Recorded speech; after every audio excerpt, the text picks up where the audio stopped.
Machigni nyakoro moke jwang wantiere ka mbakoro mokoro chako sani mondo miwakoni ni mage matucho moke kor gwenge mopogore opogore te nyamako bende madhi biro kata ka waluoni odiochiengni ma kawuono machiegni chenro mar mbakoro mo kwachako gi chal mar fwamo nyinga Cleophas Oluoch jakisumo kanya kwar moke unyaka sango koro we akoni moko bende maluoni odiochieng ma kawuono aya kanya kwar moke jwang ma en finance bill kata paro mar chik omenda higa mar 2020 kod adek odiochieng ma kawuono koro idhi pedhe kacha od bura kendo wacho odiochieng manyoro nokete kacha kawuono koro idhi go ombulu e wiye jomage madware jomage makwede to ka gikwede iwacho ni kwan mag jo od bura mantiere od bura kacha ere kaka gidhi goyo ombulu odiochieng ma kawuono ema dhi bedo kacha ka wang'eyo ni paro mar chik omenda ni odhi kalo koso oyo kata kamano ka okalo mage omenda go midhi ti kacha mondo mi olose budget mano ma idhi somo odiochieng no makiny walueyo makare Walter Nyambaga, Crispin Owino, Edwin Okoth, Simfros Okenda, Judith Omondi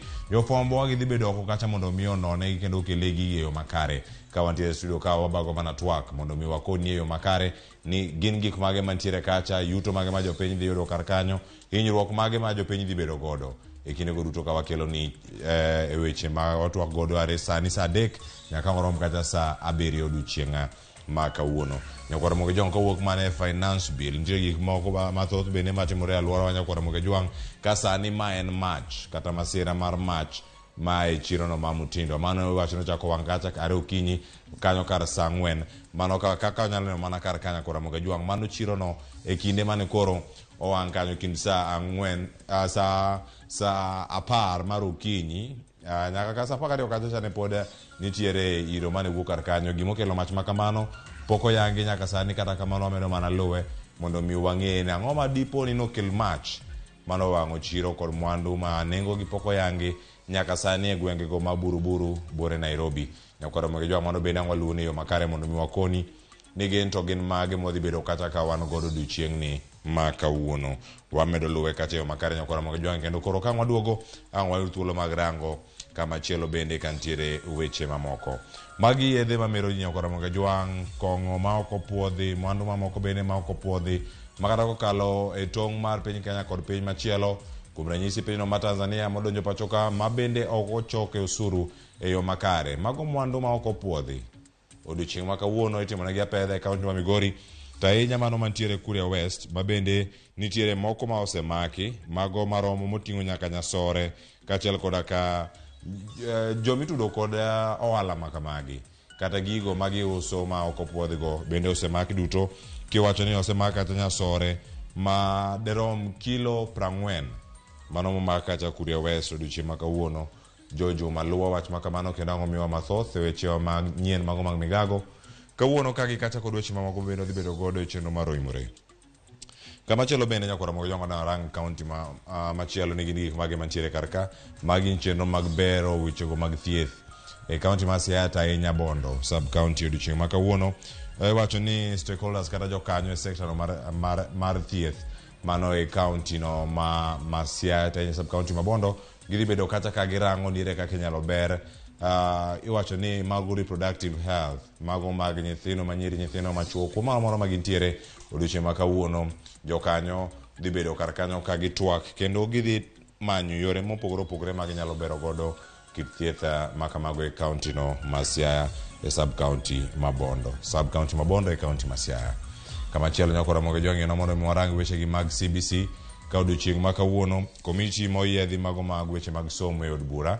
otimo limbe mano e sikul kata e log teach mano mawach kanya ni Institute of Special Education mantiere mane kar chung' burano ma Kasarani odiochiengni ma kawuono gigo magida temo rango ni bende lai mar somo ma CBC bende miyo jogo kata nyithindo man kod ng'ol bedo kod thuolo makare mano mar somo kendo mar timo gige mopogore opogore e yo madwarore. Ang'waluwe yo makare kendo ang'wakoni gigo mantiere kar kae. Kaunti ma Kisumu, komiti ma ochung' ne wechego mago mar pur e kaunti ma Kisumu romo kendo wacho ni ka giromo gi keto kokgi e ogirimiti projects mopogore opogore ma konogi kata miyogi thuolo mag timo pur e yo makare.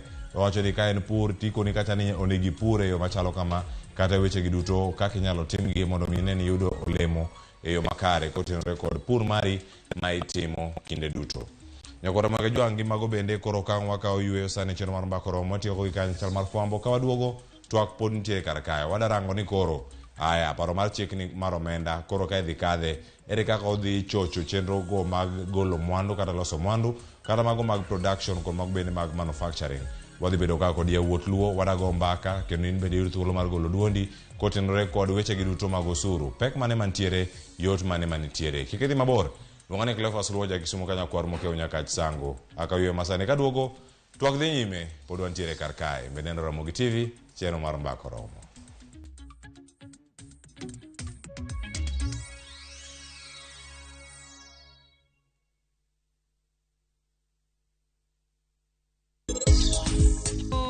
Nyakwara manigi chir orwaka ngolo kaka an. Dana yawa, inido keto yie mara.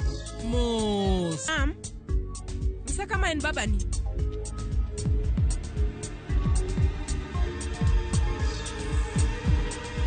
Mama ingeni an na yudo nyathino to no litna. Nyisani inie min nyathino. Mondo initere odgi. Meher, okado winjo gimora mora. Biyo tukae piyo piyo, nikech mama iyo wang' ahinya. Dial *334# to enjoy 1 GB at 50 Kenya shillings for 24 hours. Bundle exclusively available on Airtel Money. Okay, nimeshasetiwa hiyo 1 GB. Sana data yako kakuku tu.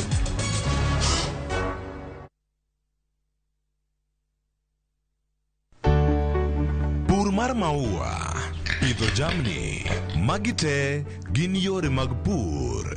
Be inyagori kod kute e puodho. Mchele nigi value addition. E pur gi ohala, walimo jopur ma opogore opogore. Challenges ng'eny e pur generally. Egome jopur iluongo ne janeko. Ka wafwenyo ni yore makare mag pur kendo waduoko penjo mora mora. Pogruok mane malich kata maduong' kind dhiang' mar ring'o gi dhiang' mar chak. Motenore kod weche mag pur kod japur. Kwaseketo manyiwa to sama wapitho cha be nyaka wapith gi DAP.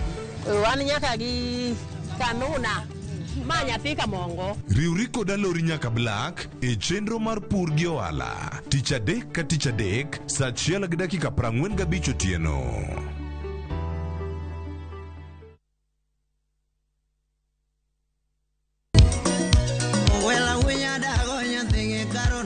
Mae e chenro makelo ni gigo mamit.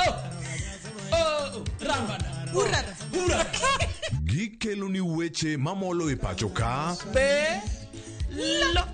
Nyaka nyathi jungo ng'ato gero ot mochung' gi chama. Gima wuok e pinje maoko. Itoni kia kato koro Paris. Gi twak mamulo rowere gi oganda duto. Mana kuom nyithindo ma neno wasani. Winjane janyuol. Janyuol gima ber ahinya. Timne ng'ato gima imbe kotini to ni winje maber. Yude danje maliet. Inyalo kwayo thum kidwaro ma kaka talanta bro goni studio kaendi. Mane mbak ndalo chakre wuok tich nyaka tich abich saa 8 odiochieng'. Ibonuo chakre saa 7 otieno mane Ramogi TV.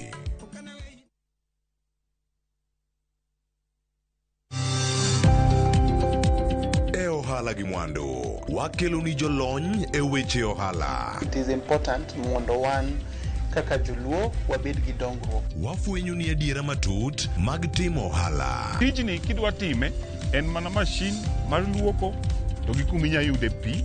Wawuoyo e wi yore makare mag timo ohala. Kisechopo level mabedo brand, ono bende gimoro amora mitimo en gima timogo makelo pesa. Wakonyi dongo ohandi ka wami yore mag kano mwandu. Investment group kawache mana gi nyinge no en choko pesa kasto ikete kamoro kasto golo nyinyo. Mabiro konyi e kinde mabiro. Omiyo wakwayo ni ji duto ket pesa gi savings mondo wapuonji kaka gibro tiyo kode. Riwri kodwa chieng' tich ang'wen saa 1:45 otieno mana e Ramogi TV.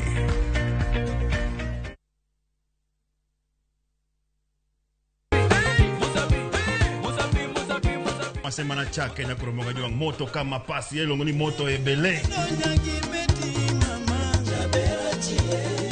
Dano mor kabisa fan page mar Ramogi TV dano ng'eny kai kabisa.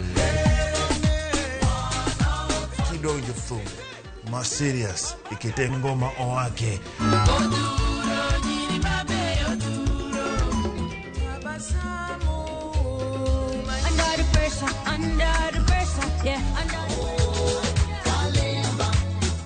Kete manaka kod Papa Vic ngoma wake wuok tich nyaka tich abich saa 10 odhiambo nyaka saa 12.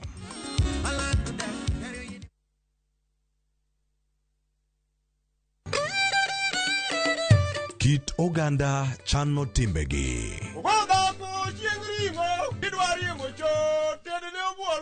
Kit ngima mar oganda duto lure kod kido. Dholuo wacho niya, ng'ama ito lirore en ng'atno endo moseneno ketho mare. Dhok wan gi dholuo mar kendo to gi kendo wan gi din. Chike kuonu nyaka siemin tima gima wacho no biro kelo luor. Winj ka wagoyo sigandwa. En adieri ni pigni ka miyo moket gweng'ni olwokorego to kodhi. Wamor kanyakla. Joluo wan gi kitwa kod timbewa. Un. Gin. To wan. Ngeso ka ngeso, saa 1:45 otieno, mana e Ramogi TV.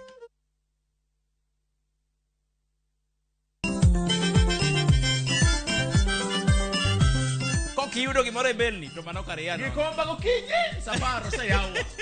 Palomino chiena tandora mojonya. Kitumbe mawakelonu otenore e ndhadhu maggi. Kae kama chokruok nitie. Orchestra super haki.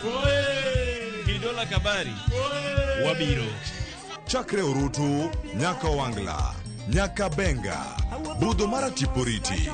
Michael Onigi DJ Kolo Call Instrumental kod Ninja The Entertainer. Ramogi Night Teacher Beach ka Teacher Beach Sang'wen otieno.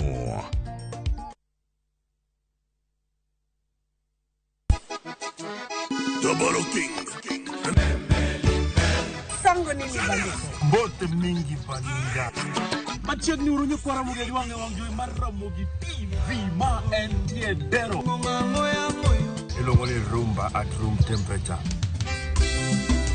Every Saturday nyako Ramogi juange inyalo uro request mari Ote machuoki aria deka uchiel nono Lunganya boy handsome on the way Aruji bed at the breakfast Lungani Stella Brenda Ochi Nyinga en PDG Papa Vic Seki mwenda ya motema na weni fidelite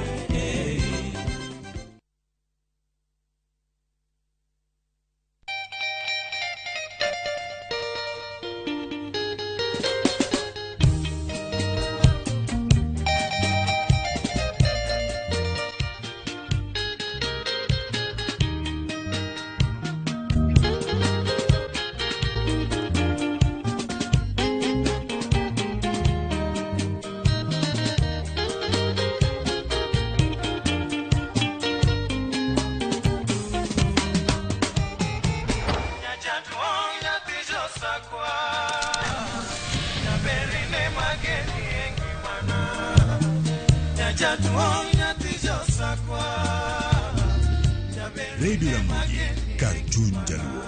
Radio Ramogi.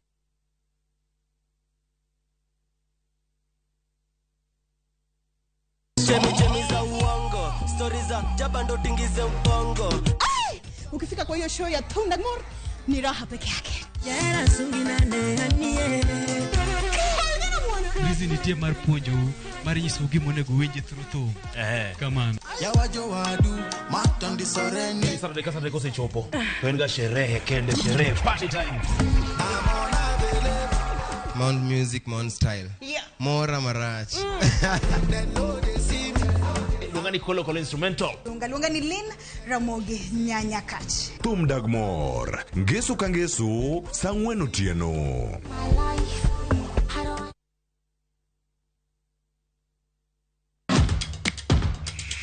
Epewe mag tuke mayero, hero mar adhula, kendo ipako gilo.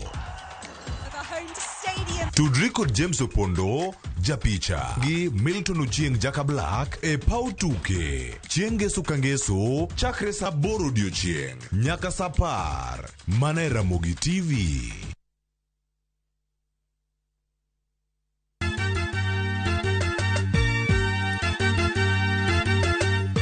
Wabiro kelo pak e nying Jehova. Hallelujah, maler, wamiyo Nyasaye duong'. Ma en Nyasaye manyiso luor. Sabato ka sabato, wabedo gi thuolo maber ahinya mar pako. Kendo lamo Nyasachwa. Gi wende kod wach Nyasaye. Tamor gi Yesu Kristo ni wuod Nyasaye ni ng'amo keto geno ne kuome ok nyal lwar be ok nyal neno wich kuot. E Injili ngima, Ngesu Kangesu, chakre sa 2 okinyi e Ramogi TV.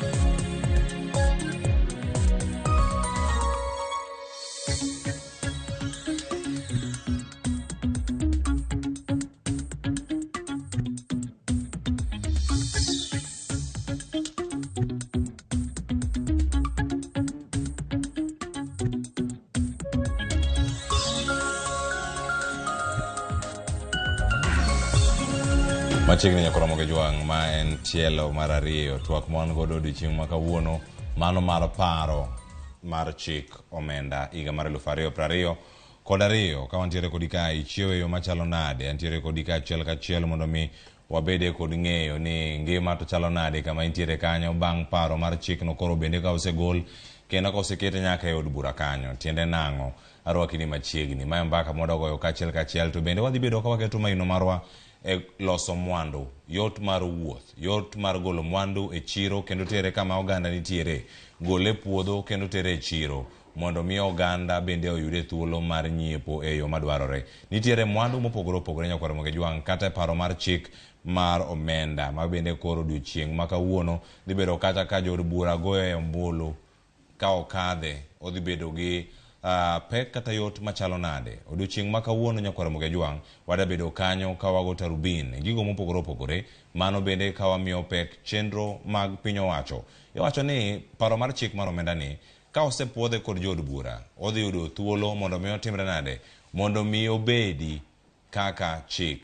To kokete chik, nitiere mago madhi chako tich kanyo gi kanyo, mago ting'o weche mopogore opogore kanyo kaka mago maga omenda, mago ma ing'ado e osachi ka jal mondike tich ijuogo 1.5% kowuok kacha 3% mane okete tielo mokwongo mar paro mar chik ni kane pok oloke, to in bende ing'adi kacha 1.5%.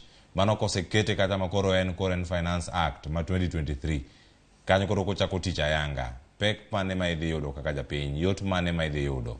Tekindegi bende wadanogo tarubin kendo waranga ne od bura ma pachoka ni nyaka sani osetimo tije yo machalo nade, bende osetimo tije kaka od bura, bende wadhi neno kotimo tije kaka od bura e kinde ma wantiere sani, koso odhi bedo mana jaloso e lo piny owacho.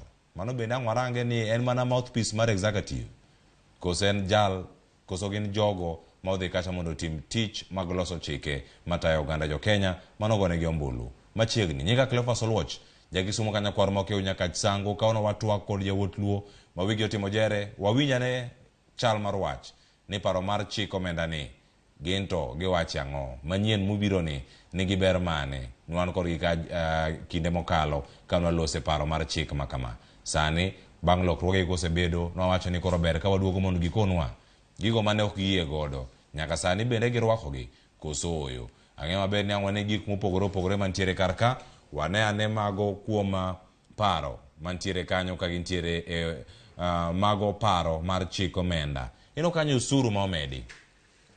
Modhi mag nyamburko, osuru kacha dhi bedo ka wuok atamalo 8 nyaka atamalo 16. Aya, oro pesa e ong'we yamo kata simu. Ero koro neno kanyo omedore kacha kod atamalo 0.5. Mano wacho ko wuok atamalo 12 nyaka atamalo 12.5. Yuto mag weg ute ma opangi kata mago wacho kacha mago mag tenant, mago mag landlords wacho ni yuto go duto te mag weg ute mago ma opangi kiwacho kanyo ni atamalo 7.5 nyaka atamalo 10. Tiende nang'o ka omede kamano, mago osuru ma omedi e kindego duto. Chudo mar okumba. Chudo mar okumba nyaka Ramogi Jwang' kacha noonge osuru moro amora mane ni wiye kanyo. Sani kore na atamalo 6. Pek mane ma entiere godo. Mano e kinde ma wantiere kar kae ka wadhi bedo kanyo ka wanono gi achiel kachiel. Osuru momedi machielo bende ineno kanyo osara. Ne jogo ma yudo osara mano mantiere kin siling 500 kod siling 800. Ne ing'ado gi osara kacha maromo atamalo 30. Sani koro omedi nyaka atamalo 32. Jogo mane yudo osara moingo 800 koro sani omedo osuru midhi ng'adgi nyaka atamalo 35. Gedo magudi nyaka Ramogi Jwang' kaka naselero ni kacha atamalo 1.5 kaka inene wang' jowi kanyo, mano mar osara. Mano madhi bedo kacha ka ing'adi kachiel king'ado kambi ma ondiki kar kanyo. Kwan atamalo 1.5 kerango kuonde ariyogo. Simiti mag gedo, mabe moro mabende ang'warango odiochieng' ma kawuono. Weche mag simiti gi. Simiti mag gedo mowuok e pinje maoko. Ino kanyo mano omede kanyo ochopo nyaka atamalo 10. Simiti ni nyaka Ramogi Jwang' magi weche mag gedo mowuok e pinje maoko. Tiende nang'o ka irango jogo maloso mwandu pacho kae. Kaeto uso ohala ne ng'at machielo. Mano ka uso ohala kata kiloko iwacho ni transfer mar business. Tiende nang'o ko wache kacha ni koro idhi bedo kanyo kod atamalo 16. Nyaka Ramogi Jwang' osuru momedgi duto wada bedo ka warango gi achiel kachiel. Okinyi ma kawuono mondo mi wayud gi aneni magi manitie. Osuru momed mamoko mantiere mago otese ma iboyo godo mwandu. Inyalo bedo kacha ni neno mana otas moro kanyo kobogo mwandu penjre ni ma bende inyalo bedo kanyo ni ochal nade. Ero koro entiere kanyo gole noonge osuru mani juoge sani koro idho kacha nyaka atamalo 10. Yier wich mabandia kata mag wigka.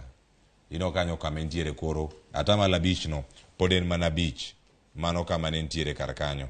Mano da bedo kanyo ka warango e kinde go ni negidhi e yo machalo nade. Simbe ong'we yamo. Ero ino kanyo mag ong'we yamo go atamalo 10. Mano ero ma omed kar kanyo ka nyalo mana range ni ochalo nade. Osuru ewi uso mwandu inene kar kanyo kama entiere ka iyude achiel kachiel atamalo 1 nyaka atamalo 3. Osuru gi bodhi bedo kacha ka warango gi e yo machielo.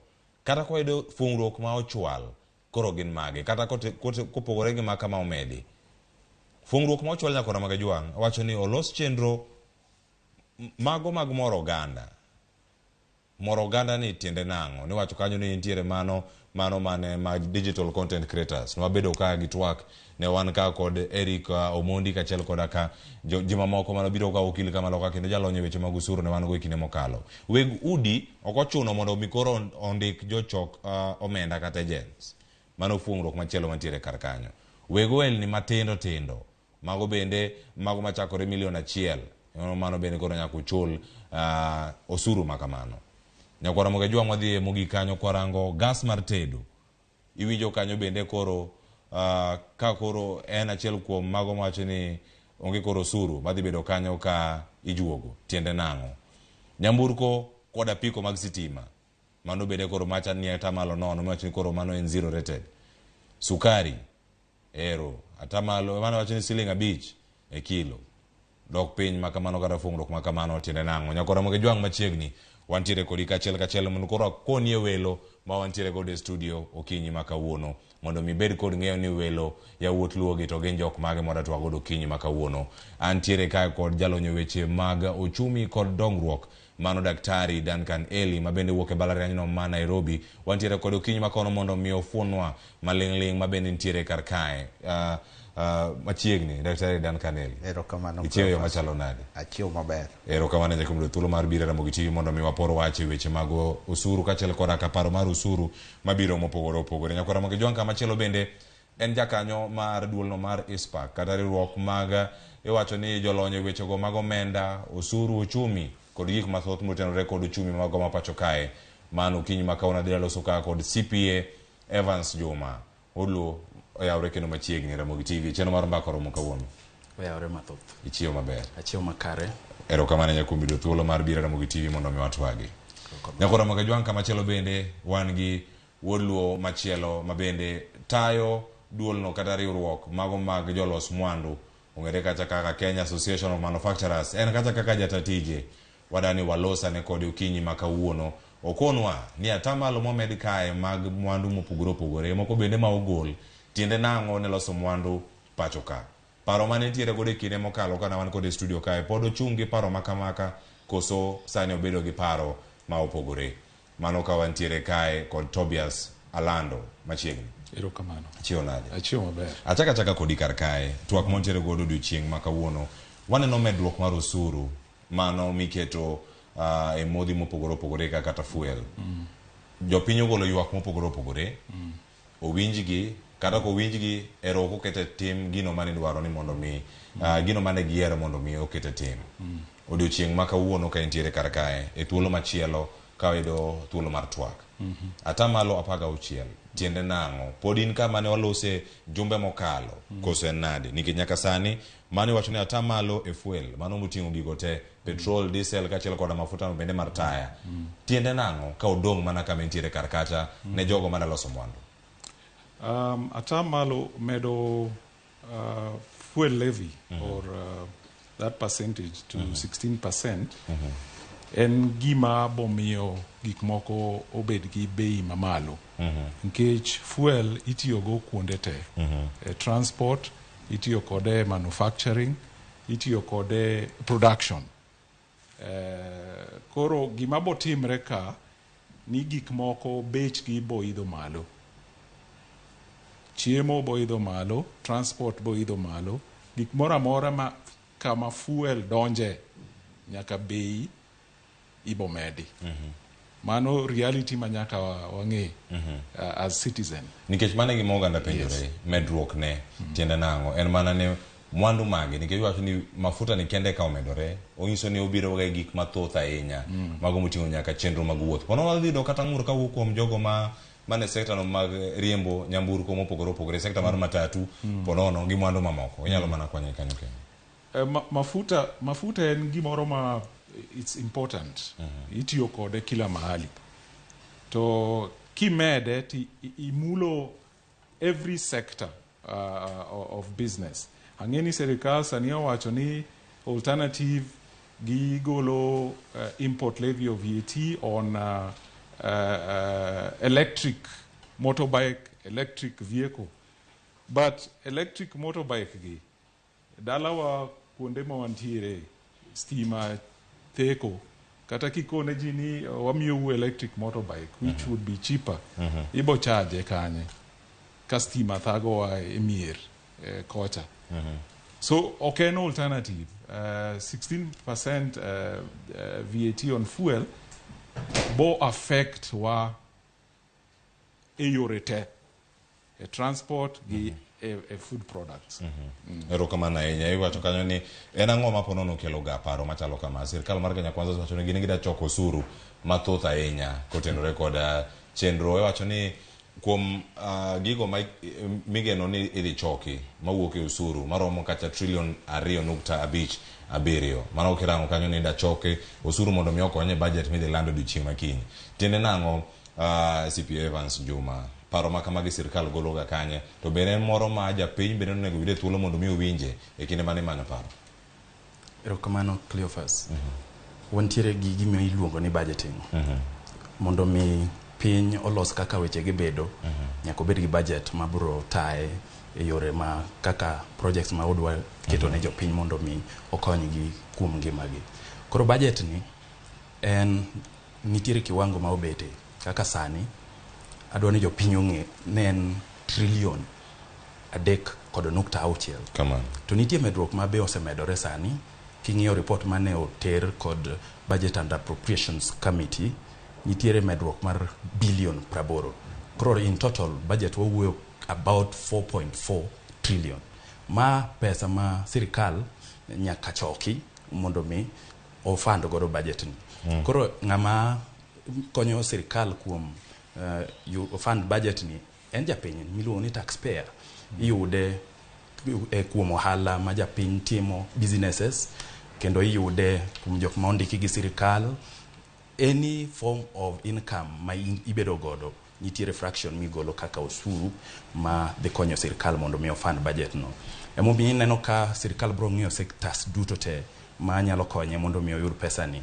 Obed ni en income, obed VAT, obed excise duty, ineno kuonde go duto te mag tax, obiro keto gi mondo mi agulu no mar budget obed makare. Erokamano ahinya CPA Evans Juma. Ng'eni wadbiro loso weche mathoth kaka mwandu nyalo losi e kinde makata uchumi dhi bedo kata ni oidho. E kinde mabiro kaka ne wakanyo nyakora Ramogi Jwang walose paro mar chik mar omenda. Anga duogo iri Daktari Dan Kaneli mondo ikonwa dongruoge gi e weche mag uchumi gi. Bende nyalore gi atamalo momed kanyo koro atamalo 8 ewi 8 manitiere kacha kinde mokalo makoro ket atamalo 16.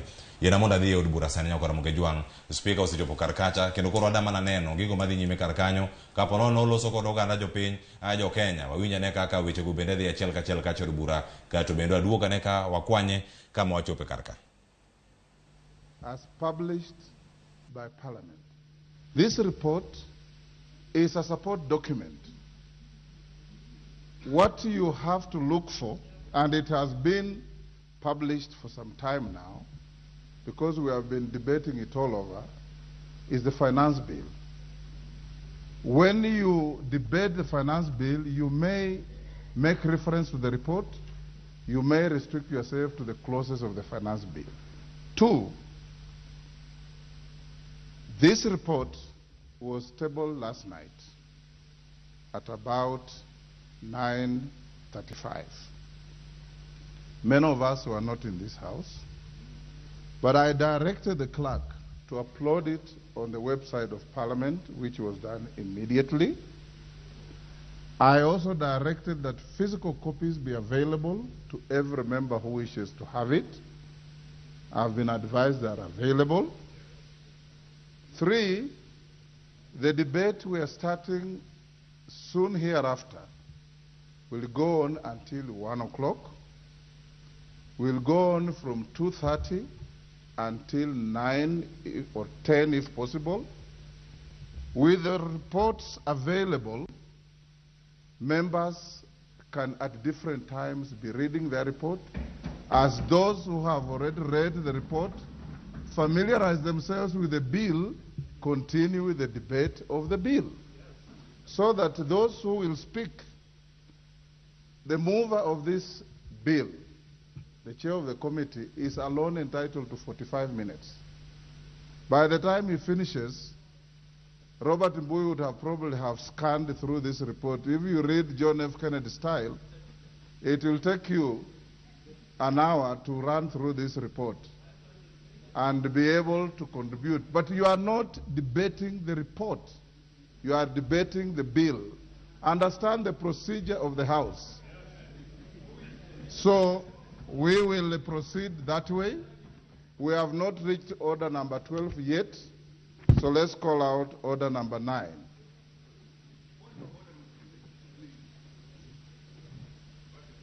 Order number 9. If it's about order number 12, I'll give you when we get there.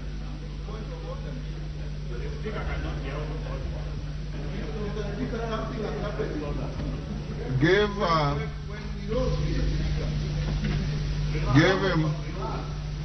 him the mic.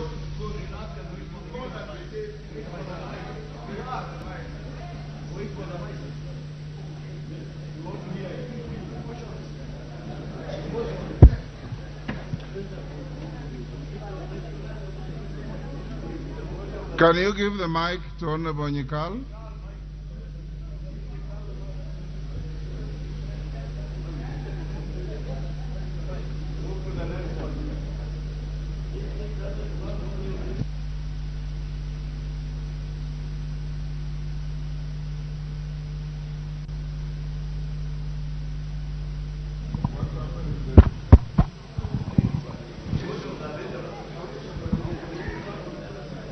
Mr. Speaker, what happened when the issue of whether it was proposed or not came? You had called and there was the ayes. Now, some people stood, I know, I'm aware, to actually call for a division. So, Mr. Speaker, mine is to just say those of us who felt there's need for a division should also be given a chance. Those who are saying whether it was proposed, that was a different matter. So, Mr. Speaker, in that confusion, really, Mr. Speaker, justice is superior to the law. So, Mr. Speaker, if some of us needed a division over this matter, why can't we be given that chance? Honorable Dr. Nyikal, you are a very experienced legislator. Exactly. Take your seat. Take your seat. When I think it's Robert Mbui who called for division, I heard him very clearly. From where I sit, I have a bird's eye view of the House, and only 8 members stood. You require 25. There were only 8 members, and I could see. So we have passed that matter. Let's move on to the next. Order number 9.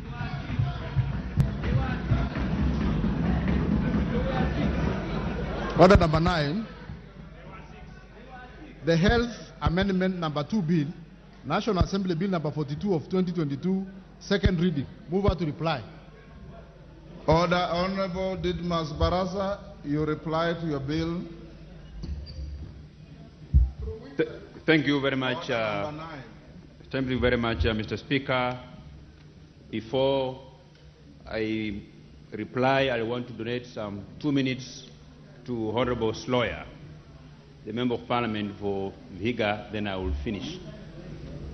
Honorable Sloyer. Honorable Sloyer, 2 minutes, and Honorable Babu Wino, 2 minutes. Excellent. Sloyer, you have 2 minutes. Thank you, Mr. Speaker. I want to support the motion by the Honorable Didmas Barasa on the health referral system by saying the following.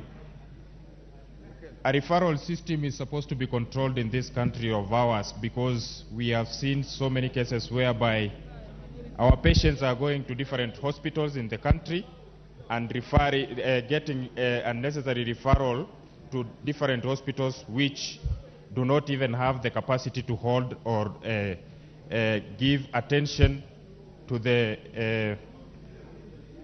issues that the patients have. A referral system should be from a lower capacity institution to a system that is more complex, that is supposed to assist in dealing with the complications that a patient may have. But we find that at times we have poor communication among hospital professionals that at times result into unnecessary costly referrals, which should be controlled at some level so that we have a referral system that can be of help to our people. We need to have an improved interaction among professionals of healthcare network. So in this country we find that a patient may go to a hospital like Nairobi Hospital and be referred by a doctor to a lesser institution that is owned by those professionals. So to provide justice to our people and to ensure that they are being taken care of in the best way possible, we need to have a controlled referral system. I have a case in point whereby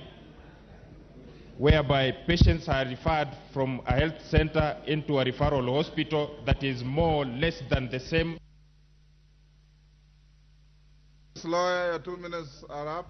Baba Wino, give Baba Owino the mic. There's one next to you.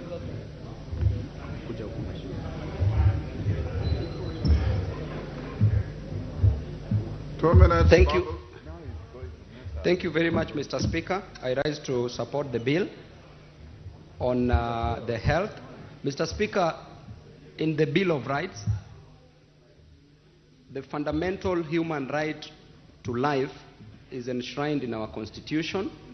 And Mr. Speaker, whoever goes against this right becomes repugnant to the natural laws and justice, and inconsistent and repugnant to the natural laws and justice. Mr. Speaker, our doctors take a Hippocratic oath to preserve life or to protect life, and our nurses take a Nightingale pledge to act professionally. Therefore, Mr. Speaker, if a hospital is referring a patient to another hospital, they should take care of that patient until such a time when that patient arrives into the referred hospital. They should ensure that they preserve life and they protect the patient. In our Kenyan system, Mr. Speaker, you find that a patient is taken to a hospital, left there to die. Procedures are being followed for this patient to be admitted in the hospital that they have been referred to. So therefore, Mr. Speaker, we have a right as a nation to protect and preserve life. Thank you. Who do you want to inform? Owino has finished his contribution, so you can't inform him.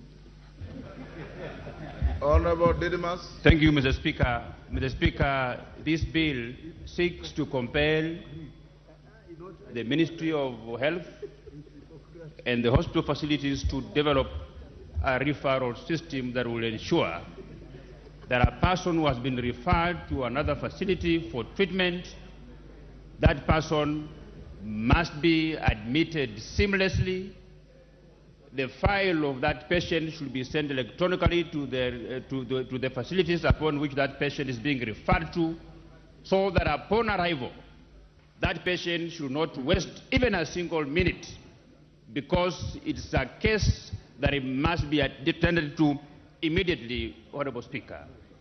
Honorable Speaker, it also requires that the hospital upon which that is referring this person must continue to attend to this patient until that person reaches to the facility where he or she is being referred to. We have situations in this country, Mr. Speaker, where upon a patient being referred, there is nothing that will happen to that particular patient. He becomes helpless. No one takes care of him. The file is discharged, is closed, and we want to ensure that when a hospital facility refers a patient to another facility, they will continue taking care of this person until he or she arrives at the facility where they have referred that patient to. The second thing, Honorable Speaker, which is very important, is that the person referring the patient to another facility must ensure that the referral process is expeditiously done, more seamlessly, within the shortest time possible, Honorable Speaker, and that upon arrival, that other facility must have superior medical facilities to be able to deal with this kind of emergencies, Honorable Speaker.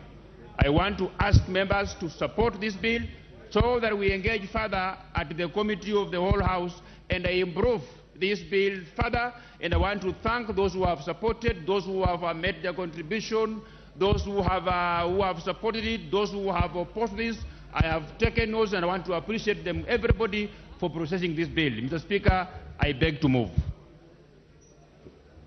Honorable members, I'll now put the question, which is that the Health Amendment Number 2 Bill, National Assembly Bill Number 42 of 2022, be now read the second time. I'm satisfied that there is enough quorum to vote. So as members of that opinion say aye. As members of the contrary opinion say nay. Nay. The nays have it.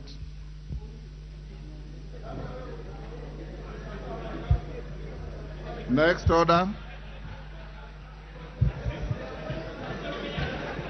Order number 10, the Cancer Prevention and Control Amendment Bill, number 2 bill, National Assembly Bill number 39 of 2022, first reading. Order. A bill for an act of parliament to amend the Cancer Prevention and Control Act and for connected purposes. What?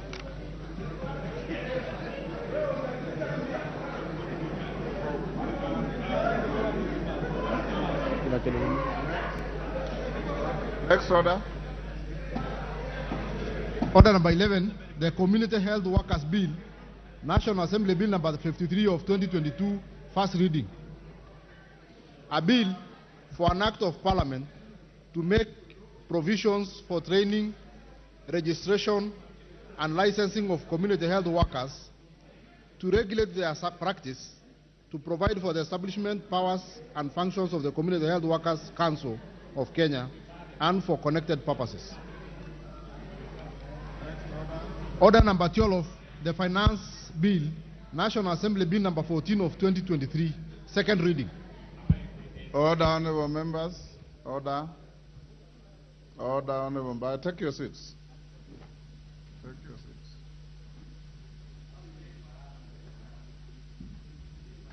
Order, honorable members. We are now going to order number 12 that has been called out, the Finance Bill. This is a bill like any other. You know, in the budget cycle, there are always two critical bills, the Finance Bill and thereafter the Appropriations Bill.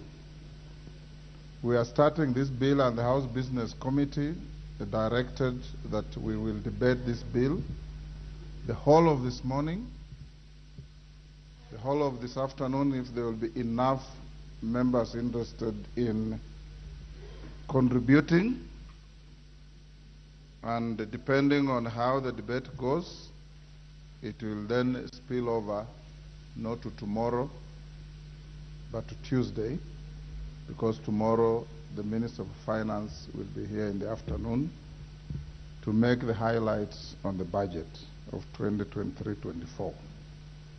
In debating this bill, as you know in our own standing orders, the mover of the bill will have 45 minutes, and in the event that he's not done in the 45 minutes, the chair may indulge him to finish what he wants to present. Of course, at the end of the debate, his reply time is 15 minutes.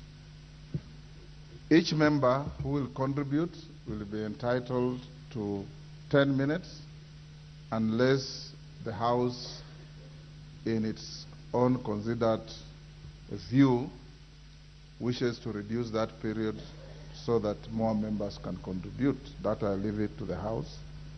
As and when any member raises such an issue, the chair will consider either on its own or put a question to it.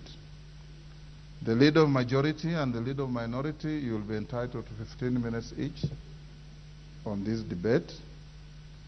And I want to encourage us that this is a bill that has generated quite a bit of extra parliamentary debate. Focus on the bill, debate the bill, and the time for mastering any amendments to the bill, as you all know, comes at the Committee of the Whole, which will probably come tomorrow this afternoon or on Tuesday, depending on how the interest in the debate goes. Everybody will be given an opportunity to debate. As usual, my screen is full. I don't know if it was full for the items we have already finished or for the coming bill, but we'll use both the screen and the discretion of the chair to pick members to speak. I encourage decorum your right to speak must be equal to your duty to listen.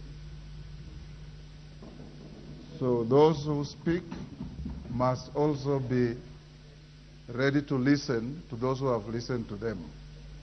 And that is the way debate should be in this House.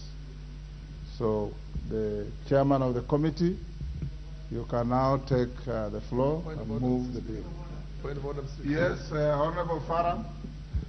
Mr. Speaker, thank you very much for that delivery. I want to seek the indulgence of the chair. Because of the widespread interest in this particular bill, exempting the leadership of the House, the majority leader and the minority leader here, I suggest that the rest of us be limited to 5 minutes. If you can't deliver a very powerful argument in 5 minutes, you can't even deliver it in 10 minutes. I've been in this House for 30 years and I know it. Bowen.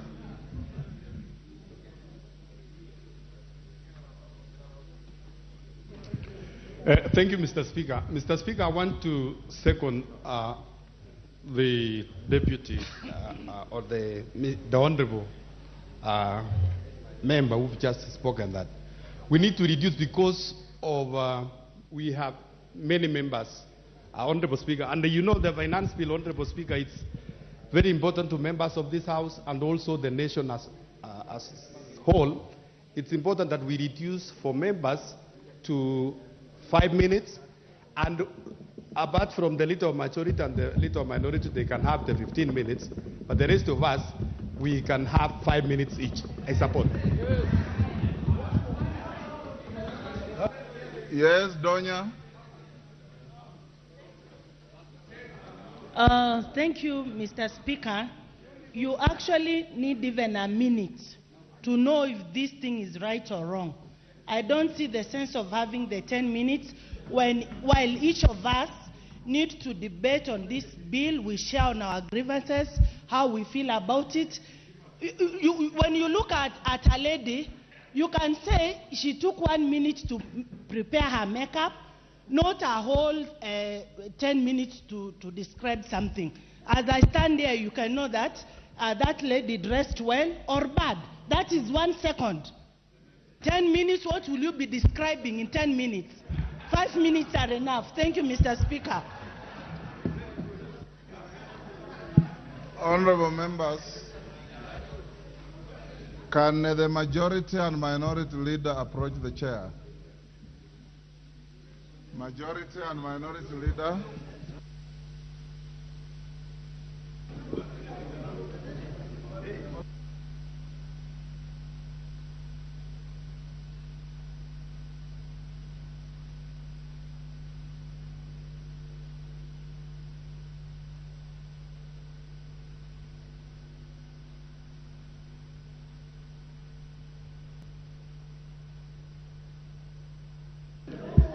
Order, Honorable Dr. Nyikal, please.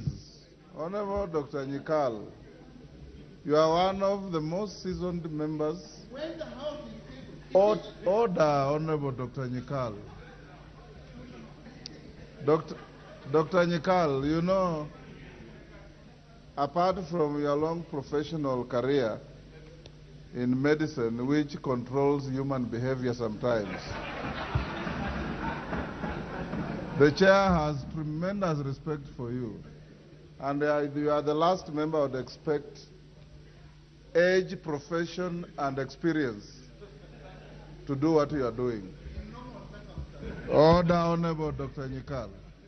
Honorable members, having had 3 members and consulted with your leadership, it's generally a consensus that we can do 5 minutes per member. Any member who will have material to prosecute and the chair is convinced that you have much more to say, the discretion will be exercised. Now I call on the mover to start. Thank you, Mr. Speaker.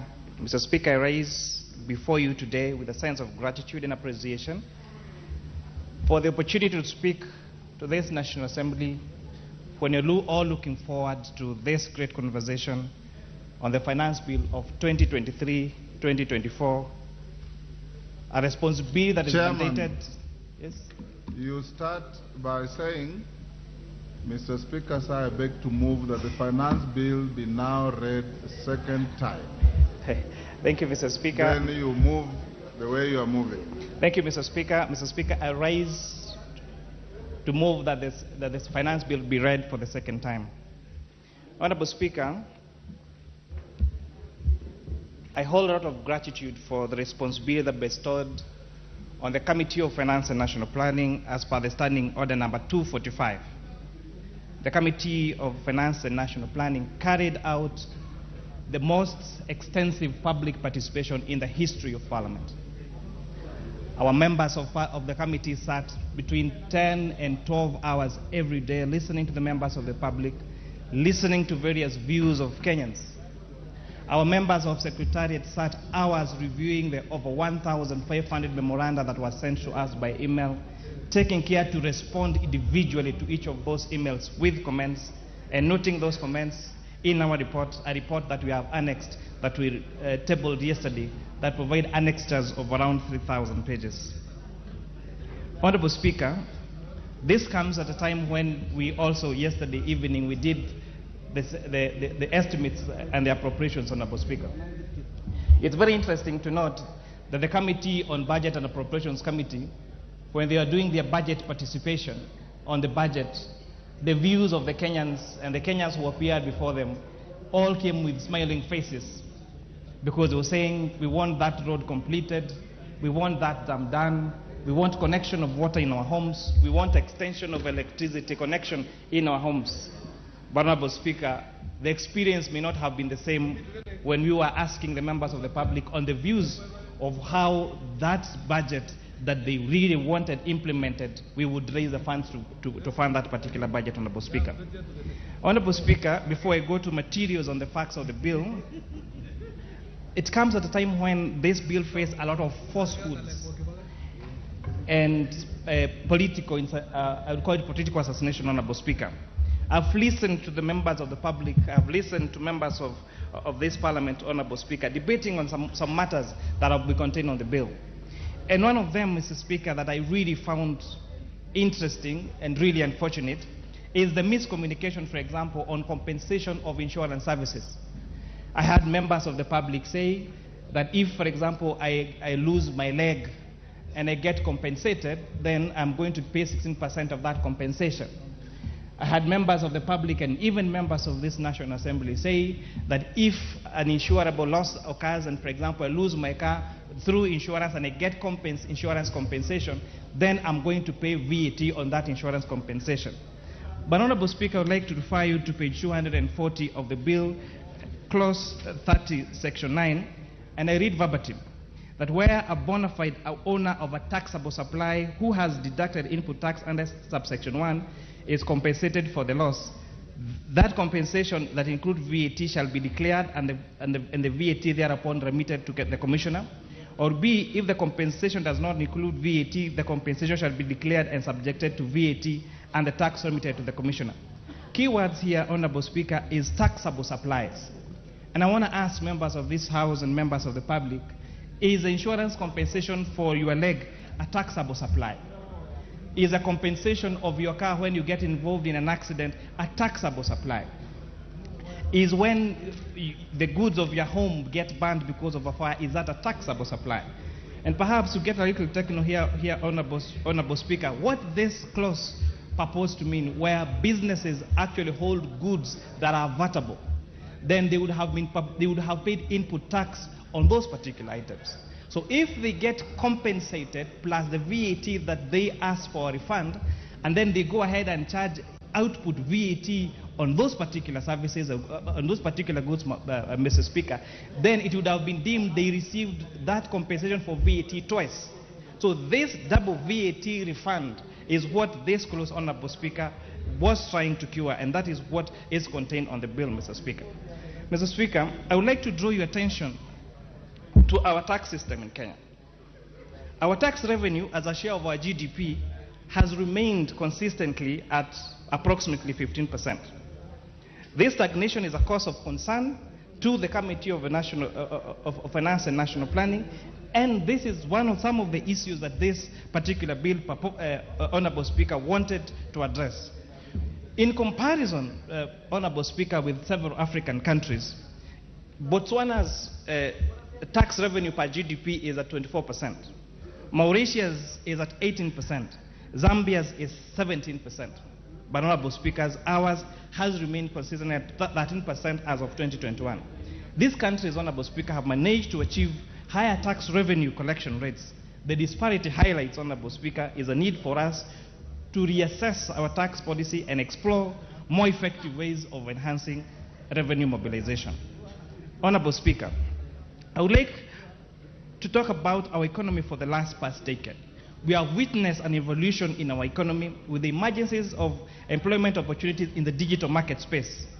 Additionally, a majority of jobs have been created during this period and have been in the informal sector, employing approximately 80% or 18 million shillings of our Kenyans in 2021. Mr. Speaker, the Finance Bill of 2023 had several tax proposals that will enable the country to increase its tax base, essentially increasing its revenues. The committee carried out the public participation and deliberated on the matters which informed the following decisions. For instance, Clause 2, which deals with the definition of terms, Honorable Speaker, had the definition of winnings when it came to the betting sector, Mr. Speaker. Something that we addressed, and the bill now try to tighten up on those particular winnings so that it doesn't lead to loss of revenues to the government of Kenya, Honorable Speaker, and also it doesn't crowd out potential businesses to live and go and set base outside this country, Mr. Speaker. Clause 5 of the bill suggests imposition, Mr. Speaker. Clause 5 of the bill suggests imposition of taxes on club entrances and subscription fees for employees. However, if it's implemented, this would result a double taxation, as both the employee and the employer would be taxed on these fees. In response to this concern, the committee made the changes to the clause, allowing that the taxation to be applied only for the employer's income instead. Clause 10, Honorable Speaker, of the proposed registration introduced a new tax called the digital asset tax, specifically targeting the taxation of profits generated from digital assets such as cryptocurrencies and non-fungible assets, the one we call NFTs. Many stakeholders expressed their desire to have this proposal removed as they believed it would discourage traders. However, the committee noted that the reason for setting up the tax rate of 3% of the gross turnover is to facilitate compliance and for trading, and also for simplifying the process. It will note, Honorable Speaker, that Kenya becomes now, if this bill passes as a man, Honorable Speaker, becomes one of the first countries in the region to recognize cryptocurrencies and digital assets and bitcoins as a way of a form of payment, as a form of trade, and therefore generating revenue from these particular digital assets, Honorable Speaker. The committee observed that Clause 12 that restricts expenses without e-teams invoices as complemented by Clause 57. This would exempt individuals from registering in the electronic system management system. The exemption ensures that small traders, the one we popularly known as mamambogas, and those that are in the informal sector are not negatively impacted by this particular proposal. Additionally, therefore, the commissioner we have proposed will ensure administrative guidelines to address any concerns regarding the implementation of this system. But we have uploaded that there is a need to have every trader and every business person in the country operate within the e-teams system, Honorable Speaker, and this we realize would enhance both revenue collection and reduce the cost of tax administration. Honorable Speaker, stakeholders expressed their concerns on Clause 20, which would require that withholding taxes be remitted to the Kenya Revenue Authority within 24 hours. They believed that this timeline was too short and would result to an additional administrative expenses, Honorable Speaker. But the proposal here, Honorable Speaker, we have had many institutions, many companies that withhold, whether it's excise duty or VAT, that means they are agents for the collection of these particular taxes, had up to 50 days before they remitted these particular payments to the Kenya Revenue Authority. So, Honorable Speaker, we noticed that by us by them getting 50 days of these taxes, it means these businesses were being funded through their working capital by taxpayers' money, Honorable Speaker. But again, from having between 20 and 50 days to remit these monies to KRA to under 24 hours, we found that 24 hours was a little too ambitious, and the committee amended that and said we would allow that these businesses can remit these particular taxes within 5 working days. The key word here, working on Honorable Speaker, also takes care of the complexities of weekends and work. Honorable Speaker, Clause 24 was one other very contested by many stakeholders. They were concerned about the proposal to increase pay rate for individuals earning more than 500,000 shillings. And Honorable Speaker, having really considered this, we found also that our tax bands have not been amended for years. And part of our recommendation, even if you're not able to make this particular amendment in this particular bill, Honorable Speaker, there is need to revise our tax bands for pay because they have not been revised for very many years.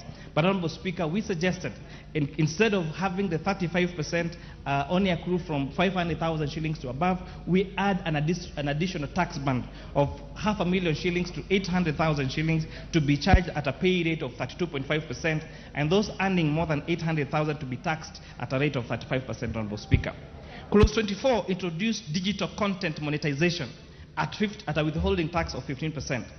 However, we notice that this is, if you compare the withholding tax on other professions, whether it's legal fees, accounting fees, management fees, and all the other professional fees, withholding tax on all these particular fees is at 3%, Honorable Speaker. And that is why we found that charging digital content creators at 500% more was unfair and punitive to this very, very growing sector, and we propose that this withholding tax be reduced to 3% withholding tax, Honorable Speaker. And it's good also, Honorable Speaker, to appreciate the expansion of this particular sector. We have got very, very many Kenyans, especially young Kenyans, who are exerting very, very well on this space. But some people are asking us, then why are we taxing us? I'd like to remind our digital content creators, Honorable Speaker, the teachers that got employed recently that earn an income of 30,000 shillings per month, Honorable Speaker, they pay their rightful share of tax. The nurses that help our mothers deliver in our hospitals, or the nurses that treat our old relatives and the old people in home-based care, pay their rightful share of tax. The doctors that work day and night to save lives of this particular country, the emergency attendants that work in our ambulances, pay their rightful share of taxes, Honorable Speaker. So we are really asking, we are not asking you to pay 15% or digital content creators, that is too much, but we are going to politely ask you to pay 3% withholding tax so that we can generate revenue to connect other people to the national grid of electricity in our villages so that they can also get a chance to also participate in this sector that you are in, Honorable Speaker. And I like the introduction of this has also opened a national dialogue about digital content creators. And they came and told us, now, next time we want you to incentivize us by reducing the prices of our cameras, or of the video cameras that we use to generate this content, Mr. Speaker. And views that we have taken seriously as a committee, we will endeavor now to carry them on in our next report, Mr. Speaker.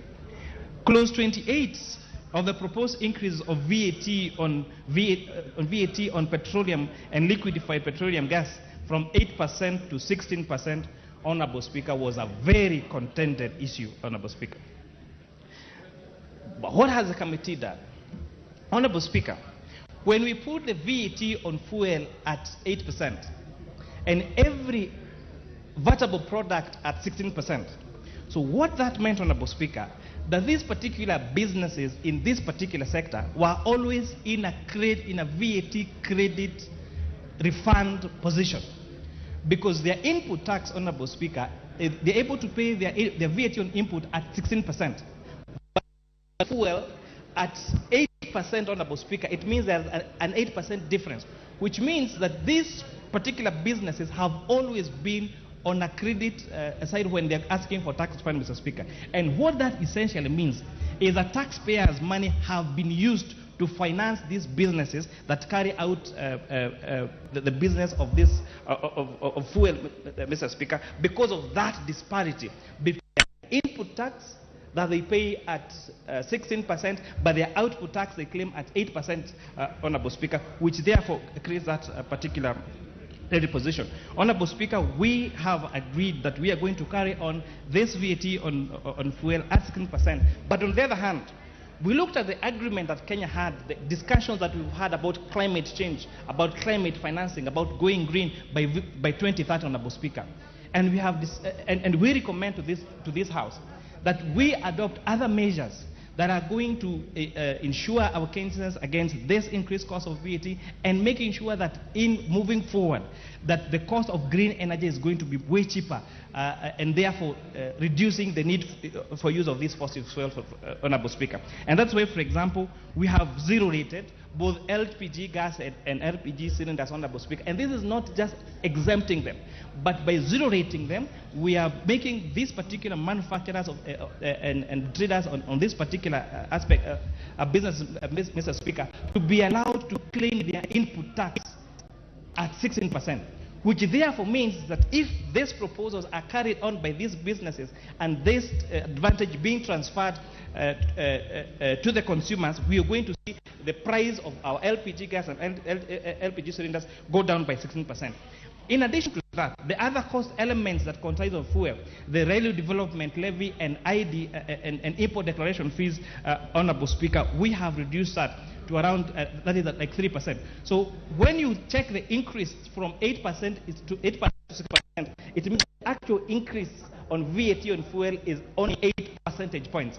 And if you now deduct the reduction on railway development levy and IDF, that means that the marginal increase on VAT on fuel would be around 4.5 percentage points, Honorable Speaker.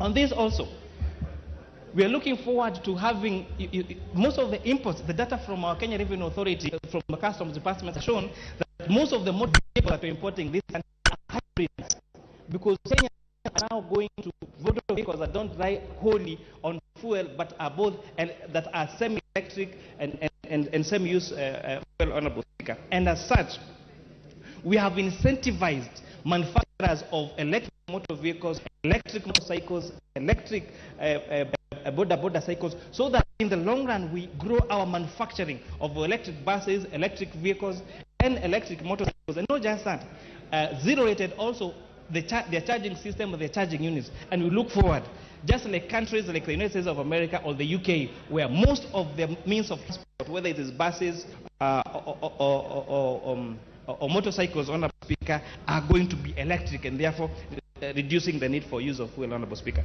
Key to note, Honorable Speaker, one of the greatest challenges we face in the country has also been the depreciation of the Kenya shillings against the US dollars, Honorable Speaker. And the oil component, the amount of money we are spending per month, per annum, importing this food is a point of concern. So until that time, when we explore our own oil and have our own oil, Honorable Speaker, we have to think of alternative sources of energy that are green, that are cheaper, and that are sustainable, Honorable Speaker. We also was interesting to find innovations that have been done by some companies, and I would like to give an example of what called that makes biofuel.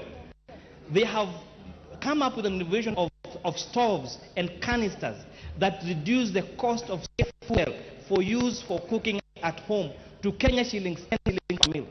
That it can cost you at least around 10 shillings to prepare a meal at home. And how much does that cooker and that canister cost? Only 1,500, Mr. Speaker.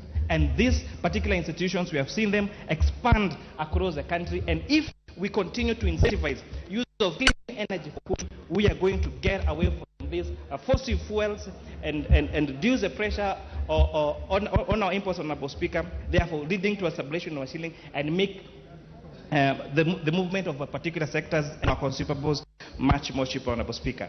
Honorable Speaker, our committee also introduced an amendment to the first schedule of VAT Act, incorporating taxable food supplies that are made for the school feeding program, acknowledged by the Cabinet Secretary of Education, Honorable Speaker. During a time when you're talking about hunger, when you're talking about food security, Mr. Speaker, and our school children, and our school-going children, we have seen efforts even by county governments.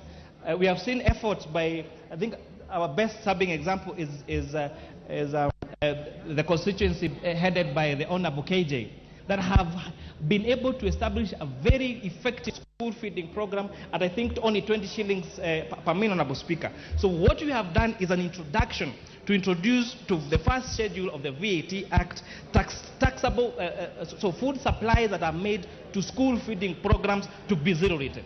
This means that those school feeding programs that are counties, that different institutes are trying to start in our schools then are going to be incentivized and are going to grow, Honorable Speaker. And I think another example is what Mombasa Cement is doing in Mombasa by having a school feeding program that almost feeds all school-going children in that particular county, Honorable Speaker.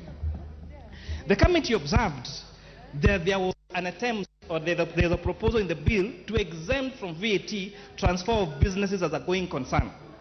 This, Honorable Speaker, would have led to a loss of 100 billion shillings in terms of the proposed taxes, Honorable Speaker. And this is one of the clauses that we have recommended for deletion.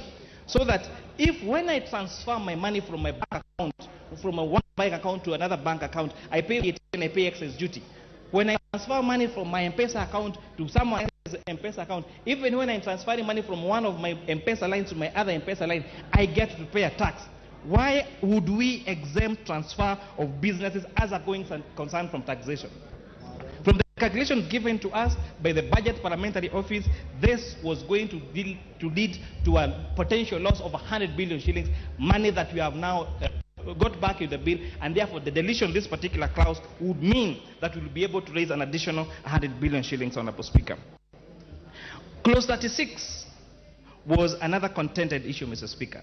This clause required, if you went to court and you had a tax dispute, and you went to tribunal, and you lost the case, if you wanted to appeal your case, you would be required to deposit 20% of the disputed amount with Kenya Revenue Authority.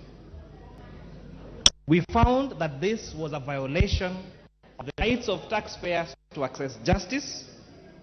It was unfair to require somebody who seeks legal redress because they feel aggrieved to be required to pay a deposit of 20% for it. And Honorable Speaker, we urge this House to carry on the proposal for deletion of this particular clause, Honorable Speaker. Clause 43B, 4, 5, 6, and 7. Honorable Speaker, again, I had extensively talked about that particular matter. Let me get to clause 59. The deletion of clause 59 from the bill, Honorable Speaker, was about the Tax Procedures Act and general provision relating to objections and appeals. And this, Honorable Speaker, was opposing restrictions to access to justice, and a proposal that, Honorable Speaker, we say they be deleted. Clause 61, Honorable Speaker, regards to Section 84 of the Tax Procedures Act. The committee proposes that 61 be deleted due to its punitive nature of concerning the tax shortfall penalty. Currently, Clause 61 imposes penalties for tax shortfalls without taking consideration of innocent and inadvertent errors made by taxpayers. Honorable Speaker, this clause said that if you underdeclared your taxes, or the Kenya Revenue Authority felt that you had underdeclared your taxes, that they would penalize you for it. And we felt it may not have been deliberate. It could be an accounting error that was done when you're filing your returns, and therefore we have deleted that requirement for that particular penalty to be imposed on taxpayers. Clause 62 on penalties for failing to comply with the Electronic Systems Act. This amendment is to insert a new section 86 that aims to modify the penalty provisions related to non-compliance with the electronic tax system, making the penalty more reasonable and conducive. Honorable Speaker, this particular proposal was recommending that if you were not on e-teams, or if you were found that you needed to issue an iTax receipt but did not issue one, then you would be fined 10 times more.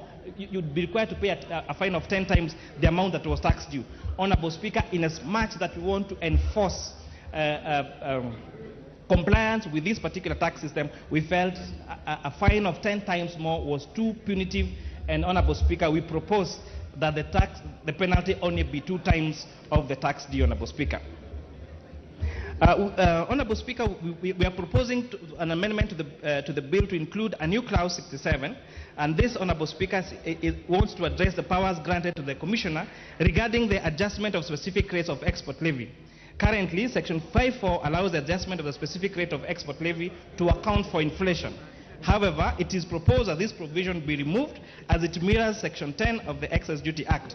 Clause 6 of the bill already seeks to eliminate the Commissioner's power to adjust specific rates of excess duty based on inflation. The rationale behind this proposed amendments is to ensure consistency in the treatment of specific rates for both export levy and excess duty, Honorable Speaker. Clause 76 of the bill on the deductions of the National Housing Fund, Honorable Speaker. Another very contentious issue. We listened to the view of Kenyans, and Kenyans told us it is a good thing to make houses affordable to the public. It's a good thing that somebody who rents an apartment in Keno or in Section 58 or in either part of the country and pays rent have an alternative of paying the equivalent of the rent but get to own that house at the end of a particular period, Honorable Speaker. Mortgages, access to mortgages still remain a privilege of the high-end people in this particular market, Honorable Speaker. We agreed, and every stakeholder that we met told us, yes, it's going to lead to job creation. The doors that are going to be made, the windows that are going to be made, the suppliers for those particular goods, the people that are going to provide the rest of the services, that is the spiral effect of it. The people are going to sell food into those particular units, Honorable Speaker. We felt, they said there is a need for this particular housing fund, Honorable Speaker. But they were worried about the how. And they were telling us, for you to start us off with 3% of our basic pay, it is too punitive. They told us, and one of them, I remember, looking at me on the face and telling me, Honorable Chair, if we cap this particular housing fund to 2,500 shillings a month, and you tell me that I'm paying 3%, you're not paying 3% of your basic pay. You're actually paying around 0.0045 of your basic pay. And they said, this is discriminative. We feel that you people that are earning a lot more want to pay much less than us. Because I get to pay my rightful share of 3% if I'm earning around 80,000 shillings a month, but you who is earning 500,000 shillings, because you have capped that contribution to 2,500, you pay 0.0045%. Honorable Speaker, we listened to the view of these Kenyans, and we propose a reduction in the housing fund contribution from 3% employer and 3% employee to 1.5% employee contribution and 1.5% employer contribution, Honorable Speaker. And it's very important to note that the capping that was capping the contribution to 2,500 has been removed, because this would have been discriminative against those people that are earning less, because those people earning less would have paid their rightful share of the 1.5%, but you and I that have a higher pay slip then would get to pay much less or a higher percentage, Honorable Speaker. We have also established that these funds will go into the consolidated fund, Honorable Speaker, as per the PFM Act. Mr. Speaker, the shift towards the informal sector also poses challenges to our tax revenue. As the economy diversifies, the jobs opportunities arise in all sectors, it has become crucial to expand our tax base. Honorable Speaker, Kenyans told us that the few of us are paying taxes, but there are so many others that should pay the rightful pay of tax that are not paying. And key in point was the small businesses. And Honorable Speaker, on the proposal to have the turnover tax have a threshold of 500,000 shillings would mean that those people selling around 1,000 with the sales of around 1,600 shillings a day would be required to pay a turnover tax of 3%. Honorable Speaker, we saw this band too little, and we have therefore proposed to increase this band to at least 1 million shillings sales per annum to 25 million shillings per annum as those Kenyans that would pay the turnover tax, Honorable Speaker. And you're also telling them, people are asking, why are you taxing me on gross instead of tax me on profit. And Honorable Speaker, we have told them that at the end of the year, you do not have to pay turnover tax. If you want, you can pay the corporation tax at 30%, but then you'll have to calculate your revenues and deduct your tax allowable expenses. And many Kenyans were like, I don't want to go through that process.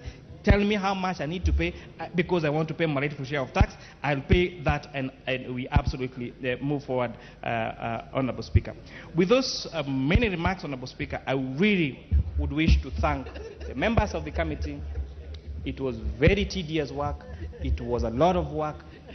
Most of us still have a back problem even now. Our members of Secretariat, they have been doing almost 24 hours of work to make sure that we put this particular report in order, Honorable Speaker. And because I want to give as many honorable members as possible to contribute to this particular matter, I only have one last statement to make, Honorable Speaker. The difference between tax-exempt and zero-rated. This, I find it quite baffling that we use tax exemption and zero-rate interchangeably. They are as different as heaven and earth. Because when services or products are exempted from tax, it means that those businesses cannot claim their input tax. And that makes the price of those particular products at least 16% more expensive. And that is why, although the bill proposes to exempt manufacturing of fertilizer, manufacturing of pharmaceuticals, manufacturing of human vaccines, manufacturing of pesticides, agricultural equipment, transportation of sugarcane from factories, from farms to factories, to be tax exempted. This committee, Honorable Speaker, has recommended in our report that these particular products and services be moved from tax exemption to zero rate, so that that transfer of that manufacturing of fertilizer, manufacturing of pharmaceuticals, manufacturing of medicine, manufacturing of human vaccines be allowed to be, that benefit be allowed to be transferred to the consumer by making those particular products 16% cheaper, Honorable Speaker. But we are hoping, and this I want to really urge the Kenya Revenue Authority to make sure that they enforce that once we transfer these particular privileges and this zero rating of these products and services, that that benefit be transferred to the consumer. We want to see the price of LPG gas and LPG cylinders go down by 16% if this House approves this particular commission, Honorable Speaker. We want to see the cost of locally manufactured fertilizer go down by 16% if this particular proposal is accepted by this Honorable Speaker. We want to see the price of locally manufactured medicine and human vaccines and pharmaceuticals and agricultural pesticides go down by 16%, Honorable Speaker, if these particular proposals are accepted by this House, Honorable Speaker. We have a very ambitious, this bill has an ambitious plan of exporting mobile phones across Africa, Honorable Speaker. We have seen the demand of smartphones and mobile phones in this country, and we have a big potential to manufacture them. The manufacturers of mobile phones came and told us that, Honorable Committee members, if you zero rate these products that are used as raw materials for assembly of mobile phones, we would be able to manufacture mobile phones in Kenya, smartphones in Kenya at a cost of at least 8,000 shillings and be able to export this to other African countries, Mr. Speaker. We found this very revolutionary, and we urge this House to support this particular amendment, Honorable Speaker. We have had a huge influx in a digital space in terms of digital lenders, Honorable Speaker. But we found that the excise duty and the VAT on the transaction fees on digital platforms for mobile money and for digital lenders was discriminatory against that of the banks, because banks were getting preferential treatment by getting preferential rates. But, Honorable Speaker, our report aims at harmonizing the rates that are being charged by digital lenders and microfinance institutions to that of the banks, Honorable Speaker, so that we create a level playing field.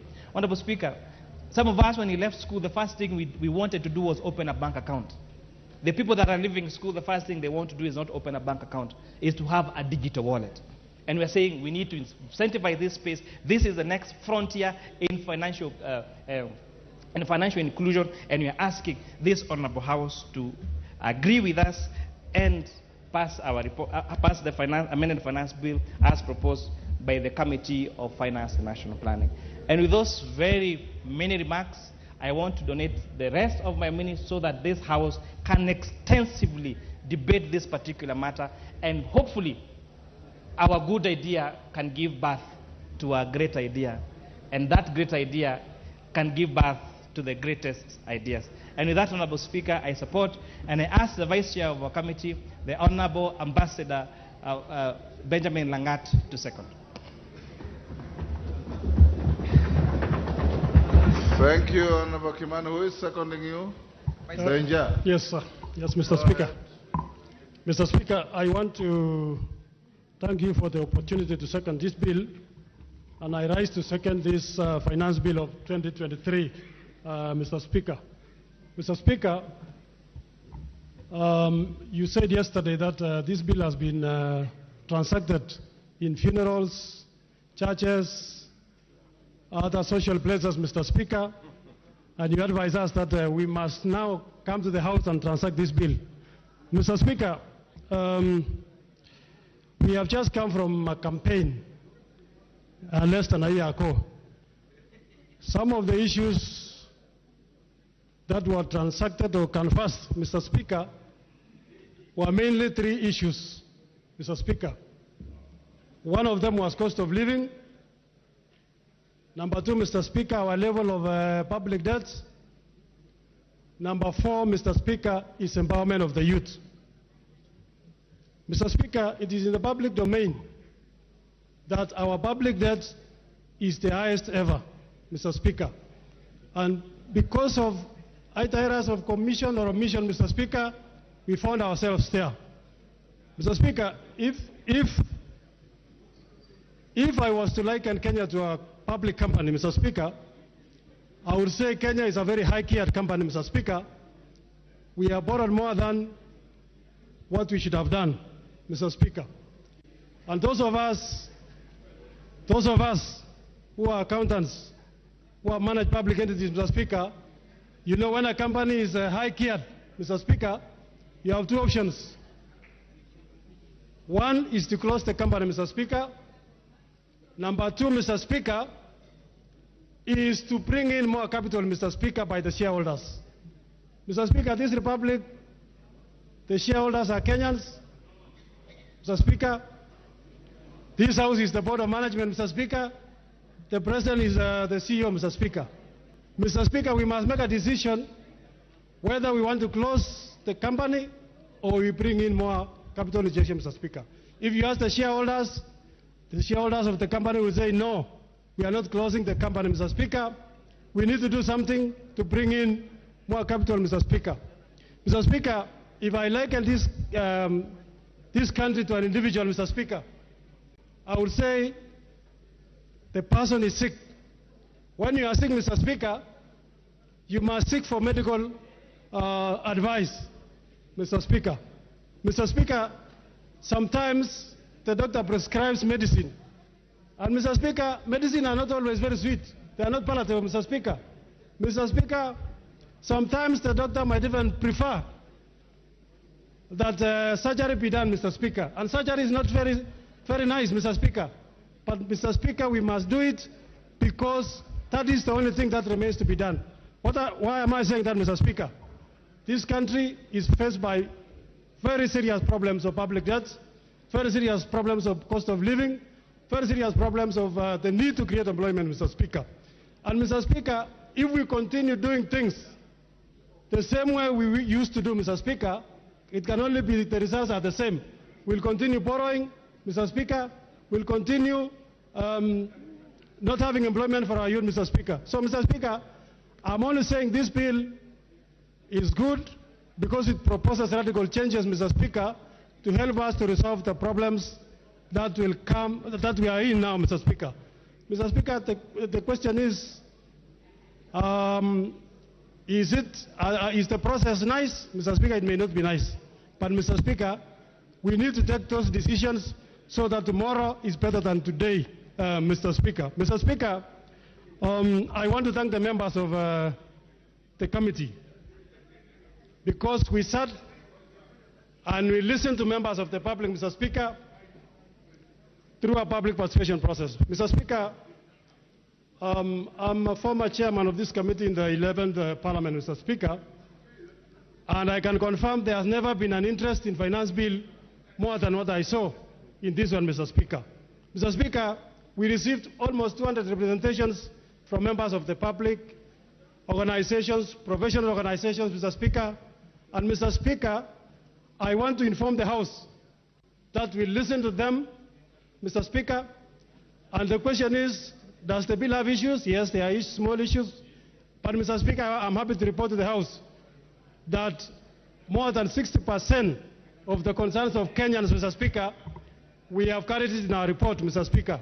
And so, members, when you are reading the bill as it is now, you read it together with the report which was tabled yesterday, Mr. Speaker. Mr. Speaker, I want to say that all the matters that were of contention, we were able to give it a hearing, and a recommendation will be put to this House, Mr. Speaker, to make sure that we alleviate the fears of the public sector, Mr. Speaker. Some of the issues include the excise duty on both manufactured goods in the country and imported goods, Mr. Speaker. And the stance of the committee, Mr. Speaker, throughout was that we must support local manufacture. We must give competitive advantage, Mr. Speaker, to our manufacturing sectors, Mr. Speaker. Mr. Speaker, if we were to industrialize, if we were to give jobs to our youths, we must see how to incentivize the manufacturing sector, Mr. Speaker. And that is why some of our proposals are actually deleting the proposals to tax excise on locally manufactured raw materials or goods, Mr. Speaker, so that our companies, we can encourage local manufacture, Mr. Speaker. Mr. Speaker, one of the other proposals in this bill, Mr. Speaker, is the export levy, Mr. Speaker. Our exports are always less than our imports, Mr. Speaker, because we don't export much. And that's why that levy is there in the bill to make sure, Mr. Speaker, that we build our exports. When I come from a tea growing region, which is the major export product in Kenya, Mr. Speaker. When we talk with them, Mr. Speaker, they tell you we only export to maybe 4 countries, 3 countries in Africa, 4 countries in European countries, Mr. Speaker. Mr. Speaker, that's a very dangerous situation. We need to build our export markets for our coffee, for our tea, Mr. Speaker, for our avocados, Mr. Speaker, and the services, Mr. Speaker. So this bill, although we seek to get the money, we are also saying we want not to tax the local manufacturers, Mr. Speaker. So, Mr. Speaker, I'm happy that as a committee, we listen to the members of the public, and I want to encourage the House. It will be a serious issue, Mr. Speaker, to pretend that we want the status quo to remain, yet at the same time we want changes. I know our friends from the other side, because I've heard them talk, Mr. Speaker. It will be wrong for us to say we remain status quo, yet you want changes, Mr. Speaker. We must do something to bring changes, Mr. Speaker. And we must be willing, Mr. Speaker, to take the necessary painful decisions now, so that, as I say earlier, tomorrow is better than today, Mr. Speaker. Mr. Speaker, so that I give time to other members, I want to say I support the bill, including the amendments. I second the bill, including the amendments that will be brought at the right stage, Mr. Speaker. And I want to encourage all the members to rise to the occasion, Mr. Speaker. We become bold. We reduce our public debt, Mr. Speaker. We increase our revenues, Mr. Speaker, so that we become a very self-reliant country, Mr. Speaker. Mr. Speaker, if we continue the same, we can only increase the public debt. If we continue the same, Mr. Speaker, we'll continue building up bending bills, Mr. Speaker. Mr. Speaker, yesterday we passed estimates, and all the members were happy. Of course, our members from the other side were not there. But, Mr. Speaker, I heard the chair of budget say we have given 613 billion to education. I heard him also say we have given double the allocation to health, Mr. Speaker. Mr. Speaker, that promise will remain a promise if we do not pass a finance bill that will help us to raise the necessary revenues that our country needs, Mr. Speaker. I'm looking in future, Mr. Speaker, that we will be able to raise enough revenues. We borrow zero, Mr. Speaker. I'm looking for a day, Mr. Speaker, we are able to lend to other countries, Mr. Speaker, because we have raised more than enough revenue, Mr. Speaker.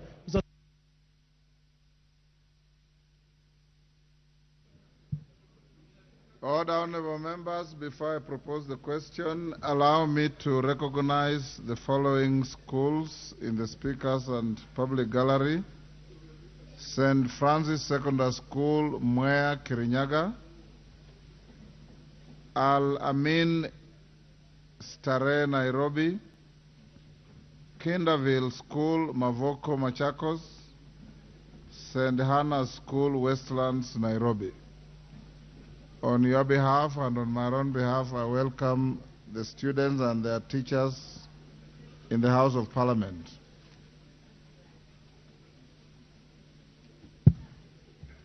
Order, honorable members. Members who are on their feet, take your seats. Honorable members, I now propose the question, which is the Finance Bill, National Assembly Bill number 14 of 2023, be now read a second time.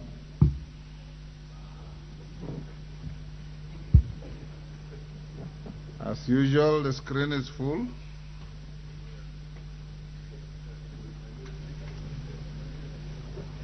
Robert Mbui.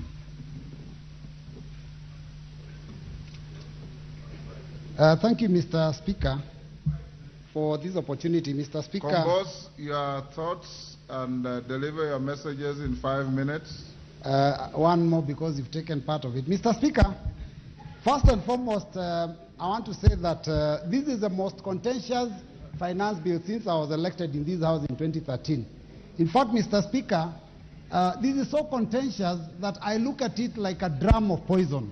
And Mr. Speaker, when I listen to the mover and the seconder, they've mentioned some amendments. They are proposing a few things that are in the bill that are okay. It's like saying that they have put a teaspoon of sugar in a drum of poison. Mr. Speaker, for me, I think this bill is something that we must reject in its totality. Mr. Speaker, the economic situation in this country is very dire. Kenyans are struggling. Kenyans are suffering. Mr. Speaker, very few Kenyans can actually put 3 or 4 square meals in a day on the table. Mr. Speaker, Kenyans are asking themselves, do we put food on the table for our children, or do we pay fees, do we buy clothes? Everything is difficult. Life is difficult. Mr. Speaker, that is one of the reasons why you saw our team of Azimio going to the streets, because we are feeling that somebody needs to start caring for the hustlers. Mr. Speaker, 1,000 shillings a few months ago could buy, maybe even fill a paper bag. Mr. Speaker, today, with 1,000 shillings, you cannot even buy 2 kilos of sugar, 2 kilos of unga, 2 kilos of cooking flour. I mean, it's already finished, Mr. Speaker. So I'm telling you, it is a very bad situation. Now, this bill, when we heard that there was going to be some proposed amendments, we thought they would deal with those things that are affecting the cost of living. 16% VAT on petroleum products has been retained. Mr. Speaker, what does that mean? That the cost of everything transported, goods and services, will go up. The cost of electricity will go up. Mr. Speaker, there's also advance tax that has been proposed on personal public service vehicles and, of course, on transporters. Again, Mr. Speaker, the minute you increase taxation, what it does, Mr. Speaker, is that will be passed on to the end user. And, Mr. Speaker, the end user is that person that we call the hustler. Mr. Speaker, who will speak for the hustlers? Mr. Speaker, our turnover tax, which is a tax on doing business where there is no profit, has gone up from 1% to 3%. Mr. Speaker, how do you tax people for having the dream of opening up a business? And we are being told that those at the bottom of the bracket are going to be raised, they are going to be assisted. Mr. Speaker, this was a hoax. Now Kenyans can see for themselves that there was never any good intention from this Kenya Kwanza regime. Mr. Speaker, this House must stand up to be counted. And this House must listen to the voice of Kenyans. Over 93% of Kenyans have said we reject the finance bill. 93% of Kenyans, those that voted for us. Mr. Speaker, I am shocked that members of the House can stand up and say, despite the fact that our voters are unhappy with the bill, we shall continue and vote in its support. Mr. Speaker, Yes, there's a point of order from the majority leader. There shouldn't be point of order. It is part of your debate. Honorable Speaker, I rise on standing order number 91. And I hear Robert Mbui saying there should be no points of order. But I think that is a prerogative of the Speaker. Honorable Speaker, standing order 91 speaks to the responsibility for statement of facts. And I have listened keenly to what the Honorable Mbui is saying. And Honorable Speaker, you did invite us to debate the finance bill. And it's only imperative on us that when we debate the finance bill, we restrict ourselves to facts that are in the finance bill and not use this opportunity, Honorable Speaker, to deliberately mislead the country or play to the gallery. And I know the Honorable Mwalimu Robert Mbui has been a good teacher and a good legislator. But to state that the question of turnover tax is what he is misleading the country to believe, knowing all too well, because he's a good teacher and he reads. He knows turnover tax is optional. You either choose to pay a turnover tax or you do your returns. True, Honorable Speaker. Order. What is out of order, Majority Leader? Honorable Speaker, what I found to be completely out of order. Order. What is out of order? Honorable Speaker, what I found to be complete out of order is the misleading statements that are not based on fact. That the Honorable Robert Mbui is advancing, and he should base his facts on what is in the bill. Order. Order, honorable members. Robert Mbui, proceed. Thank you, Mr. Speaker. And please, Mr. Speaker, these frivolous points of order are just meant to waste time so that people cannot hear what we have to say. Mr. Speaker, I talked about things that are in the finance bill. Even the 3% turnover tax is in the finance bill, Mr. Speaker. And I said this, when will this House stand up to be counted? We are being controlled like puppets by the executive, Mr. Speaker. The executive stands and says they are going to watch how we vote. I don't know what will happen to us. Mr. Speaker, members of this House must ensure that the independence and the power of this House is respected so that we don't be taken for a ride. Mr. Speaker, the division of Kenyans by this executive has gone on for a very long time. They started with the issue of hustlers versus dynasties. They talked about companies which I've had alluded to here, and shareholders and non-shareholders. Now we've also been told, oh, this bill, there's a fight between those who have salaries and those who do not have salaries. Mr. Speaker, we must make sure that we speak the truth. When you tell us that you want Kenyans to feel pain now, I don't know, they will go to heaven soon or start enjoying themselves. It reminds me of Shakahola, Mr. Speaker. That is what the people of Shakahola told people. They told them, sell all your assets, come to us, starve and suffer in pain, then die and see heaven. Mr. Speaker, we do not want our hustlers to die. We will speak for them. They are suffering enough, Mr. Speaker. This bill, we cannot allow it to continue hurting them more than that, Mr. Speaker. Mr. Speaker, we have had a mention that Kenya is not highly taxed because I think, I don't know, Tunisia, Morocco, they are taxed more. Their tax to GDP is higher. How do you compare Kenya with some of those countries? The average salary in Tunisia is 176,000 a month. Average salary in South Africa is 187,000 a month. Average salary in Morocco is 263,000 shillings a month. The average salary of a Kenyan is 22,000 shillings. How do you compare light and day? Mr. Speaker, let us talk the truth. Mr. Speaker, you know, when I listened to this team when they were speaking during the Kenya Kwanza team during the campaigns, they talked about raising the hustlers. In this finance bill, there is a proposal to tax welfare groups. Welfare groups are those chamas of our women when they put money together, Mr. Speaker, so that they can do table banking. 1,000 shillings each, they put it together, then it is taken by one. Now this team wants to tax that money, take money that these women have worked hard for, the hustler women of this country, the mamamboga, the boda boda. Can you people be fair to Kenyans? Members, Let us stand up and oppose this bill, all of us. The voters are watching. The voters are watching. And I can tell you, those three people that you are respecting so much, when you lose the next election, they will not pick your call. And by that time, even these positions of cabinet, I don't know, CASs, we will have fought them, we will have removed them. They will no longer be there. So members, please, let us vote. Order. Order, honorable members. In any civilized parliament, when you approve of what your colleague is saying, you thumb your feet. You thumb your feet. The way the minority leader is demonstrating. For those honorable colleagues who are here for the first time, this is not a rally. This is a parliament. So thumb your feet in approval and keep your silence in your disapproval. Mohamed Ali Jijopevu.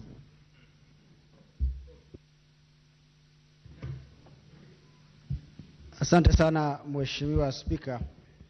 Mimi nasimama kuunga mkono na vile vile nitaanza kwa kusema ya kwamba ni vyema sisi kama wabunge tuweze kujadili masuala ambayo yana umuhimu na taifa hili na wananchi wake.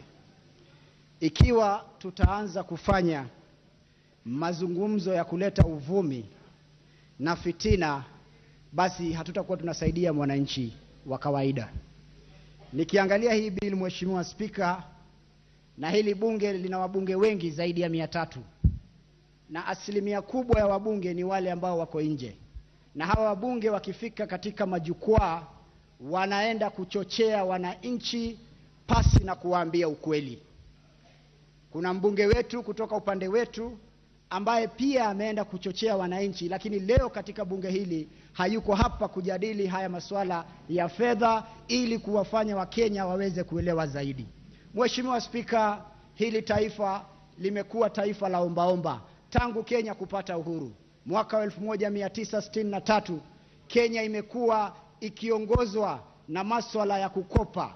Kila mwaka ni kukopa, kulipa wafanyikazi wa serikali, kukopa, kuleta maendeleo. Na ndio maana sasa imefika mahala ambapo tunataka kusema ya kwamba tutajinyima, tutajizuia na mikopo, tuanze kujifunza kutafuta hela miongoni mwa Wakenya na kujikomboa katika minyororo ya kukopa kila mwaka. Hili taifa hatuwezi kukopa mpaka kiyama. Hili taifa ni lazima tukaze minyororo, tufunge longi yetu vizuri na tuvae njuga na tuhakikishe ya kwamba tutafanya haya mambo kwa miaka 2 ama 1 hivi, lakini mambo yatakuwa sawa. Mheshimiwa Spika, unataka vipi Kenya hii tujenge barabara wananchi wanataka? Mheshimiwa Spika, unataka vipi sisi leo tuweze kuunganisha umeme? Unataka vipi leo tuweze kupunguza bei ya vyakula ilhali tutaendelea kukopa kwa wazungu ili kuleta matatizo kwa Afrika? Ni lazima tujifunze na kustahimili. Mheshimiwa Spika, katika bunge hili leo, hawa wabunge wenzangu leo wana nguvu kwa sababu wao kila mbunge kama sijakosea ana nyumba. Mheshimiwa Spika, wacha nizungumzie hili swala la nyumba kwa sababu linachukuliwa vibaya sana.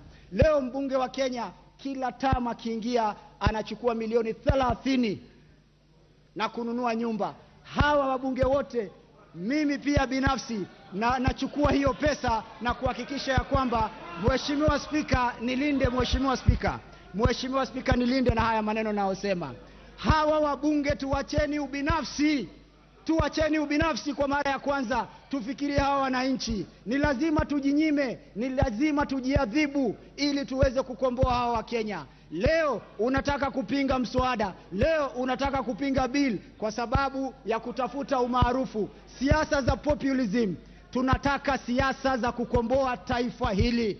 Hatuwezi nyima maskini nyumba na wewe unajipatia nyumba kila mwaka. I see nothing out of order. You'll get a chance to say something contrary to what he's saying. That is what debate is all about.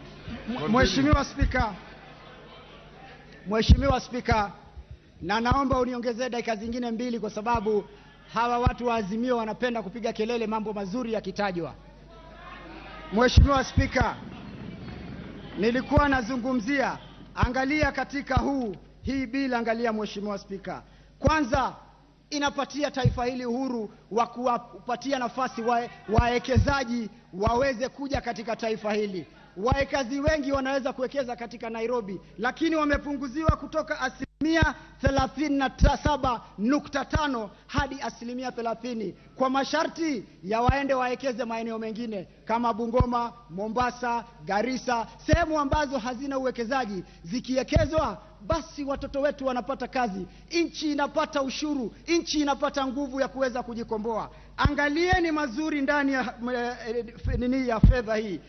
Kwa mfano, hii mambo ya asilimia 10 ambayo ina protect local market, ya kuhakikisha kwamba tunaenda katika jua kali sekta, tunanunua Kenya, tunanunua Ukenya ndani yetu na kuhakikisha tunainua viwanda vyetu. Angalieni yale mazuri yako ndani ya hii, msiangalie ubinafsi, msiangalie tamaa, msiangalie kuongozwa na viongozi ambao hawana dira ya uongozi. Kila mwaka ni kusumbua, kila mwaka ni kuambia. Time is up. Women Rep Migori. Women Rep Migori, you are on the screen, or you are not ready.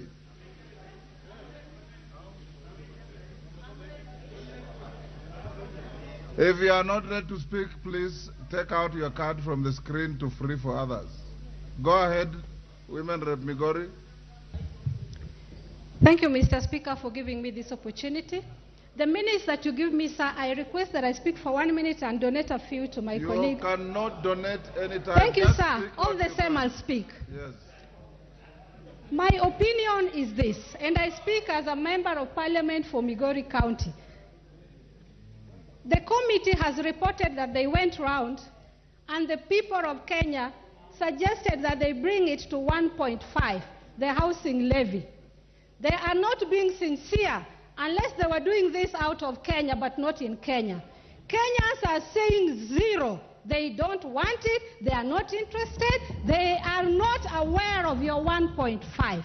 And I'm questioning this. If you are dishonest, even after speaking to Wananchi, where is your honesty? Chair, you said that people told you that they want 1.5. Right now, I'm receiving calls and SMSs, and they're telling me, Fatuma, speak for us. In Migori County, Kenya at large, we are not aware of that 1.5. You never visited Migori. I believe you didn't visit anywhere other than your small offices. You sit there, take coffee, and make decisions for Kenya. We are telling you we are not interested in your levy. We want food on our tables. Our children are going hungry. We don't need houses. We are living in our grass thatch houses. We are comfortable with those houses. All we want is food. And as a youth, I'm telling you, shame who? Shame on you. I am not aware of your input. And I'm telling you, you should be ashamed. You are lying either for yourself or for your government. As the people of Kenya, as a youth, I am telling you, whatever you promised us in your agenda, keep your agenda and stop shaka-hollering us. We are not interested in your house. It will not even come even if we give you 100% levy. We know the truth that you don't keep your promises, and you're not going to twist us in this. Stop lying to Kenyans and face reality. Kenyans wamechoka. They are not interested in this house levy. They're asking for one request. Please give us food. Don't give us houses that do not exist. After all, as a Muslim, there is a golden house waiting for me in heaven. I don't need one from Kenya Kwanza. Thank you, Mr. Speaker. Wakili Mureu. Wakili Mureu. Rendekeri.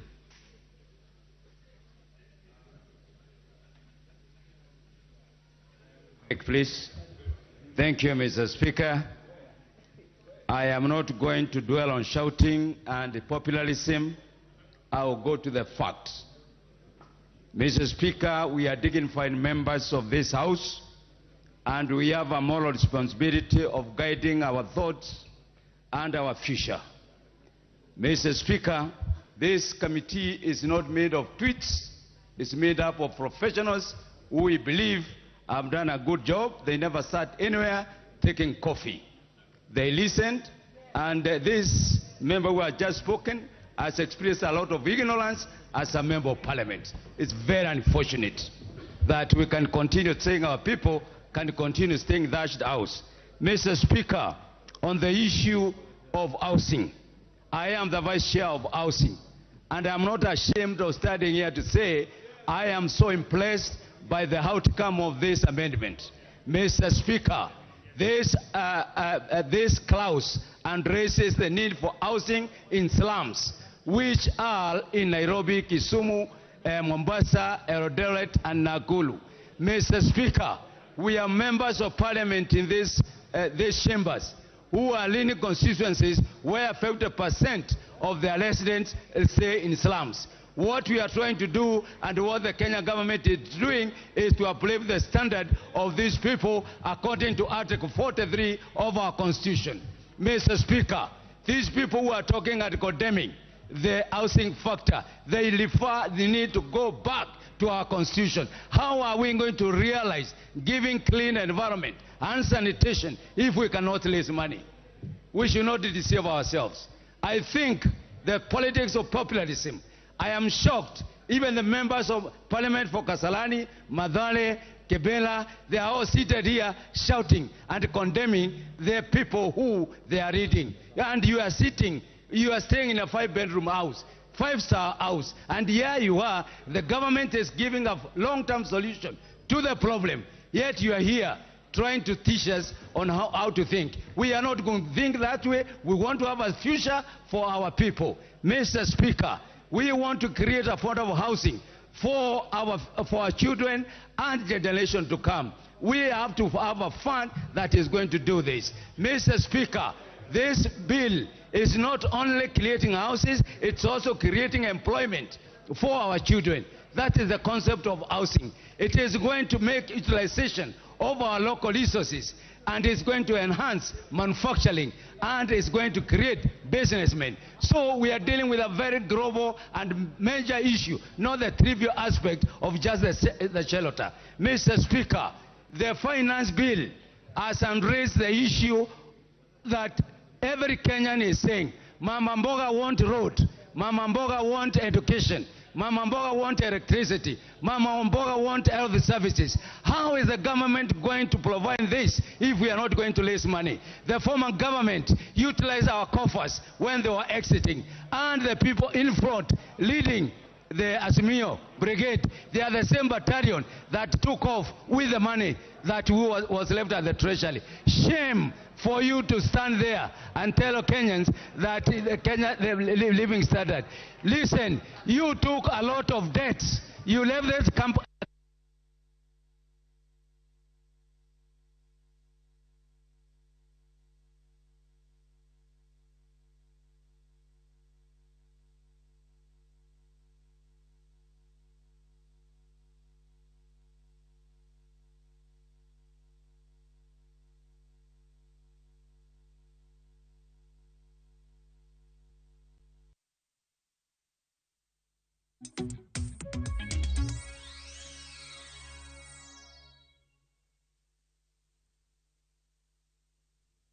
Kushinda kaende jackpot sio lazima upate game zote correct. Nilipata 12 of 13 kwa nimewin 11 out of 13. Mi nilipata game 11.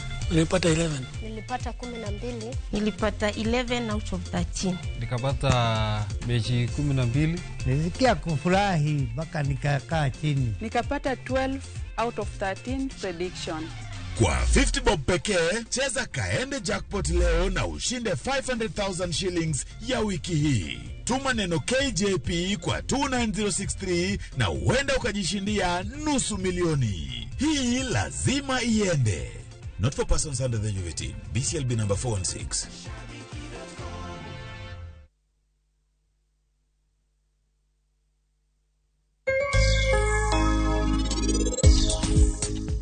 Mama ingeni anna ido nyathino to no litna. Nyisani inie min nyathino.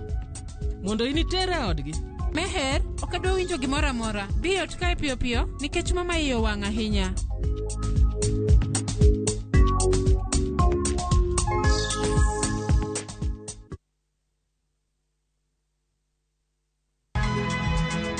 Nyakwa Ramogi Wachaka ni giweche matimore sa. Gige dongruok en gigo eko ma en hakini, ok en gimimiyi mich. Buch jopiny. Adier gima dhi mbele sani, Trevor dhano kech nego. Alo, ber ahinya udhi nade? Wadhi maber Musa, pinjani penjo mibni godono mar senator. Tich adek ka tich adek, tudri gi jalendo Trevor Ombija janding opanga jonyakach dendo nombija taya nyakwar guok kocha pesa. Sadek otieno, mana Ramogi TV. Kik bai. All I've ever done is love you. I don't deserve to be punished. I know I messed up big time. It will not happen again. I promise. They say love is a beautiful thing. But how far is too far when it comes to loving someone? Is everything okay between you and Joy? There's nothing I can do that's right in her eyes. You're suffocating me. I need space to think. Is kindness a virtue that everyone should have? How much secret can you keep from your partner? I still feel guilty I haven't told Job about my retrenchment. Tell him when you're already making money. Enjoy some love, some humor, and lots of real life lessons. What are you talking about? Come on. Get out of my house. Catch this brand new shows of Reality Check on viewsasa.com.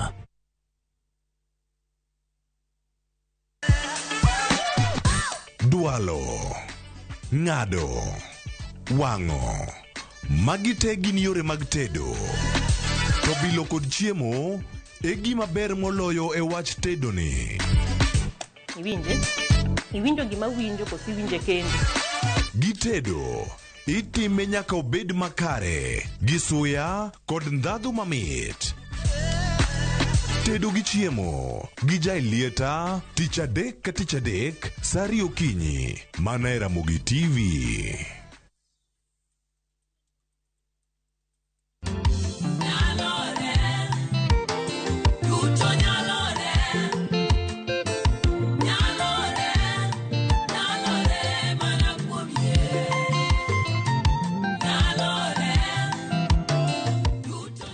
An iluonga ni Rachel Wino. Kidwa winjo wenda mar nyalore, di mana *8 6 0 star 4 1 8 hash. Ramogi TV en od jower duto. Veke Ibambe na View Travel. Masai Mara or Amboseli from 14K, Savo or Samburu from 24K. Mombasa, Diani or Malindi from 14K. Self-drive deals from 3K, Dubai and Zanzibar from 560 USD, Mauritius or Seychelles from 1000 USD, South Africa and Thailand from 1080 USD, Malaysia, Singapore and Egypt from 1200 USD, and Maldives and Santorini from 2000 USD. Call 0703 254 254 for bookings.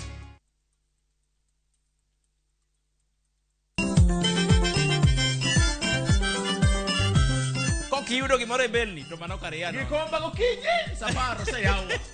Palomino chiena tandora mojonya. Kit thumbe mawakelonu otenore e ndhadhu maggi. Kae kama chokruok nitie. Orchestra super haki. Kidola kabari. Wabiro. Chakre Orutu, nyaka Wangla, nyaka Benga, budho mara Tiporiti. Michael Onigi DJ Kolo Call Instrumental, kod Ninja The Entertainer. Ramogi Night, Teacher Beach ka Teacher Beach, Sangwen Otieno.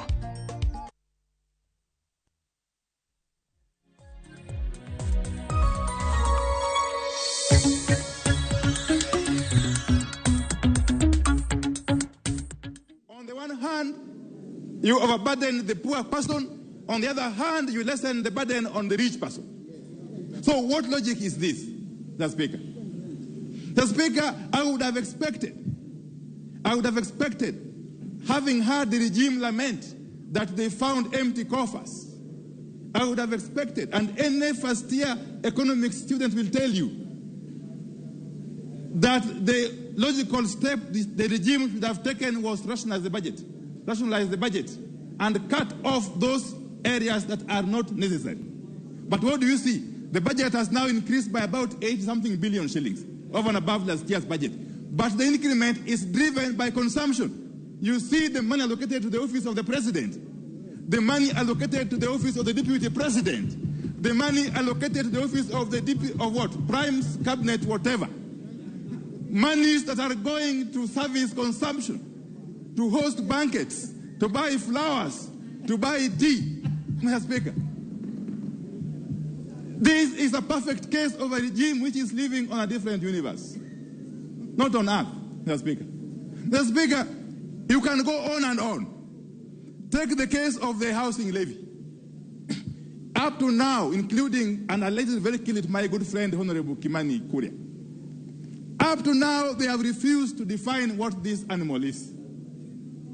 We do not know whether it is a levy, it's a tax, it is a fine, it's a penalty. Nobody knows, Mr. Speaker. And then they come here and want to tell us that they have reduced it from 3% to 1.5%. Mr. Speaker, they have even worsened the situation now. The situation has now worsened because the cap which was there initially of 2,500 has been removed. Now they have targeted even those who are earning bigger salaries more. Now they have attacked the low person, the middle person, and the higher person. Mr. Speaker, let me tell you, in the village where I come from, we have got public servants. We have got employees who have toiled for years. Some of them are left with about 5 years to retire. They have got their own houses, which they have built through different schemes. You want to tell them to part with 1.5% of their pay, Mr. Speaker, to deposit in a scheme who nobody knows the intention about. Mr. Speaker, if you did just basic calculation, this 1.5% of an ordinary primary school teacher salary, he will need not less than 200 years to be able to acquire a house. And yet this person is retiring in 5 years' time. So tell me, who is he saving for? Who is he buying this house for? Is his grandchildren, great-grandchildren, or who, Mr. Speaker? Nobody is coming up to give us answers to those very basic questions. And yet, to that poor Kenyan worker in the village, that 1.5% which you are forcing him to fork out can mean a difference between starving to death or surviving. The Speaker, that poor Kenyan worker in the village, or even here in Nairobi, depends on that 1.5% of his salary to put food on the table for his children, to buy a uniform for his school for his children, to pay school fees for his children, to actually pay all the bills that he incurs in his day-to-day life, Mr. Speaker.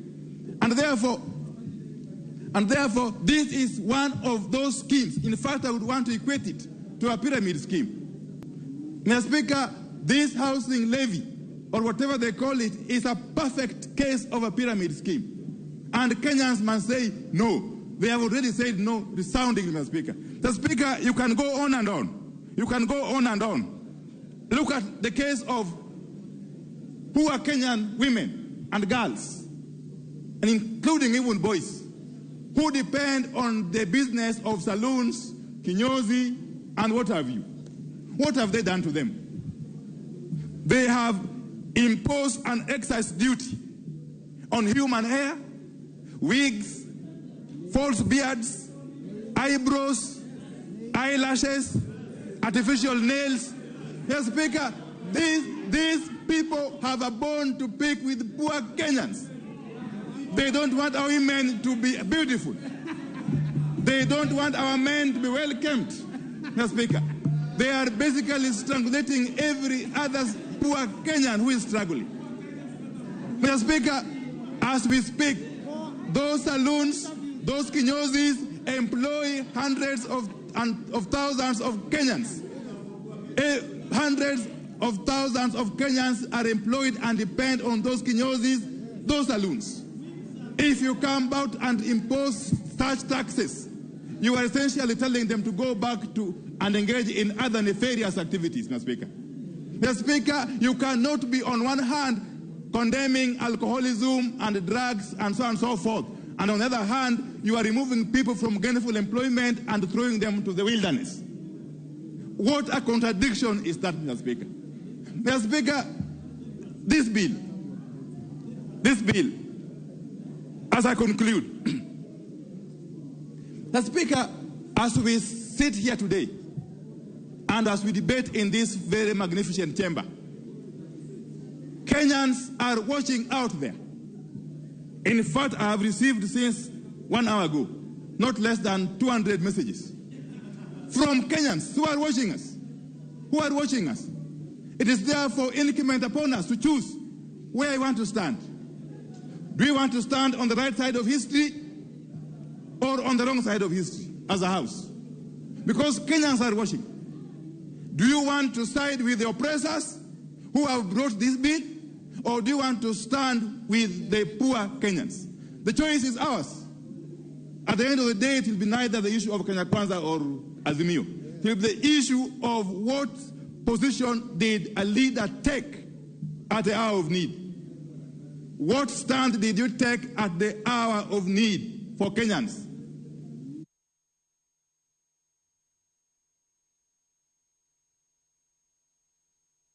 They are watching.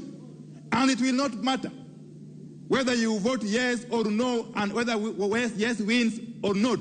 What will matter is where are you standing as a leader of the people of Kenya. The Speaker, in this country, we are used to giving empty and lofty promises, and then we forget about them soon after elections.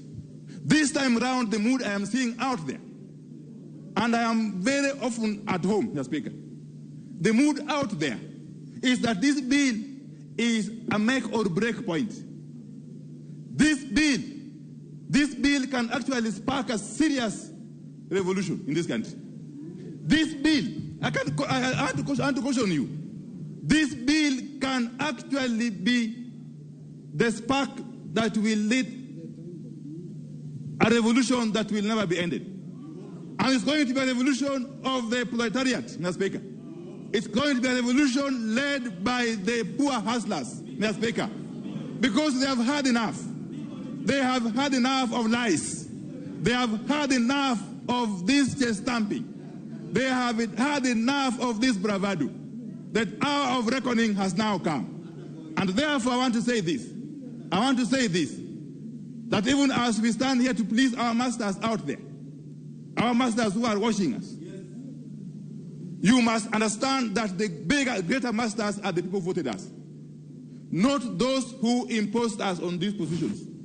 Mr. Speaker, this house cannot go down in history as a house which disregarded the plight of the people. This house must go down in history as a house which stood with the people at their hour of need. And with those very many remarks, Mr. Speaker, I oppose in totality. Thank you. Dende Nyoro.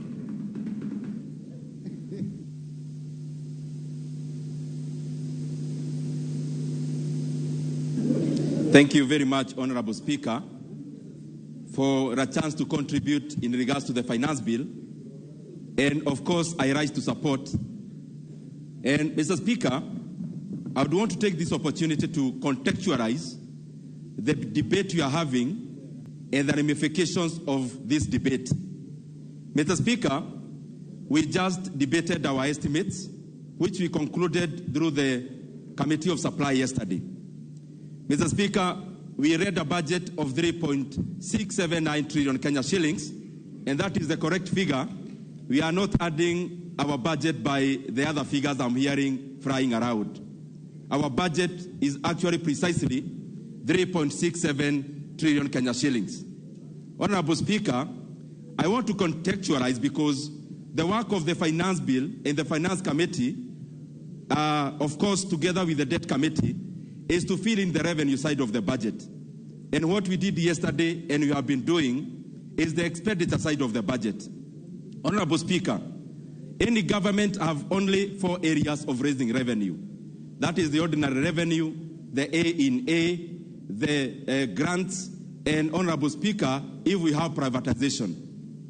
Honorable Speaker, the current budget as it is, our revenue side, 2.57 trillion Kenya shillings is ordinary revenue. 347 billion Kenya shillings is appropriations in aid. Honorable Speaker, 42 billion is the grant. And therefore that gives a deficit, a much lower deficit from what we had last year, now at 718, 720 billion thereabout. On the expenditure side, because I want to contextualize, Honorable Speaker, 2.3 billion Kenya shillings is the expenditure of the national government, which incorporates the parliament and the judiciary. Honorable Speaker, we also budgeted for 986 billion Kenya shillings in CFS in payment of our debts and especially the interest rate. Honorable Speaker, we also budgeted for Kenya shillings 385 billion that will be sending to our counties as equitable share. Why am I giving all this detail, Honorable Speaker? This House has a choice to make. Honorable Speaker, we passed the estimates of the coming financial year. And what is it that we want to achieve so that we contextualize and we put on the same platform on what kind of amount of money do we actually need? Honorable Speaker, whatever I have enumerated on the revenue side and the expenditure side balances. And therefore, any variation on the revenue side has to have a corresponding effect on the expenditure side. Honorable Speaker, out of the 3.679 trillion Kenya shillings, we are spending the same taxes we are collecting, the same revenue we are collecting through the finance side of the budget. Honorable Speaker, 630 billion Kenya shillings is going to the education of the Kenyan children. Honorable Speaker, through this budget, and of course being supplied by the resources from the finance bill, we have been able to add an extra 10 billion Kenya shillings to those of us who are in JSS junior secondary schools, Honorable Speaker, to capitalize the students. Honorable Speaker, through the same revenue that we are collecting, we have been able to double our HELB allocation from this exiting year of 15 billion to 30 billion Kenya shillings, Honorable Speaker. Honorable Speaker, through the same revenue, we have been able to add Kenya shillings 10 billion to NGCDF, Honorable Speaker, where every constituency will be receiving 25 million to 45 million, depending on the formula, in the next financial year. Honorable Speaker, we have been able to add and actually double the amount of money we give to Public Service Commission in terms of hiring interns. Next year, Honorable Speaker, we are going to hire 8,000 interns instead of the 4,000 that we are hired this financial year. Honorable Speaker, we have been able to allocate 249 billion Kenya shillings to our roads. We have been able to give our farmers fertilizer. The question that we must ask as this House, as we debate the finance bill, what is it that we have a problem with in terms of the expenditure? Honorable Speaker, we have to support the revenue side of the budget because, Honorable Speaker, that is where we draw the resources to be able to take our Kenya forward through infrastructure and any other kind of development that we are undertaking. Honorable Speaker, I support 100%. Thank you, Ndindi Nyoro. The Honorable Masara.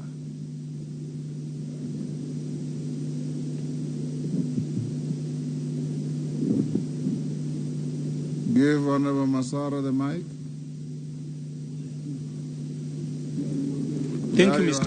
Thank you, Mr. Speaker. Thank you for giving me this opportunity to contribute to this bill, Finance Bill of 2023. Mr. Speaker, first, I want to appreciate the Kenyan people. For the first time in the history, they have really participated and contributed towards this contribution. This is where we have seen and Kenyans have exhibited public participation. I want to encourage all Kenyans to be doing this in every bill so that they can participate in how they are being governed. Mr. Speaker, having said that, first, I want to say that I want to correct an impression which was given by my friend, Honorable Mohammed Hali. The mortgage we are being given as MP, we pay for rate plus interest. It's not a free money for us. It is being deducted from our salaries. Therefore, somebody should not say that we are tuko na ubinafsi.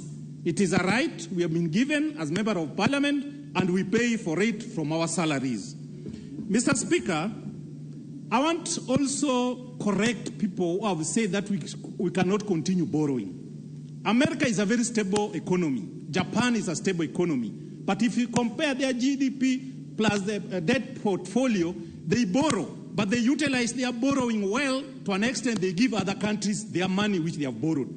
Therefore, this country can continue borrowing, but what we must do is we must utilize the money we borrow to trigger development in the economy. That time, that borrowing will help the economy. Mr. Speaker, on this particular bill, I want to say this. On Article 28, Clause 28 of the bill, concerning fuel, Mr. Speaker, fuel is a factor of production. If you increase the prices of fuel, all other things will increase. It means those who are doing production will increase the prices of items. This bill, I agree also with my chairman of budget, that budget must be financed. But the timing is bad, Mr. Speaker. As we speak today, Kenyans cannot afford 3 meals per day. They are taking 2 meal breakfast and supper, and some are only taking 1 meal. Therefore, if you increase any tax, actually the government is not going to realize the objective because the purchasing power has gone down. So even if you say you are paying 16%, people will no longer use their vehicles. People will use matatu. It means the vehicles will be parked at home. Therefore, you'll be collecting less revenue. Mr. Speaker, if you read today's Nation, it is talking about the number of billionaires who have left the country because of high tax. If we pass this bill in entirety the way it is, so many investors and manufacturers and people can contribute to the development of this country are going to leave this country and produce elsewhere. Therefore, what I'm suggesting that the budget must be financed. But why must we employ a governor who has served 2 terms, who has pension, to be a CAS? That's a question I'm asking myself. Why should we employ an MP who has served 3 terms, who is earning pension, to be a CAS? Do we really need them? My proposal for this country is that let us put our priorities right and caution the current population for the time being until the economy stabilizes. I believe, and I'm a strong believer, that we must pay tax.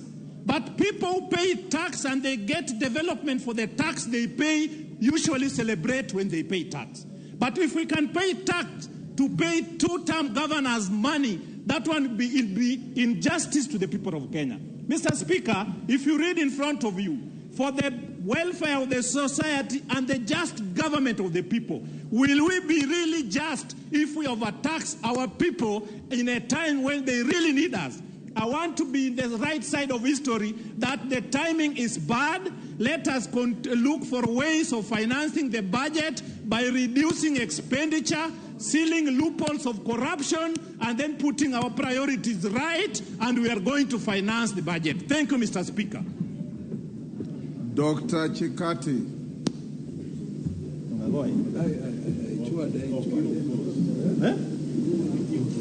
I am opposed. Give Dr. Chikati the mic. Here I am. Thank you. Mr. Speaker, I just want to give the summary picture of the outlook of the finance bill. And so, first of all, Mr. Speaker, the way I understand it, overall it seeks to boost the ordinary revenue as a share of GDP to 25%. And I'll give the summary picture because of time. It also seeks to increase tax compliance rate from 70 to 90%. As you know, one of the challenges facing Kenyans is the issue of tax compliance, Mr. Speaker. Thirdly, Mr. Speaker, the bill seeks to address the issue of counterfeits and expand the tax base. And the issue of counterfeits and tax evasion is a big challenge to the Kenyan community.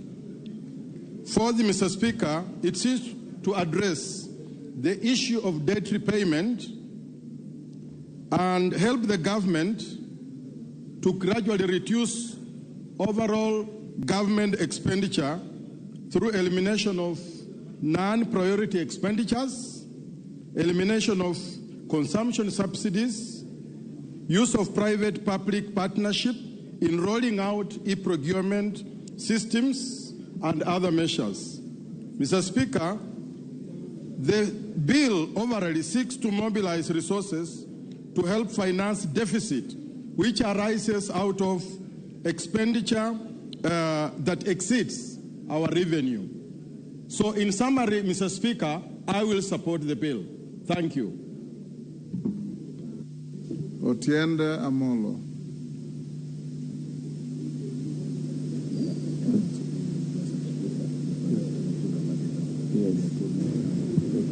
Thank you, Mr. Speaker. Mr. Speaker, I oppose this bill in entirety, and I submit that this bill is irredeemably and irretrievably bad and inimical to the well-being of Kenyans at large. Mr. Speaker, that is actually essentially conceded by the chair of the committee, because you realize, Mr. Speaker, that in moving the bill, he actually ended up moving the report rather than the bill. And he essentially dwelled so much on the things to be removed from the bill rather than the contents of the bill. That means, Mr. Speaker, that the right thing to do is to reject the bill so that we go back to the drawing board. Alternatively, they withdraw it and put all those things in the bill that they will bring. Because to say we intend to is a wish proposition. There is no assurance that it will be done. Mr. Speaker, 90% of Kenyans have rejected this bill. 90%. And the majority of all those who submitted their memos have also rejected this bill. Mr. Speaker, it's for a very simple reason. And the reason is this. Excessive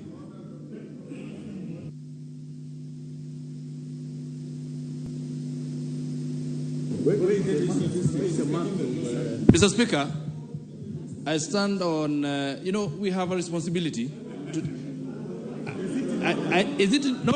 wait, calm down. I stand on standing order number 95A, and I want to know whether Honorable Otende Omolo, with all due respect, when he says and stands on national TV, here in Parliament, where we are broadcasting live, and says that 90% of Kenyans are opposed to this bill, what statistics has he laid on this table to say that he has done a research and found out that 90%, because, 90%, Mr. Speaker, is mathematics. These are numbers, and numbers do not lie. You must be responsible of the statement that you place on this table. So, Mr. Speaker, please, let him substantiate where he has gotten the figures of 90% from. Proceed, Lieutenant Amolo. Yes. Thank you, Mr. Speaker. Mr. Speaker, that objection is symptomatic to the problem this side is having. They don't listen to the radio stations, they don't read the printed media, they don't watch TV stations. If they did, they would not ask that question. Let me continue, Mr. Speaker. Mr. Speaker.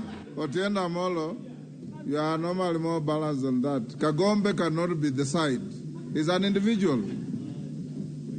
Speaker, I'll proceed. Yes. Mr. Speaker, the point I'm making is that excessive and generalized overtaxation of Kenyans will only further burden Kenyans who are already suffering.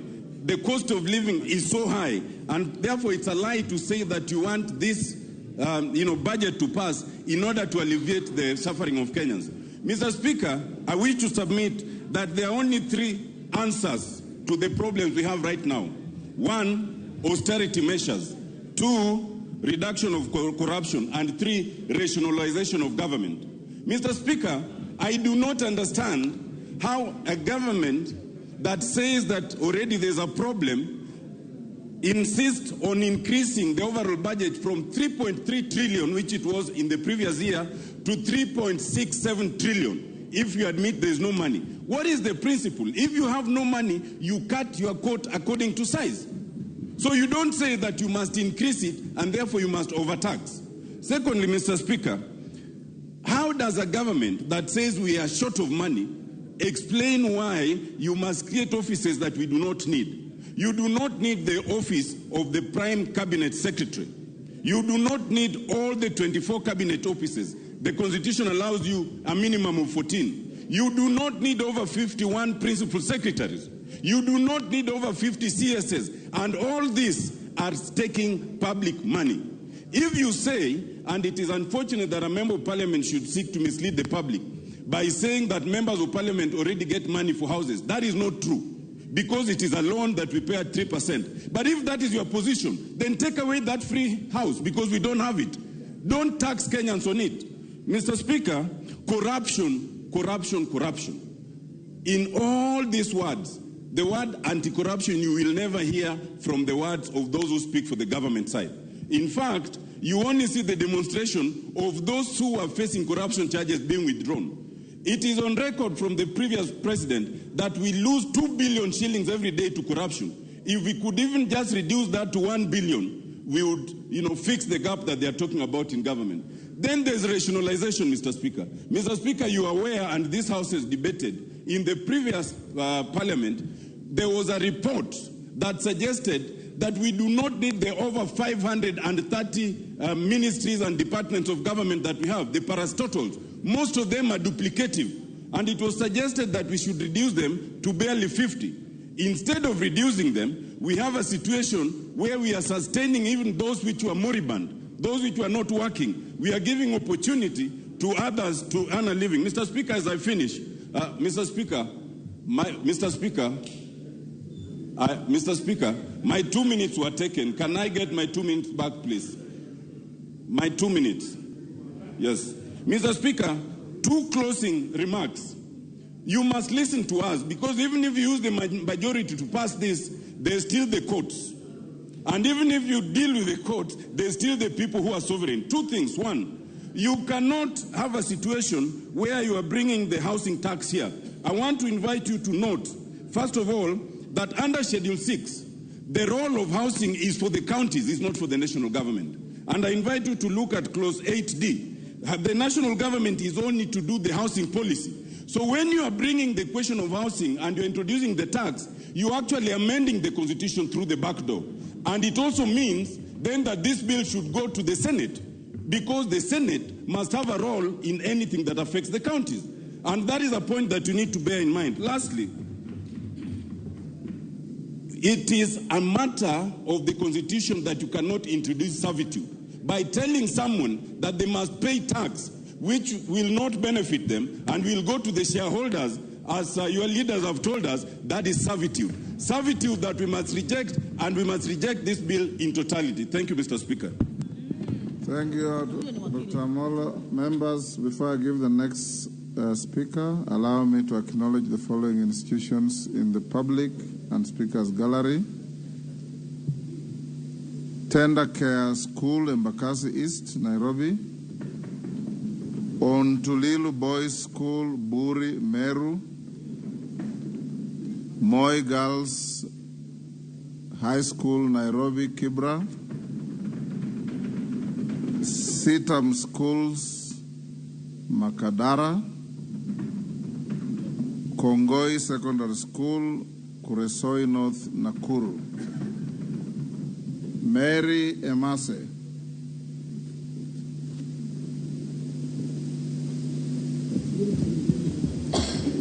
Thank you, Chair, for this opportunity to contribute to this motion on the finance bill.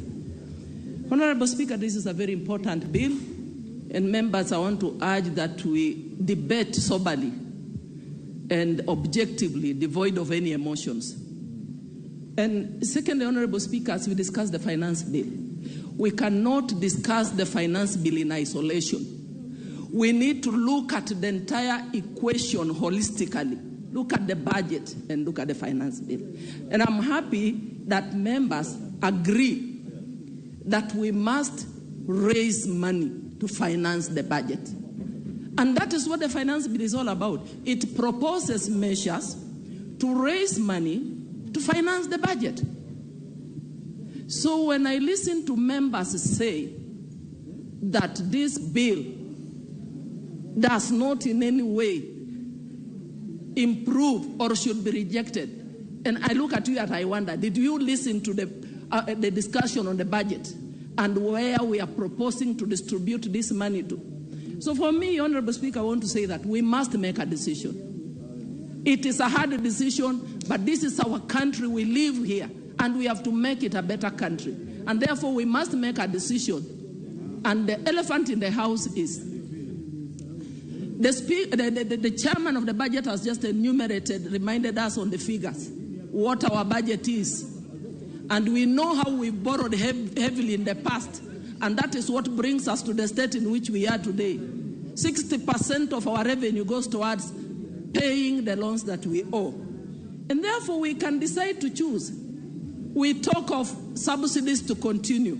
We talk of less taxes. Yes, you can choose to go that direction. But the question you should ask yourself, for how long shall you be able to sustain the subsidies? And I hear people saying, when we reduce taxes and we continue to give subsidy, we attract more investment, and then the country is able to grow. I want to ask you, reducing taxes is just one of the factors, but there are so many other factors of production. You will need to provide accessibility, that's the road. You may need to provide electricity and many other factors. So it is not automatic by reducing taxes that we shall be able to spur growth and improve things. So, Honorable Speaker, I want to say on this finance bill, as I support it, that I support the position by Kenya Kwanza, that we need to raise more taxes ourselves as a country and borrow less, so that by doing that, we are able to actually allocate money to core sectors of the economy. In fact, the question we should be asking ourselves are questions on accountability, are questions on austerity measures, are questions on how do we fight corruption, so that together we are able to raise them. And that is why we saw in our budget that we are allocating money to go to the sectors like agriculture, so that we are able to increase production. And therefore, ultimately, the forces of demand and supply will help bring down the cost of goods and cost of living. We are putting money to sectors like digitization, industrialization, so that we're able to create employment opportunities for our children. So the finance bill in entirety is not a bad thing. And Mr. Speaker, I want to support this finance bill. And I've listened to members contributing. I was expecting members will say, I do not like this. This is not for Kenya, and this is what I'm proposing. I want to commend Honorable Masara. It's only Honorable Masara who has said, this is bad. I propose, probably we shouldn't have done A, B, and C. So, Honorable Speaker, I want to thank the committee. It has not been easy. They have tried. And in particular, I see they have listened to Kenyans. They are proposing some reductions, like on the 3%. They're reducing it to 1.5. Probably the only thing I would want to request the chair as he replies to expound more on the difference between moving from mandatory contribution to a levy. And also, when you look at clause 76, that was clause 76. So when you look at clause 36, they have also proposed to remove the 20% mandatory deposit for those companies or individuals that were seeking who had issues with the tax payments or taxes that are being demanded. That was demanded that they needed to pay deposit in court. So, thank you, Honorable Mary Mase. Member for Kaloleni. Kaloleni Katana. Kahindi Katana. Asante Bwana Spika kwa kunipatia muda huu.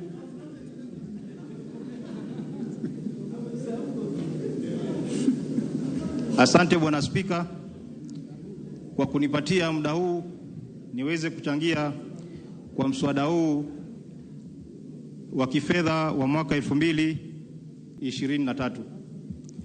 Mimi napinga mswada huu kwa yale yafuatayo. Bwana Spika, gharama ya maisha imepanda kiwango kikubwa zaidi, na gharama hizi hazijui ni nani yuko upinzani na ni nani yuko ndani ya serikali. Tabu hizi tunazipata sote kama Wakenya. Bwana Spika, ukiangalia ile nyongeza ambayo inataka kuwekwa kwa mafuta, ukiongeza ushuru kwa mafuta, kila kitu kinapanda, na anayeumia zaidi ni yule ambaye alikuwa akiongelewa: mama mboga, bodaboda, kwa sababu hakuna tofauti ya mama mboga na bodaboda na mbunge hata na rais. Kama ni bei ya mafuta, Bwana Spika, tunanunua lita moja kwa bei sawia.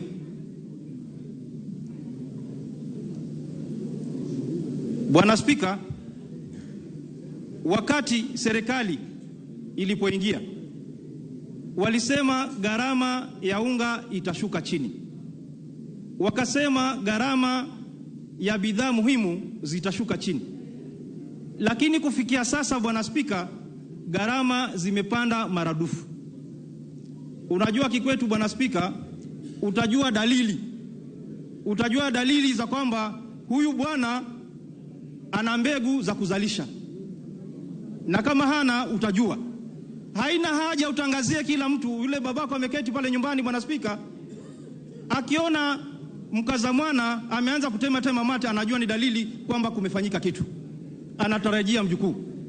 Lakini serikali hii ambayo ipo, hatuoni dalili za kutema mate, ni kutangaza kila siku bibi yangu ana mimba, na tukiangalia hatuoni ile mimba, ni kuhadaiwa. Kwa hivyo, Bwana Spika, ile tunasema ni kwamba serikali ilisema itahakikisha gharama za maisha zitashuka chini. Hapo sisi ndo tunasema, na mwananchi amesema hatuwezi kuongeza ushuru ili kufanya gharama ya maisha iende chini. Serikali inatakikana kuangalia yule mwananchi alikuwa anasema anamtetea, ili aweze kupata nafuu. Bwana Spika, sisi ambao tuko mashinani, hata wale wabunge ambao kwa serikali, imekuwa ni vigumu hata kwenda mashinani kuonana na watu, kwa sababu sisi wenyewe hela hatuna mifukoni. Tutawasaidia vipi wale watu wetu? Na hii dhana ya kusema kwamba ati wabunge wanapewa pesa za kununua nyumba, ule ni mkopo, tunakopeshwa na tunalipa na riba. Kwa hivyo mimi sahihi, Bwana Spika, unajua nimechukua mkopo wa nyumba na ninakatiwa katika mshahara wangu. Hii nyumba nalazimishwa kulala ni nyumba gani? Hii ingekuwa inakatiwa kwa hiari, yule ambaye anataka akatiwe, alipe nyumba. Yule ambaye yuko na nyumba afanye shughuli nyingine na zile pesa zake, aweze kufanya, aezekee, ili aweze kuongeza biashara yake. Bwana Spika, ingekuwa vyema badala kupunguza ushuru wa nyumba, wangepunguza ushuru wa mafuta. Gharama ya maisha ingefanya nini? Ingeshuka chini. Lakini angalia ule bodaboda ambaye alikuwa akizungumziwa, na kama ni ahadi, serikali hii imeahidi vya kutosha. Serikali hii imeahidi vya kutosha, na kama ni kulaumu pia imelaumu vya kutosha. Kile tunachotaka sahihi ni kuhakikisha gharama ya maisha inarudi chini. Bwana Spika, tunapoenda mbele itakuwa ni vigumu hata ongezeko la watu kufanyika hapa nchini, kwa sababu wavulana hawana pesa ya kuoa, hawachipi. Silvano Zosoro. Thank you, Honorable Speaker. Honorable Speaker, from the onset, I want to support the report by the Finance Committee in regard to this finance bill. Honorable Speaker, I want to restrict myself to the housing thing. Honorable Speaker, I once asked my grandfather where he was when his peers were being allocated huge tracts of land, across the Gusii region. And he told me that at that point it didn't matter to him, to own huge tracts of land, because he couldn't imagine that at some point population will grow. He couldn't imagine that at some point land will be inadequate.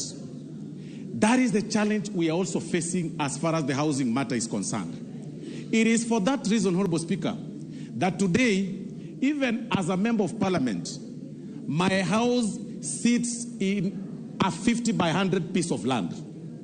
And that is my area in Gusii area. Because of the carelessness and the don't care attitude my forefathers had as far as land allocation is concerned. Honorable Speaker, it is prerogative of every government to think and create structures that define the future of a country. I get surprised, Honorable Speaker, that we are seated here just talking about matters of today, talking about matters of now, not imagining what will befall this country as populations grow day in, day out in another 20, 30 years. When members of parliament rise on their seats, telling people that housing matter is not necessary, it is not a necessity, when we all know that it is important to have food, yes. It is important to have clothing, yes. But it's also important to have shelter. And that is what this government is talking about. And when you talk about importance of having food, this very finance bill has catered for that. And that is why we are talking about zero rating, taxation on the farm inputs. In another few days or so, food production will be low in terms, the cost of food, the cost of producing food will be low, food will be adequate, people will have a lot of energy, but they will not have shelter. And that is what we are saying today, Honorable Speaker, that it is important for us to pass this finance bill as far as if there is nothing else that we need to be thinking about, then let's think about this housing thing. I imagine back in my area, and I keep saying this, that Gusii, Honorable Speaker, is turning to be a village slum. There is no land, but there are some pieces of land owned by government, and that is what we want to make use of. We are telling the members of the public that even as we think about today, in another 30 years or 20 or so, we'll need now to imagine the urbanization, because Kenya is largely urban in terms of, in nature. Everyone is moving urban. But now we are telling the people this way, that through this finance bill, you will be able to have structures built by government in your own sub-counties, so that in the inadequacy of land, it does not really affect you. Your people will have shelter. Because of the zero rating in terms of the farm inputs, your people will have food. Then people will live very okay. And that is the essence of the finance bill. But Honorable Speaker, listening to my colleagues from the minority side, and I listened keenly to Honorable Otiende Amolo, when he raised issue in terms of, cutting down the costs, the budget appropriation. But I get surprised, Honorable Speaker. We stayed here yesterday until 10 p.m. None of the members, not a single member of the minority was in this house to challenge the committee of supply when we were doing allocation. Except Olwatch. It is in this house that we allocate and reallocate funds. If you wanted to cut down the budget, if you wanted to downsize the surplus of a certain particular... Also be fair to Beatrice Elachi, she was here up to the end of time. I stand guided, Honorable Speaker. Yes. I was, of course, with Beatrice Elachi and Honorable Olwatch. But all the rest were not here. You are talking about cutting down the budget as far as appropriation is concerned. That is a prerogative of this House. You are not here, Honorable Otiende Amolo. So who else do you want to cut down that budget if you are not here? You are complaining that we are, collecting money left, right, and center. But we passed that budget here. We passed the surplus here. It is a shame. It is a complete shame, Honorable Speaker. And it is important for Kenyans to know that the budget is pushed through your taxes. And that is what the essence of this finance bill is all about. The budget... Give him 1 minute. Thank you, Honorable Speaker. It is through this finance bill that we're able to display where collection of money, collection of revenue is going to come from. When we passed the budget yesterday, we are justifying our collection, our source of income through this finance bill. So even as you challenge the finance bill, ask yourself what element of this Committee of Supply did you challenge yesterday in the Committee of Supply? None. You are telling us to borrow. How do we borrow? To what extent can this country borrow? Do you want us to go to Ghana way? How do you say that you are defending the content creators? But we've displayed to you, we've been able to reduce their taxation from 15%, to less than 10%. I mean, really, why do you want to play populist politics when you know you also need salaries? You know very well that your classes need to be built. Your road needs to be done. You are here shouting about CDF. Where do you want money to? The Honorable Dr. Jackson Kosgei. Jackson Kosgei. Thank you. Thank you, Mr. Speaker, for giving me this opportunity. On the onset, as I present my thoughts to this august House, I wish to say I support the motion. At independence, Mr. Speaker, our founding fathers had a conversation. Where do we take our newly independent countries moving forward? And the discussion they had was that we develop a philosophy not founded on the Western capitalism purely or the Eastern socialism, but they looked at what they called an African democratic socialism. It had three thematics, Mr. Speaker, that we want to develop Africa with an equitable economic development. Second, they talked about an inclusive formation of our social structure. And they developed three strategic philosophies that informed our sessional paper, 1965. They talked about that in this, we need to build an economy, as they were addressing a financial appeal like today, an economy that will promote a self-reliance, promote national unity, and also national development by pooling our resources. I am a son of a veteran war soldier in 1945. He told me when I caught polio that, son, now that you have lost your legs, you have a challenge. But let me tell you, you have no option but to improve upward. Never become a victim of paralysis by analysis. If we think Africa is poor and we continue to say we are poor, we will be paralyzed. We must look for a solution, Mr. Speaker. And therefore, I wish to encourage us as leaders that we would like to be self-reliant as a country.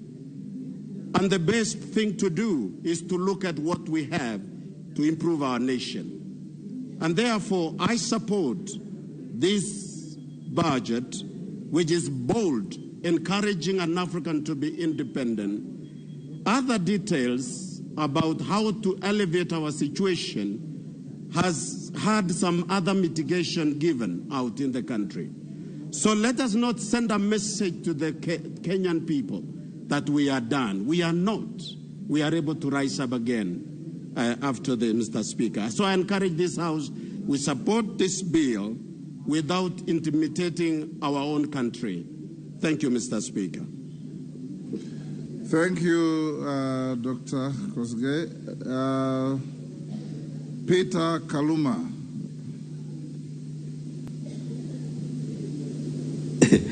I thank you, Honorable Speaker, for this opportunity. Honorable Speaker, the main reason why parliaments exist in the world is on the doctrine that there can be no taxation without representation. And so I want to beg to remind both sides of the House that once this finance bill is passed, it will not be anybody. It will be you who taxed the Kenyans. And that is why you are elected directly by those Kenyans. Honorable Speaker, I have a problem with what is in Clause 2 in terms of definition of person. and I know the chair for the committee is listening, my interpretation of what is in clause 2, if you read it together with section 26, subsection 5 of the Tax Act referred, includes everybody, possibly in terms of the definition under that section 26, section 5, it includes your ancestors. And I fear if we don't look at it again, you will have a situation where in definition of person, you will be obligated to take over the tax obligations of your relative, including the dead one. So I want to request the Finance Committee to look at this as we proceed to the Committee of the Whole House. Honorable Speaker, I have an issue with what is at clause 36. And my view, Honorable Speaker, is that this would fundamentally deny people access to justice. Honorable members, particularly approaching elections, even in the last elections, Honorable Speaker, you remember when we were approaching, we were just hit with very big taxation claims, things we did not owe. The danger of clause 36, yes, Honorable Speaker. Order, Peter. Rahim, what is out of order? Give the mic. Thank you, Mr. Speaker. Mr. Speaker, I think Honorable Kaluma is misleading this House, he has not read the report. The committee has already proposed clause 36 to be deleted, what Treasury had proposed. So it has already been deleted. He should read the report. Thank you. Honorable Kaluma. I've read the report and they propose deletion. Until it is deleted and the House resolves so, it is part of the bill. And I want to encourage the committee that if indeed there is a proposal to delete it, let it not suffer the fate of other proposals by committees which were dropped at the floor. Because the consequences otherwise, Honorable Speaker, would be grave. And I'm telling Honorable Dawood, a person will hit you with a taxation claim of over 2 billion or 20 billion approaching elections. And you know you will not get that tax clearance certificate if you have to deposit 20 or 200 million to then proceed to exercise your rights thereunder. So it will deny access to justice, which is a fundamental right. I would request that the committee, if indeed you have recommended, proceed and deal with it. Honorable Speaker, I have a concern with what is at clause 24. And clause 24 is talking about the increment in terms of income tax up to 35% for category of people. Honorable Speaker, I want the committee to consider those people in fixed term contracts, like state officers within this parliament. And I know you know who state officers within the institution of parliament are. Previously, Honorable Speaker, salary increment was a right to state officers within parliament, like all other employees under the Employment Act. But Honorable Speaker, when the terms were gazetted for some officers, particularly the members here, the annual salary increment was taken away. The consequence is that so many people under that arrangement went into their single-term contract without increment. And you know the fact of the matter is that we may be talking, but so many of us do not take any salary home. You've taken mortgages. When you are increasing to 35%, you would enter into arrangements you cannot renege on. Where are you going to get this money? And you know what a mortgage is. Where are you going to get the additional 5% to pay? When I know, just like me, I don't know the others, Honorable Speaker, but me, the newspapers have carried reports confirming I earn zero pay because of mortgage. And it is a contract you cannot rewrite after you go into it. Are we going to think of situations of those fixed term contracts without annual increment, or what measures are we talking about? Honorable Speaker, the issue of VAT on fuel has been spoken to. But the fact of the matter is that this will affect everybody. And Honorable Speaker, across the world, finance bills are negotiated. Honorable Speaker, in the last parliament, I remember the regime then, the Jubilee regime, wanted to move VAT to 16. And out of negotiations weighing the situation of the economy, we settled out of negotiations at 8%. I would request that, because this is going to affect so many other, the economic issues down there, we at the very worst leave it where it is. Honorable Speaker, on the housing levy, Honorable Otiende brought the element of it being a county function. And I think we consider that seriously. But I wanted also to say something, Honorable Speaker. Honorable Speaker, in addition to the fact that this is a county thing, it is not defined clearly how you will benefit out of your contributions into this levy. And I think in as much as some people may want to push it, let us define. If it were not a tax, Honorable Speaker, it would define how you benefit. We are levied for NHIF, NSSF, and others, but you can benefit. How are you benefiting directly on this? If you are not, Honorable Speaker, I fear we may be going into violation of Article 40 on people's property rights. Honorable Speaker, there is an issue in Clause 51. And I'm saying this, Honorable Speaker, because the chair is listening to me and the committee is there. The area of tax and amnesty, Honorable Speaker, is something we should delete from our laws completely. Honorable Speaker, there is a time I visited a commissioner in charge of taxation. And just on his desk there, a person who was to pay the country over 10 billion, the minister just wrote, pay 200 million or 2 million. And we lose all that money. We need to stop amnesty. And you should question, as members of this committee presenting this thing, why are we allowing amnesty up to 31st December 2022? Who are these we want to give amnesty to before we can enforce the law rightly? And it has been happening.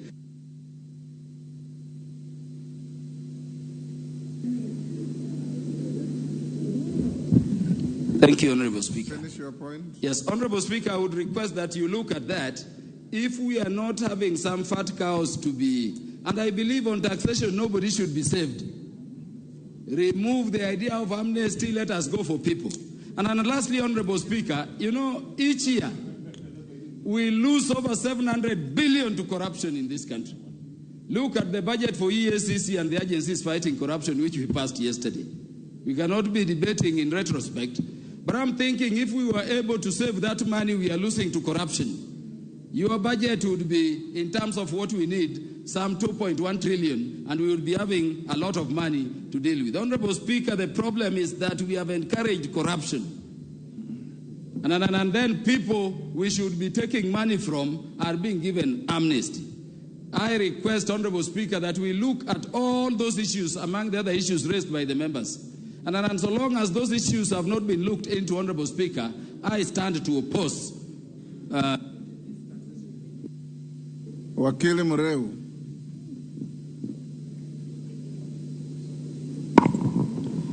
Thank you, Mr. Speaker, sir, for this opportunity to contribute to the finance bill. And Mr. Speaker, sir, first and foremost, I'd like to support this bill for the following reasons. Mr. Speaker, sir, this is an economic growth resuscitation bill. And why is it that? Because the interventions proposed by this bill, Mr. Speaker, is addressing the core of our economy. Mr. Speaker, sir, the finance bill is addressing on the debt level and how we can get out of that debt level. Currently, our debt level is at close to about 10 trillion. We spend over 60% of our collections to pay those debts. The second issue this bill is trying to address is unemployment. We have 6 million members of our youth who are qualified to be in employment, but sadly, they are there getting wasted. The other issue this bill is addressing is the cost of living. Mr. Speaker, sir, as you are aware, the cost of unga is high, the cost of sugar is high, the cost of education is high, and yet, Mr. Speaker, sir, our people, even in all those circumstances, they want good roads, they want water, they want bursary for their children, they want to chase away darkness by having electricity.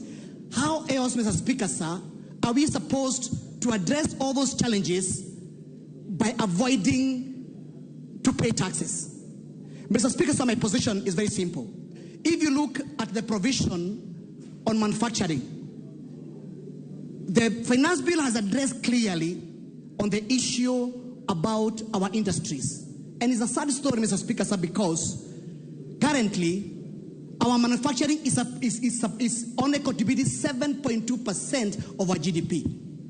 It is coming down from 9.2 a few years back.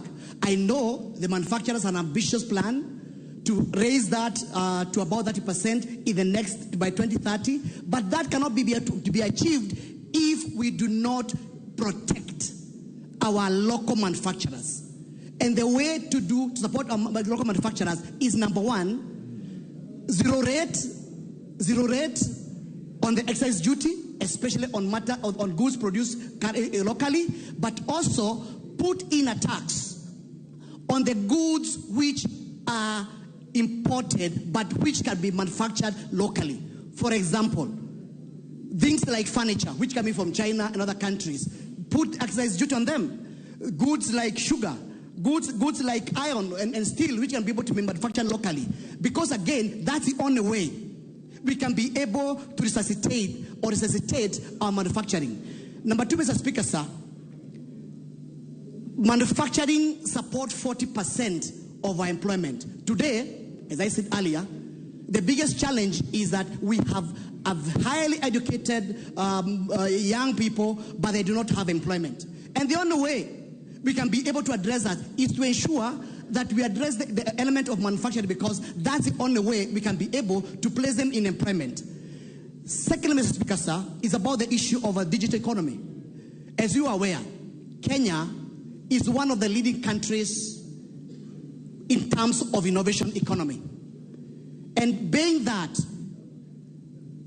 the countries all around this, the Kenya, they look up to Kenya to just to copy what you are doing. Look at the way we have embraced the telephonic technology, the payment system, the lending system. The countries around in Africa, they are looking to Kenya as a shining star. But the question is, have Kenyans benefited from that bubbling economy? And that's why the proposal to put in a tax is for purposes of that industry to contribute to the nation, to contribute to the economy of this country, as we also along the way create employment. Thank you, Mr. Speaker, for that opportunity.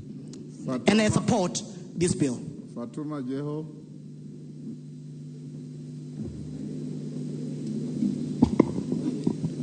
Thank you, Mr. Speaker, for giving me this opportunity. I rise to oppose this bill, Mr. Speaker. Mr. Speaker, there is no doubt that we are on an economic downturn. Our economic is collapsing. Mr. Speaker, today, if we were given this bill and none of us were a member of this honorable House, I can assure you none of us could have passed this bill. I say that, Mr. Speaker, because of few reasons. I'll start with the housing levy, Mr. Speaker. I've just looked at the report, and they are telling us they have proposed 1.5, Mr. Speaker. And looking at the report, they are telling us they are going to build 50,000 affordable housing. I would like to ask these honorable members and the chair of this committee, have you given us the timeline of this proposed affordable housing? What is the budget, Mr. Speaker?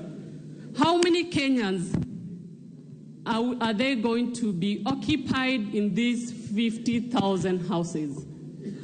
Out of the 50 million Kenyans we have, I would like to take an example of a pay slip of a teacher or a police officer, Mr. Speaker.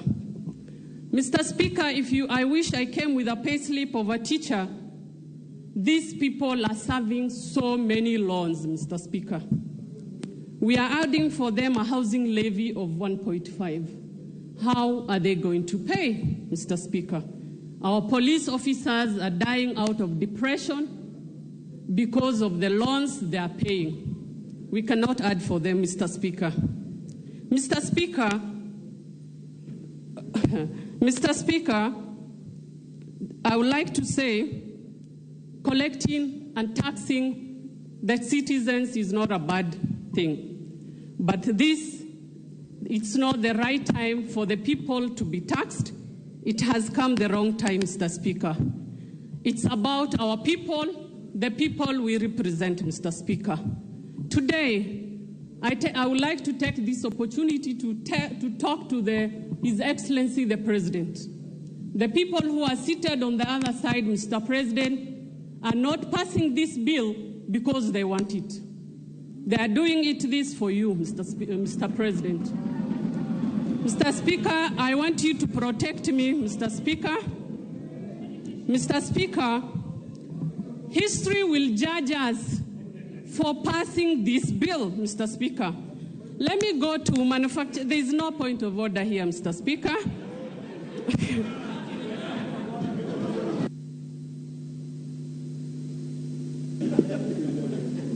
Point of order, Honorable Speaker. Honorable Speaker, we are debating the report on the Finance Committee. No, we are debating the finance bill. Give him the mic. Honorable Speaker, it is not in order for the Honorable Fatma to impute improper motives on her colleagues as far as this House is concerned in terms of the debate. He's saying we want to please the President. Honorable Speaker, this bill is not owned by the President. It is owned by this House, Honorable Speaker. And she has an opportunity to support or oppose. And the majority will have their say. Minority will have their way. Minority will have their say.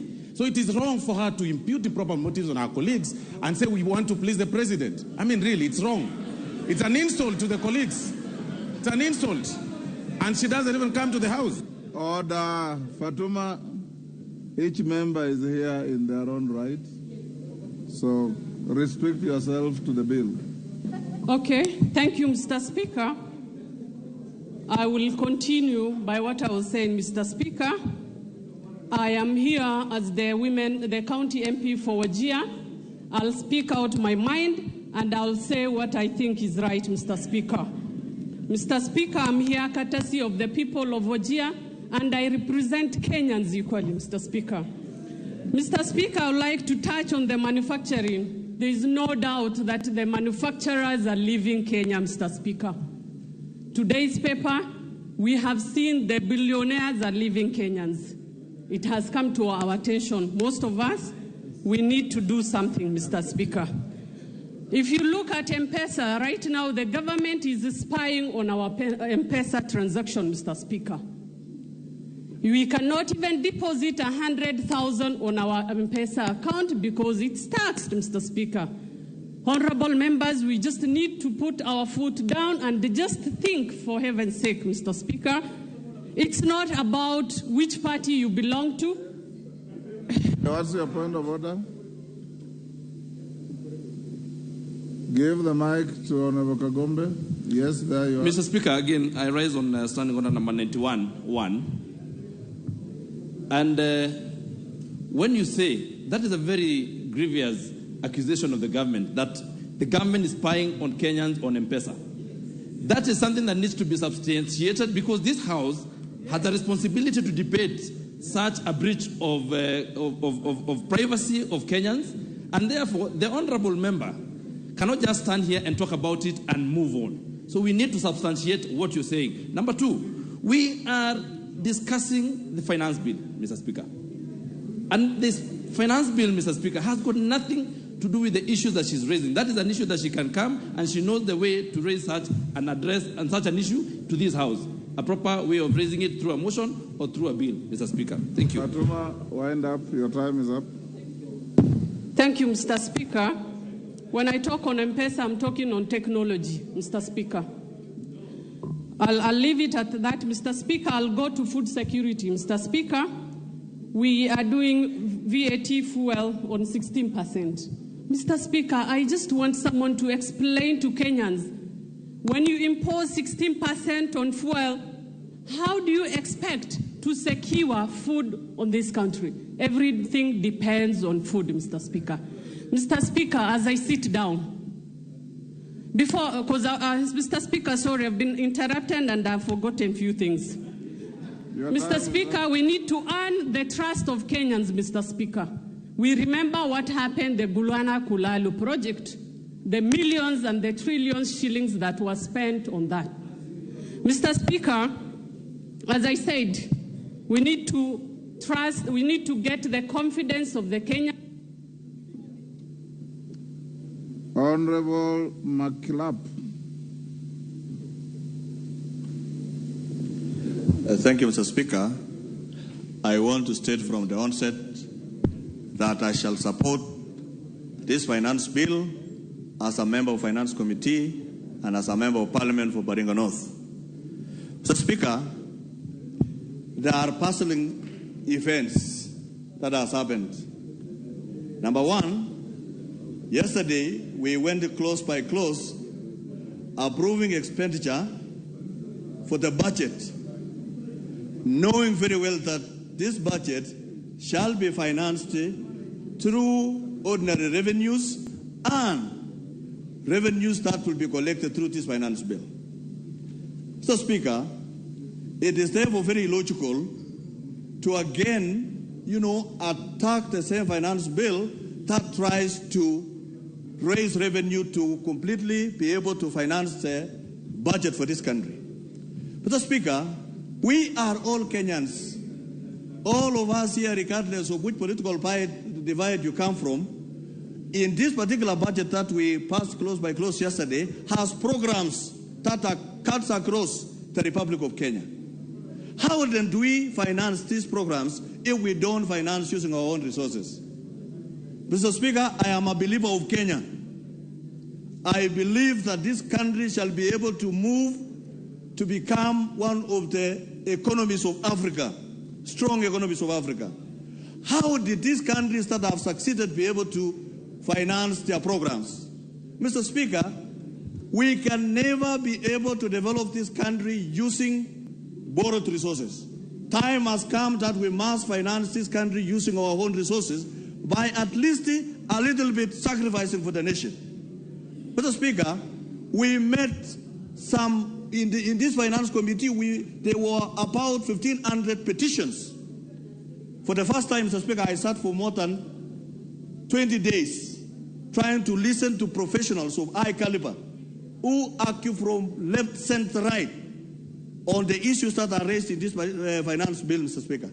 And we as a committee, Mr. Speaker, had made some proposals, Mr. Speaker, and I wonder even my good friend Wandai did not read that we made a proposal that the issue of wigs, eyelashes, and everything were deleted. We made a proposal that this must be deleted to protect the hustlers of this country, because that clause, many Kenyans who came before us felt that this is a very bad clause.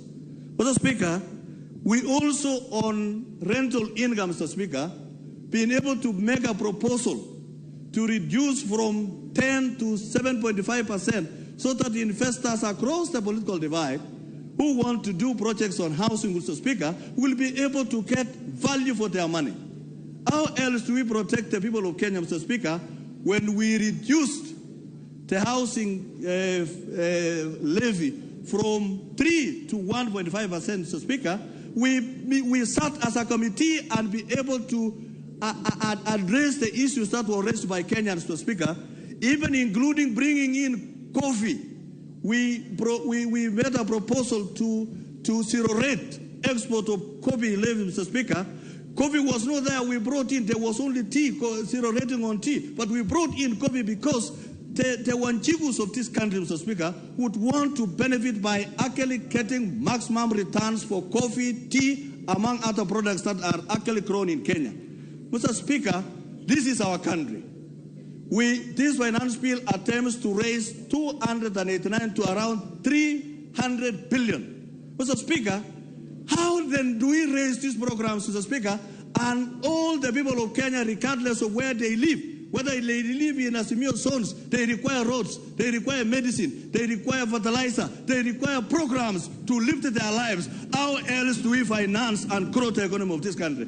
The people of Kenya must be able to sacrifice a little bit so that we can finance our programs, finance our budgets, using our own resources, not the resources borrowed from the white people, Mr. Speaker. Enough is enough. We must grow our economy using our own resources and using ourselves, Mr. Speaker. We must be able to contribute. Asimio people do not live outside Kenya. They live in Kenya together with all of us. And we must know that this is our country and we must work together, pull up resources, provide solutions rather than attacking everything in this finance, Mr. Speaker. Let us provide solutions for the welfare of the people of Kenya, because this is our country and we can... Adan Kainan. Thank you, Mr. Speaker. Mr. Speaker, I've had the opportunity to work with President Moi, President Kibaki, President Uhuru Kenyatta, and right now President William Ruto, Mr. Speaker.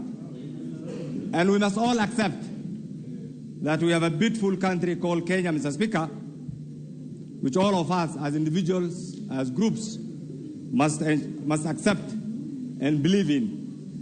Mr. Speaker, the issue of budget making, I know, is emotive. It is difficult. It's painful.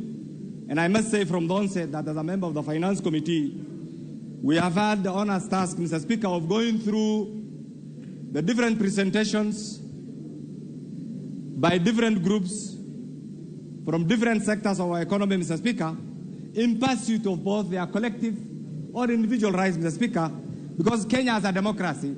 Every individual has the right to a divergent view, Mr. Speaker, and that is why, in the minds of the framers of the current Constitution, Mr. Speaker, the right to public participation is enshrined in the Constitution. But, Mr. Speaker, having said this, I want each one of us as the leadership, and being the leadership and being in this August House, Mr. Speaker, is a privilege. Because out of the 50 million Kenyans, Mr. Speaker, Kenyans in their own wisdom have decided to have a few of us here as their representative, Mr. Speaker, and we want to reflect. And I want to ask each one of you a question without venturing into your political persuasion. Where were we in 1963? Where did our forefathers expect us to be? And where are we today? And what is expected of each one of us to do so that Kenya joins the League of Developed Nations, Mr. Speaker? Mr. Speaker, this country has recently been voted as one of the best in human resource capital, meaning therefore outside there, in the eyes of the international community, there are many Kenyans who have gone to school. Our task as the elected representatives is to give them opportunities to get jobs, is to give them opportunities to remove them from that ladder of being underemployed and unemployed, Mr. Speaker.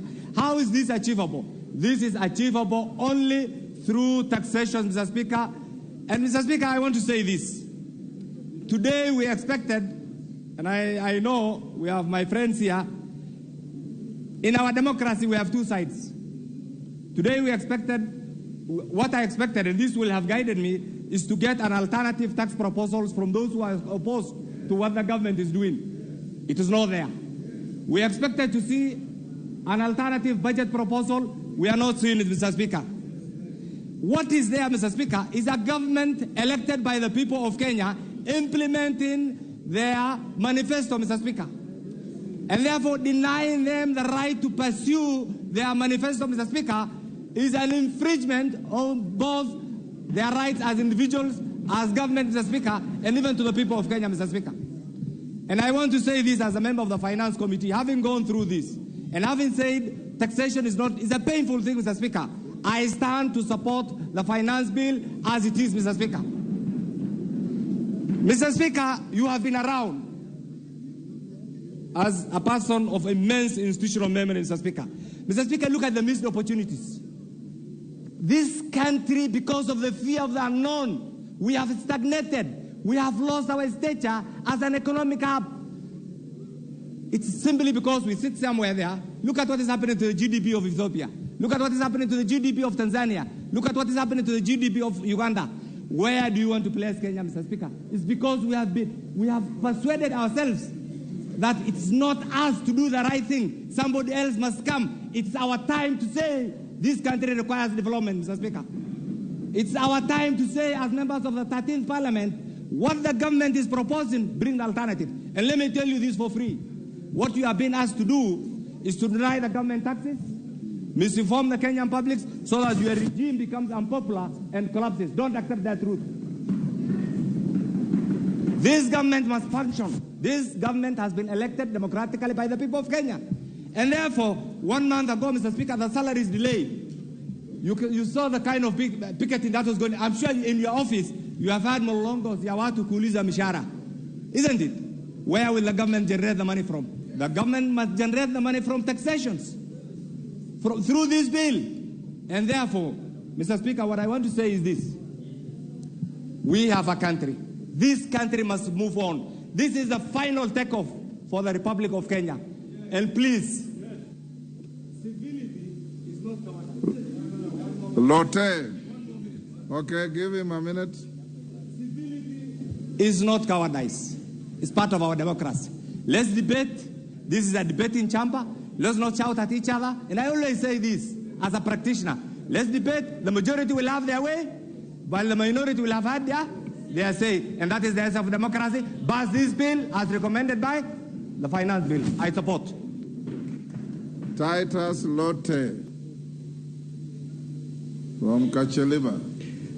Thank you, Mr. Speaker, for allowing me to contribute to the finance bill. Mr. Speaker, as a member of this respected House and also a member of the society that has a mental capacity to think, I want to contribute as follows to this bill, Mr. Speaker.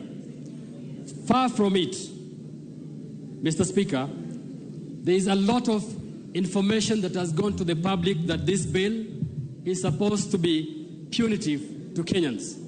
But having looked through it, Mr. Speaker, I realize that this bill is trying to address the inefficiency that has been there in our tax regime, Mr. Speaker.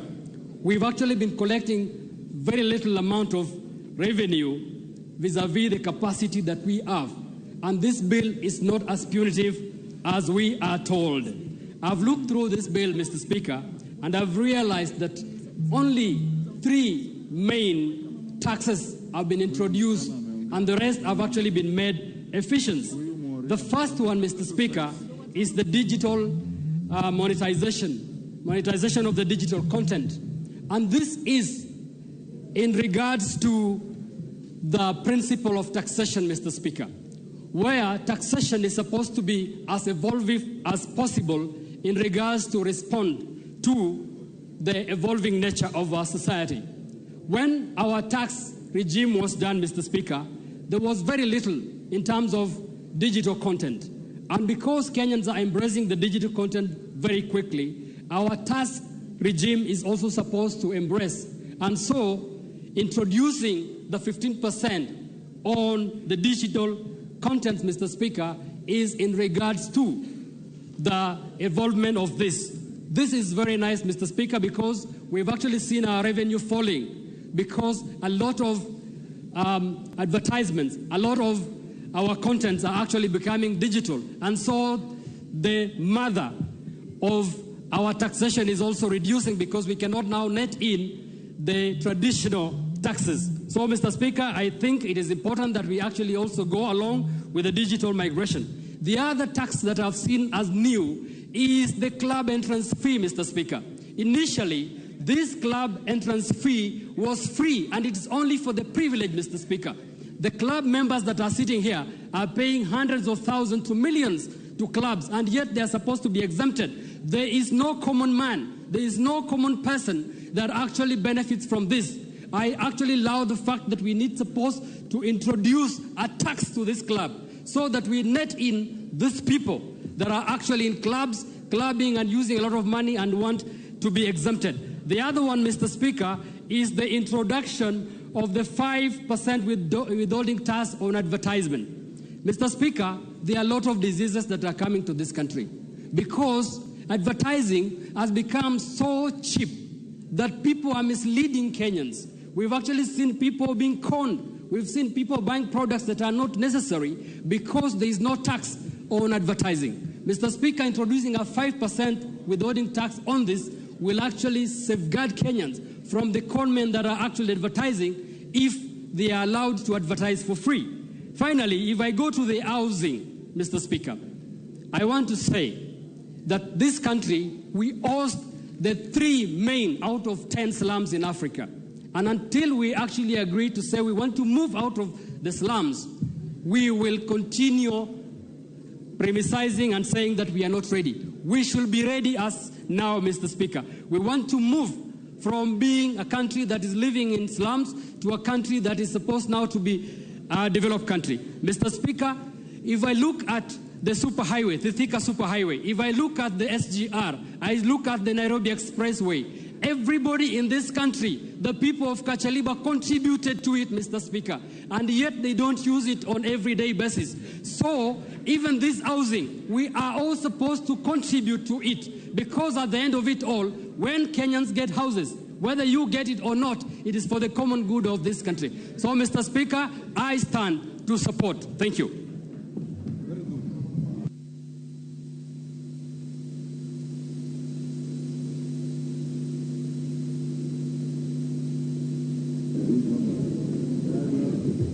Thank you, Mr. Speaker, sir, for giving me a chance to speak to this bill. And I first of all start by congratulating the Committee on Finance for the tedious and good work that they did, and even all the way to calling out the public participation. Mr. Speaker, sir, yesterday we concluded on the Committee on Supply on the budget. And we were able to adopt and to pass this, Mr. Speaker. And therefore today, we are discussing the finance bill, which is supposed to look for money to finance to run this budget, Mr. Speaker. And therefore, I fail to understand how yesterday we can be able to pass the bill on the Committee of Supply, and today we start going against on how to finance it. Mr. Speaker, sir, our budget of 3.67 trillion must be financed by the people of this Republic of Kenya. Mr. Speaker, sir, let us not go out and not be realistic and even play politics, populist politics, to tell our people that we are against the finance bill just because there is the taxation. Mr. Speaker, sir, there is no other way that we can be able to finance our budget other than through the taxation. Mr. Speaker, all of us, we understand that the cost of living is not good to all of us. We also understand that there is the debt that was left by the last regime, Mr. Speaker. We also understand there is unemployment and so many other. And therefore, as a government, we must look into how we are going to focus on areas to stimulate the economic growth and reduce the cost of living, among other development measures that are awaited by our people.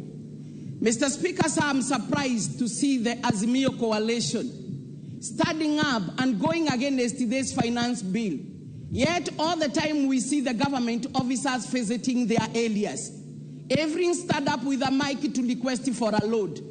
Another one requesting for the installation of electricity in their rural areas, the constituencies. They also speak a lot about the health.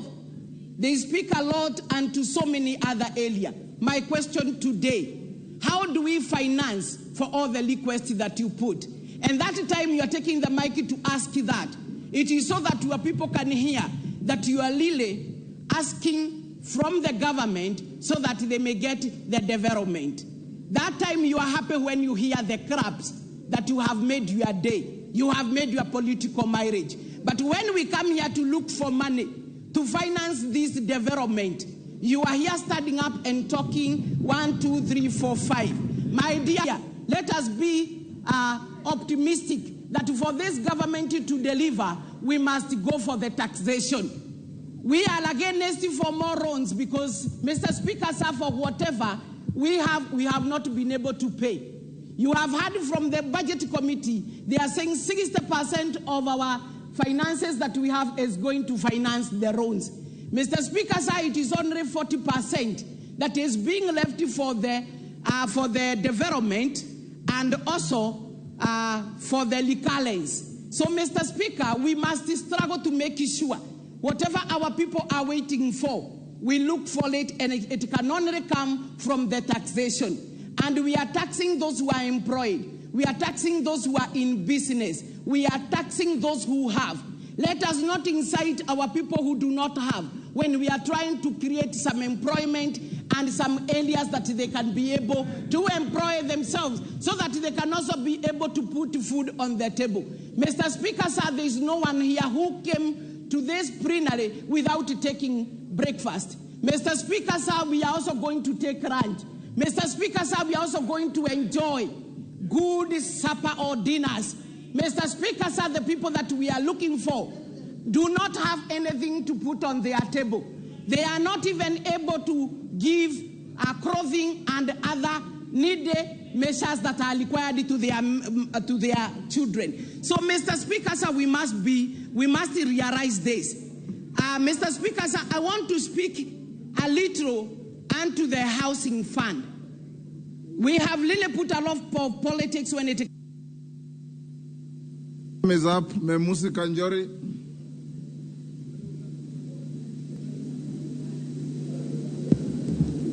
Thank you, Mr. Speaker, for giving me this opportunity to also contribute to this finance bill. And Mr. Speaker, let me start by saying I oppose the finance bill, and I really pity with my colleagues from Kenya Kwanza because they are really trying to justify something that they also know will not fly in their villages.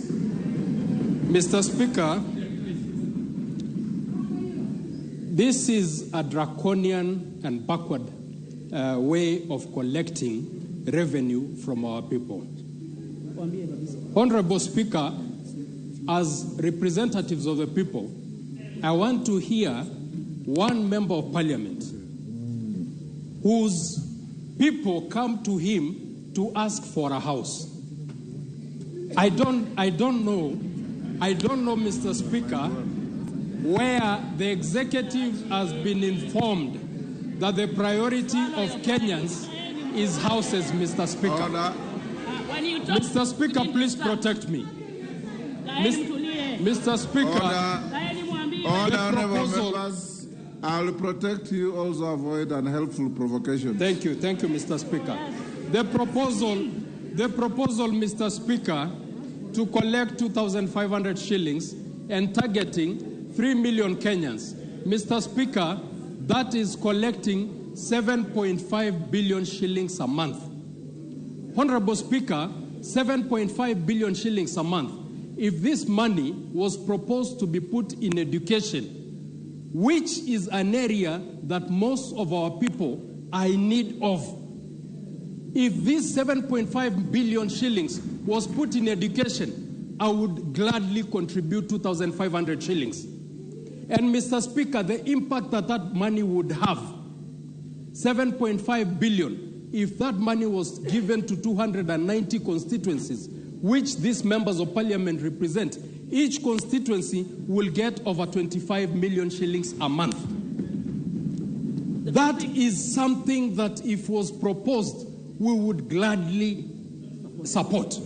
Because, Mr. Speaker, our people need certain basic things, food being one of them. Honorable Speaker, the money that Kenyans contribute to NHIF, for example, the money that Kenyans contribute to NSSF, NHIF right now is broke. It cannot pay its expenses. NSSF, people are retiring and cannot be given their pension. You want to come and tell people who are already seeing misappropriation of money to continue contributing. Mr. Speaker, this is wrong. I see a lot of insensitivity in this government. I see a lot of cluelessness. And Mr. Speaker, let me say this. The unfortunate thing, when the UDA administration was campaigning, they appealed to the people who are desperate in this country. They appealed to the so-called hustlers. But, Mr. Speaker, the first opportunity that this government had to show that they really meant what they said, this is the first budget that they are bringing. This first opportunity that they have, they've squandered it. They've squandered it, Mr. Speaker, because the first thing that I would have wanted to see is how the loopholes of corruption will be sealed. How wastage will be sealed by this government. Mr. Speaker, if we cannot continue affording a budget of over 3 trillion shillings, what is wrong with us saying that this country can only finance 2.1 trillion shillings and not tax Kenyans to death? Mr. Speaker, I oppose. Thank you. Mishimbogo. Thank you, Honorable Speaker. Honorable Speaker, from the onset, I want to strongly oppose this finance bill. Honorable Speaker, a formula of taxation which is going to burden the Kenyans and increase the cost of living. Honorable Speaker. Honorable Speaker, increasing the fuel levy to 16%, it means the cost of production is going to be high.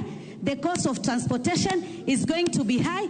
It will also affect agriculture because agriculture depends on machinery and the machinery also depends on diesel and petrol power. Honorable Speaker. Order, Mishimbogo, you'll have 4.5 minutes. You will be the first in the afternoon. Members, you may rise. It's now 1 o'clock. We'll take a lunch break and resume at 2:30.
Is reverberating. The speed is alive. The kings of the track are here again. Feel the roar.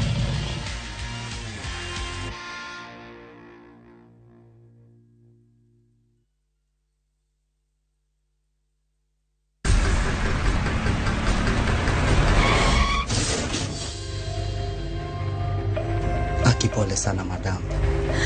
Usijali. Wacha wasiwasi.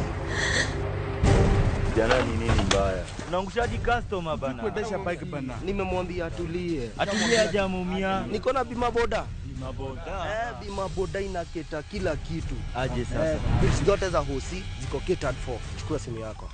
Una dial *487#, choose insurance. Alafu na select hapo bima boda, fuata hizi instructions zote. Once you pay unapata that party sticker yako instant. Kaingi okumba mar boda boda mari. Kata kama sira ujuki, one kodi. Kike baji goi, bang masira. Yudo kumba mar bima boda, ne boda boda ni kawuono. Enengo moyueyo mar shillings 100 kende. D*487*4#. Mondo mi yud bima boda. Moluor Gavana ma Kisumu County, Professor Nyang'nyong'o, ni kod mor malando ne weg mwandu ni oruch oko get tamalo 100 chudo mag gope gi nyinyo te ewi lope mayudre e county no. Kaw thuolo mar ng'uono mochiwni mondo itiek gopeni makaw kamano tibo chulo gopeni go duto kendo nyalo kawni ondao mar chik. Chop mana kod receipt mari mar deposit ir sub county revenue office mondo timni update mar data. Kaw thuolo mar ng'uono ni mondo geng' kuma nyalo betie. Ujali vile nasikia tu kiniambia sijali nikifanya vitu. Wewe unaniambia tu. Lakini unajua nini? Sijali vile unajali na hata ukijali sijali. Maisha lazima nitaishi. Alafu nikuulize. Sasa vile unanibeba, kesho itafika. Usiku itafika. Kile na kushoni mambo inaenda mbele. Ujali usijali. Dial *811 *346# to get how jolly.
Ero kamano nyakora Ramogi kamara mara maintia na gigeno mari ni han gigeno ni odichengi teri makare odicheng mar ching ticha dek tarika parga ngwen dwe mar auchiel ganari gi Paro kod adek.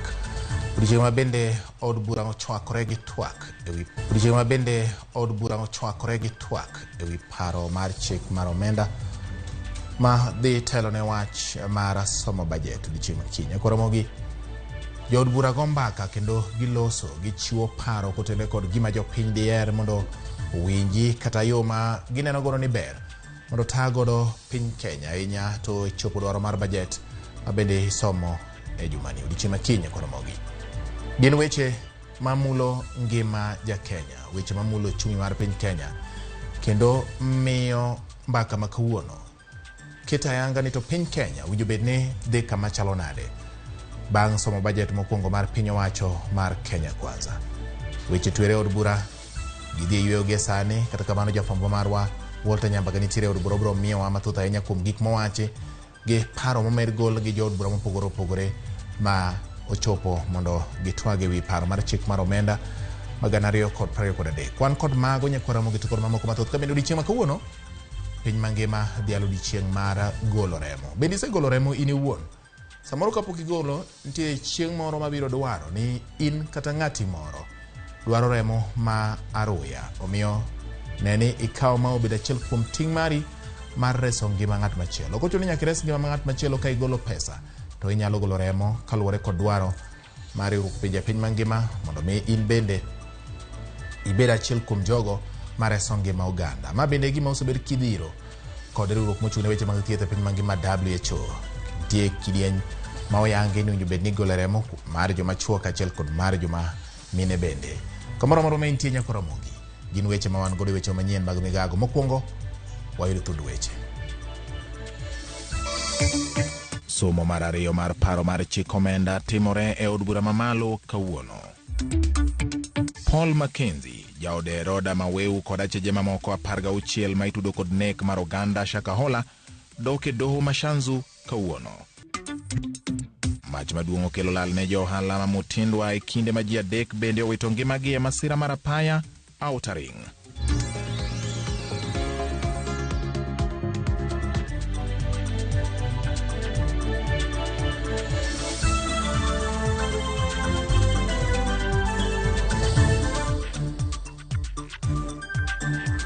Arwakni machiegni mar yudo weche manyien adimba kokalo e Ramogi TV. Weche manyien mag migago chakore sani. Inyalo tudri koda e namba 3600 kata bende inyalo loso koda kokalo e YouTube maen Ramogi TV. Twitter handle marwa en @RamogiTVKE. Bende inyalo weche gi nyako Ramogi kamoro moro ma intiere ka intiere kod app miluongo ni Citizen Digital. Machiegni nyinga en George Bati. Jod bura moko siro paro mar chik mar omenda kamoko to kwedo parono ka giwacho ni obiro juolo pek mar osuru ne jopiny Kenya. En twak madhi nyime e kinde niendi. Twak madhi mbele nyako Ramogi od bura mamalo kama jod bura go medo golo paro kaluwore kod wach mar pach omenda kata twak mar paro mar chik mar omenda ma bende igeno ni biro yango ni to piny Kenya biro riembo budget mare eyo machalo nade. When services or products are exempted from tax, it means that those businesses cannot claim their input tax. And that makes the price of those particular products at least 16% more expensive. And that is why, although the bill proposes to exempt manufacturing of fertilizer, manufacturing of pharmaceuticals, manufacturing of human vaccines, manufacturing of pesticides, agricultural equipment, transportation of sugarcane from factories, from farms to factories, to be tax exempted. This committee, Honorable Speaker, has recommended in our report that these particular products and services be moved from tax exemption to zero rate. Unataka vipi leo tuweze kupunguza bei ya vyakula ilhali tutaendelea kukopa kwa wazungu ili kuleta matatizo kwa Afrika? Ni lazima tujifunze na kustahimili. When you tell us that you want Kenyans to feel pain now, I don't know they will go to heaven soon or start enjoying themselves. It reminds me of Shakahola, Mr. Speaker. That is what the people of Shakahola told people. They told them, sell all your assets, come to us, starve and suffer in pain, then die and see heaven. Mr. Speaker, we do not want our hustlers to die. We will speak for them. They are suffering enough, Mr. Speaker. This bill, we cannot allow it to continue hurting them more than that, Mr. Speaker. This House has a choice to make. Honorable Speaker, we passed the estimates of the coming financial year. And what is it that we want to achieve so that we contextualize and we put on the same platform on what kind of amount of money do we actually need. Honorable Speaker, whatever I have enumerated on the revenue side and the expenditure side balances. And therefore, any variation on the revenue side has to have a corresponding effect. Whatever you promised us in your agenda, keep your agenda and stop shakaholaring us. We are not interested in your house. It will not even come even if you give you 100% levy. We know the truth that you don't keep your promises and you're not going to twist us in this. Stop lying to Kenyans and face reality. Kenyans wamechoka. They are not interested in this house levy. They're asking for one request. Please give us food. Mr. Speaker, in this country, we are used to giving empty and lofty promises, and then we forget about them soon after elections. This time round, the mood I am seeing out there, and I am very often at home, Mr. Speaker, the mood out there is that this bill is a make or break point. This bill can actually spark a serious revolution in this country. This bill, I want to caution you, this bill can actually be the spark that will lead a revolution that will never be ended. And it's going to be a revolution of the proletariat, Mr. Speaker. It's going to be a revolution led by the poor hustlers, Mr. Speaker, because they have had enough. They are proposing some reductions like on the 3%. They're reducing it to 1.5. Probably the only thing I would want to request the chair as he replies to expound more on the difference between moving from mandatory contribution to a levy. You do not need the office of the Prime Cabinet Secretary. You do not need all the 24 cabinet offices. The Constitution allows you a minimum of 14. You do not need over 51 principal secretaries. You do not need over 50 CSS. And all these are taking public money. If you say, and it is unfortunate that a member of parliament should seek to mislead the public by saying that members of parliament already get money for houses, that is not true, because it is a loan that we pay at 3%. But if that is your position, then take away that free house, because we don't have it. Don't tax Kenyans on it. Ramogi mana kaka jod bura oloso motelo ne dhi yueyo har sa 7 ka bende geno ne gibiro dok kendo mar chako twak kendo kromo sa 8 gi nus kaluwore koda chike matayo twak e od bura. Jod burago moko nyiso chung mar siro paro mar chik mar omenda, to moko bende koni paro mar chik no dhi medo rido ngima ne oganda jo Kenya. Wadhi nyime, riwruoge ma ok mag piny owacho dwaro ni sirikal oket tenge omenda moromo ne chenro mar rit kod dongruok mag nyithindo e pacho ka. Riwruoge auchiel obago romo ka gitwakie moko kuom midhiero ma jamono nyithindo mag piny Kenya yudo somo makare, thieth to kod dongruok makare kaluwore kod nok mar omenda ma migepe matayo chenro mag nyithindo yudo. Kech kod oro, nok mar pi, tuoche iye kod keny ma oiw gin moko kuom midhiero ma kelo inga ne dongruok mag nyithindo maturka.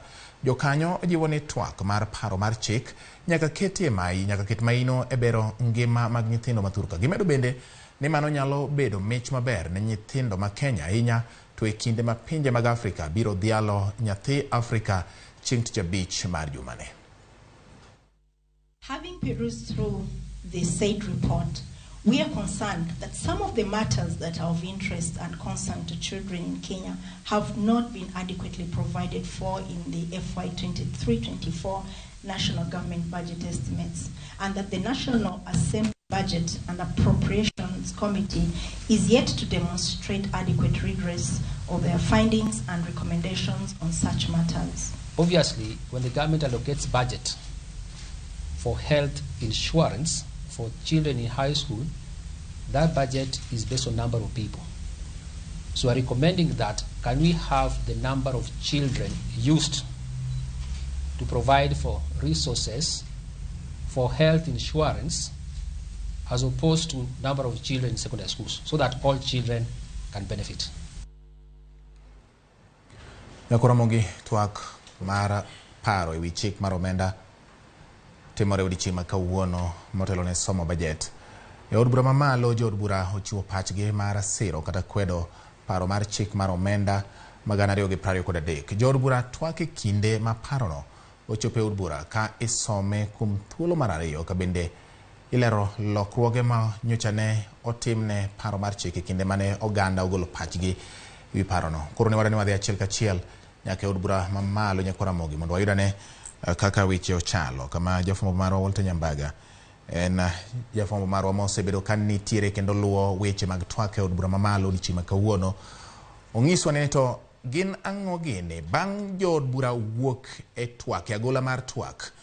Samoro nitiere moko ma gilidho kata ma gikolo ne jofwambo ni wan to chung' marwa en kama nikech ma, ka opogore gi wach mar luwo twagna achiel kachiel kaka ne Walter Nyambaga osebedo kaluwe gi paro ma samoro gol kod jo od bura. Walter Nyambaga, en thuolo mari mondo koro ifuonwa ne samoro migilo oko mar kiru mar twak ka jo od bura moko ma samoro wuok kaluo kata ma wuok oko mar kaluo nyango chung' margi ewi paro mar chik omenda mabedo kelo pogruok ahinya mar paro, ka moko wacho ni ngang' kamaler twagni dhi kelo ngima medo bedo mapek ne oganda jo Kenya, to moko wacho ni ka wang'iyo sigana mar piny Kenya chakre ne piny Kenya yud loch nyaka sani, nitiere gik moko manyaka tim kata okenge moko matek manyaka kaw manyalo miyo piny Kenya obed gi geno ne tieng' mabiro. Walter Nyambaga, thuolo en mari.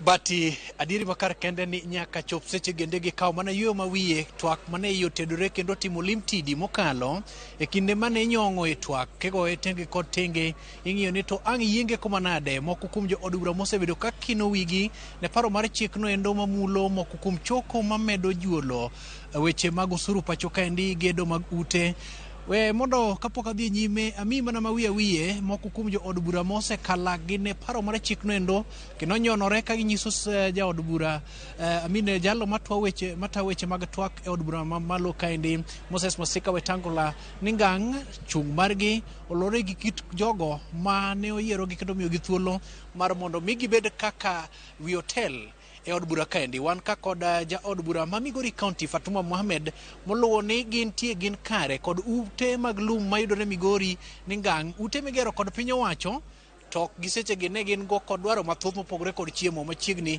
Ang'o momiyo ikawo chung' maket kod ma? Mokwongo jopiny mowacho ni ok gidwar gini. Gima kelo ma maduong' kabisa sani nengo mar chiemo ni malo. Gima waywago mokwongo en chiemo. Ruto kane timo campaign mare onge kuma nochike jopiny nodhi gero ne jopiny udi kuma tuche gi wachne marudi ni wakia to bende wasefwenyo ni ok ng'at ma jaratiro gima wacho kawuono ka piny pok oruke ke kwan omiyo wan gadieri ni kata gik mowacho sani gi ok odhi timo ji onge gi adieri kode omiyo owe timo gik modwaro piny ni ok mare piny ni en mar jopiny ka jopiny odagi gimoro winjgi ma jopiny wacho omiyo an adhi kidho kweli adhi go no marang'ongo nikech jopiny monyisa. Erokamano mheshimiwa nikech dhano pok awei ichak iluwo kendo ni gi seche gi to winjo be ning'iyo kaka dhano nyalo yudo weche mag ng'wenyo kuon ewi mesa. Pek mar uchumi odhi malo kendo dhano dwaro chiemo. Ma kalori kit kaka chal mar budget chal nyaka chop seche gi chalo nade od bura kanyo to jo od bura mamoko wegi to winjo ka gikudho ni weche mage. Ng'eny kata jo Kenya kwanza mang'eny ok dwar gini lakini othungi go ibwogo gi godo inyise ni kok itimo to adhi timo ni kama omiyo jogi mantie od bura ka ng'eny gi nigi luor to an kaka ja Azimio awacho ni aonge luor mara mora nikech telo ni e lwet jopiny kata jo Kenya kwanza go giwe luoro ng'at achiel giwe luoro ji ariyo giluoro jopiny owacho no gini wadhi gol no. Erokamano. Ono ja od bura ma Migori County Fatuma Mohamed maloso e batha kaendi antie kod ja od bura ma Nandi Hill Mheshimiwa Bernard Ketur. Cheche za maneno zimeanzishwa pale bungeni na wabunge wengi pia wamekerwa na zile matamshi zinazotoka pande zote mbili. Hapo awali ulisema ya kwamba hili mjadala linafaa ikaguliwe vilivyo na tumeona ya kwamba kuna 1.5% ambayo imewekewa kwa wale watu ambao huenda watawekeza katika ujenzi za nyumba. Hadi sasa Kwanza kabisa, for the first time, hili nyumba la bunge limekuwa nyumba ya waheshimiwa kwa kweli. Kwa sababu kumekuwa na mjadala kati ya wale walio kwa serikali, walio wengi na walio wachache ya kiheshima. Na kwa sasa there is a discussion of reasonability. Na hiyo ni kitu ambayo nimefurahia sana. Lakini zaidi ya yote kuna mambo kadha ambayo tumeweza kubadilisha. Kutoka kama muongea hiyo mambo ya housing levy. Kwa sababu tumesikia wa Kenya na hata the finance committee walienda wakabadilisha hilo jambo la 3% imekuja at 1.5%, na kwa saa hii haijawekwa capping ile ya kusema 2500 the maximum, kwa sababu ingekuwa unfair kwa wale watu ambao wana earn pesa mingi. Lakini kwa sasa hiyo tumeweza kulainisha, tumeweka hiyo msasa. La pili ni kwamba tumereduce the digital tax yenye hii ingeaffect sana sisi vijana wadogo ambao tuko katika hii sekta ya teknolojia. Tunafanya mambo ya content creation. Sasa wakati wa kwanza kulikuwa na proposal ya 15%. Sisi wote, hata mimi mwenyewe nilikuwa naona hapo ilikuwa juu kidogo, ikaletwa at 5%. Lakini kwa msasa ambao umeendelea sasa imeletwa at 3%. La mwisho na jambo ambalo pia nadhani ni jambo ambalo inafaa sisi wote pia tu appreciate ni ile issue ya mafuta, tax kwa mafuta. Kurudisha VAT kutoka 8% kwenda 16%. Lakini on the retrospect pia wametoa kitu inaitwa Railway Development Levy, wametoa Import Declaration Fee, na bado tunataka pia sisi wote, kwa sababu tunajadiliana, sisi wote tunasikiza vile wananchi wanapitia yale magumu yenye yako pale chini. Licha ya kwamba lazima tufund hii budget, lazima pia tuone maisha ya Wakenya wa kawaida wasiumie. So bado tutasukuma kwamba hiyo petroleum levy fee yenye imekuwa ikichajiwa at 5.4 shillings per liter, tutaona vile hiyo tutapiga pia msasa bado iteremshwe. Lakini kwa leo tumekuwa na mjadala wa kiheshima sana. Ili nikupe nafasi upate kopo la maji, mnarudia haya ambayo hivi tuseme ifikapo mida ya saa 8 hapo kutakuwa na mjadala ingine tena. Wengi pia wanatarajia ya kwamba mambo ya petrol VAT pia itakuwa jambo lingine ambayo italeta utata zaidi Ni kweli, kwa sababu wewe na mimi unajua kwamba mafuta ama petroli ni the most important aspect, yani kitu ya maana sana katika uchumi. Kwa sababu leo ukiongeza VAT, immediately bei ya matatu inapanda juu, bei ya kila kitu inapanda juu. So hilo ni jambo ambalo nimekuambia, tukirudi saa hizi bado ni mjadala ambao tutaendelesha, na nataka Wakenya waendeleshe pamoja na sisi, wakijadiliana na sisi, so that pia tukiwa tunapitisha yale, tutapitisha mambo ambayo haitaumiza mwananchi wa kawaida. Asante sana. Bati mano kanyo kaka Kiswahili osebedo mayot, kendo bende wadhi nyime kod kolo moko kuom gigo ma jo od bura ge wacho ka giluwo ni bedo ni twak dhi nyime ka jo od bura ka moko magolo pachgi makwedo paro mar chikno kaachiel kod mago ma bende osebedo ka chiwo thuolo mondo mi gin bende winj gino winje bende giluwo. Motelo ne kit twak makoro antigo kane bed kiyo ni moko kuom jo od bura mokelo kanyakla jatend kweth manok e od bura Opiyo Wandayi oluwo ni gibiro kwedo paro mar chikno gi yo moro amora, kendo bende gin kod ratiro mar golo pachgi motenore kod kit kaka moko kuom fundi mag pandi chikno endo osebedo kadhi. En twak mosebedo ka koro chako medo liet. Bed king'eyo ni ma en somo ne mar ariyo, kendo bende chiwe thuolo mondo domo kuomigi. Ne nitiere thuolo makende mane jakom kamitino endo Kimani Kure ma en ja od bura mamolo no kawo thuolo ne makende kendo lero ne od bura okenge ma kamitino osegoyo, kendo moko kuom dwaro kata bende gigolo agete ni mondo od bura oketie tim moko kuom paro mantiere paro mar chikno endo kapok osom budget ma higani endi 2023-2024. Bed king'eyo ni e kinde mane ochiwo twak makendo kod mane oganda mag jo od bura mantiere iye kendi ne obedo piny kod kondo margi ka gigwelo moko kuom giluni point magi mondo mi giketie lai mar twak makende. Gineno kanyo ka ja od bura mar Riedo Tinda Molo oluoni nitiere moko kuom fundi mag paro no endo manoko luwo godo chik, kata bende nokawo pach oganda e rang'iny mamalo, kendo bende ogwel ji mopogore opogore. Oluwo ni nitiere kaka kuom ranyisi 1.5% mowinjo bed ni dhi e gedo mar ut, ka chenro mag gedo mag ute oluwo ni gin mago mantiere loch mag gwenge. Ponono kale kod od bura mamalo kaendi to gin kod thuolo mar dhi e doho. Ma kaka jafwambo nyiso ni koponono ni okal paro mar chik ni endi e somo ne mar adek kama bende biro yudo thuolo mar kendo goyo ombulu, to koro gin kod yo makende mar donjo ng'wech mondo mi gidhi e doho ka gikwedo godo okang' mokaw kod od bura. Mak mana ni gisechege ni moko kuom jo od bura mago matiere Kenya Kwanza to luwo ka gin kod teko ni paro mar chik ni biro chiwo thuolo ne piny owacho mondo chop moko kuom ajenda mane entiere godo mokelo kanyakla kata mana chiwo thuolo ne ojende. Mak mana bende giseluwo ni gisebedo ka gigo kang' kendo bende ging'iyo ni to gedo mar ojende dhi chalo nade. An ka kod ja od bura manyando Opiyo luongo ni Jared Okelo ichopo koso kok ichopo. Ta sewinjo ka in igolo chung' motegno ni nyaka ong'iel oko paro mar chik kaka en, kata bende nitie moko kuom ber moko e thuoke. Onge gima ber kata achiel e thuoke. Mokwongo en Jared Okelo kaka isewacho, ja od bura manyando. Wan kanyo kochakore okinyi ka speaker temo lidho joma loso, kendo ong'eny onindo korgi ahinya kocha, omiyo jogo thuolo malach. Onyalo luongo ji 4 koko chako duogo korwa kono kawo ng'at achiel, mamano nasegoye koko ni nyaka oket ji machalre. Wawuoyo e pend chike mopogore opogore motenore kod finance bill kata weche mag omenda mosekelo ywaruok mapek ahinya e piny Kenya. Ing'eyo, wawacho negi niya, sama nitiere chandruok malich machalo kama, onge gimonego ger, gimonego tim en pidho jopiny ma odenyo. Tiyudo ka giketo pes kacha mang'eny ni mag dhi gero gik moko ma bende onge gimigero yo thurwa, to wan duto te idwa ni wachulo osuru no. Mokwongo ng'ama osekwagi yot onge. Iseneno kaka polisi odak mongohore. Ka osekawo higni 60 pok ogero ot achiel ne polis. Koro ere kaka idwa gerne jo Kenya gite gi higni 5 ma Ruto dhi bedo godo president ne. Omiyo wawacho negi ni gik mogikelo go richo te to gin gik madhi thirowa. Omiyo wadwa gore kodgi to ging'eny molowa. Mane chandruok mantie. Koro tina gi chuna gino, to koro wan gi kuonde ariyo madwa ni jopiny ong'e. Mokwongo wadhi dhi e court mondo wadhi wayal kodgi mondo gino wit oko. Mar ariyo wadhi e ndara. Koro giritwa. Erokamano ja od bura manyando moluwo ni kopo ni okal paro mar chikno kalore kit kaka seche moko twak osebedo kadhi, to gin kod yo machielo mar gwelo pach jopiny kata ndonyo ng'wech ka gidhi e doho. Kopogore kod mano endo, bed king'eyo ni nitiere dwaro makende mar ng'iyo ni to ponono twak oninda leng'a e yor ni sipika mosebedo kata twak maket kod mane en okang' mane mane gisekayo bati motelo ne maendi ne gilieko ne ginyalo wuok oko mondo gijwang' twak maket kod mano nyaka sani endi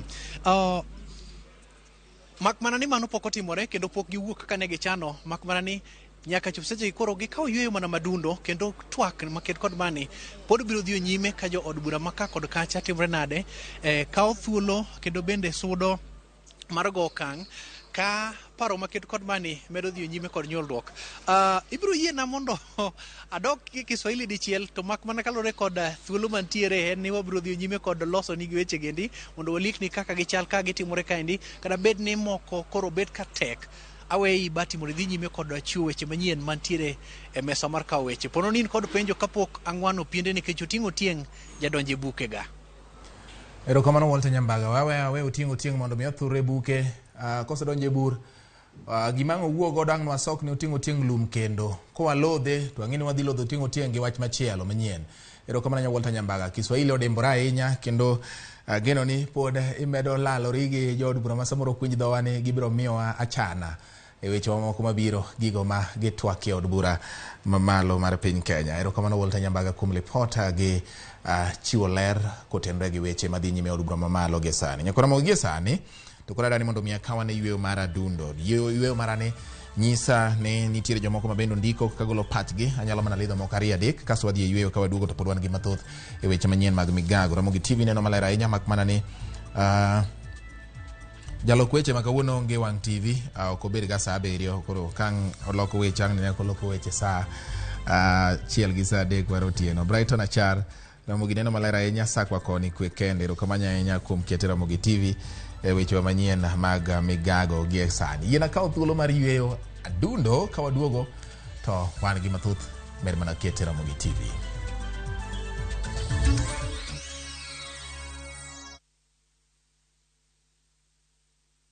Welcome to Shabikila.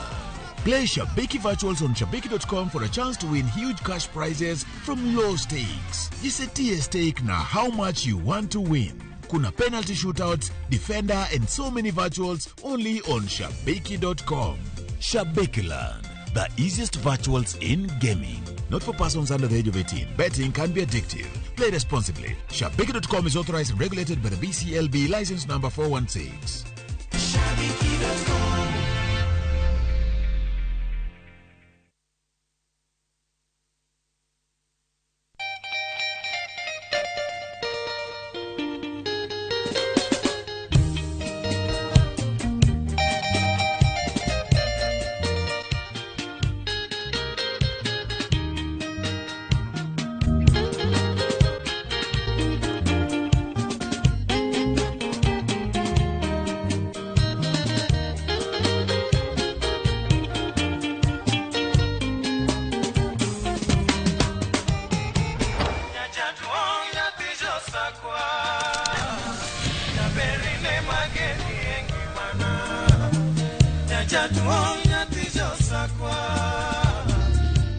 Radio Ramogi, Kartun Jaluo.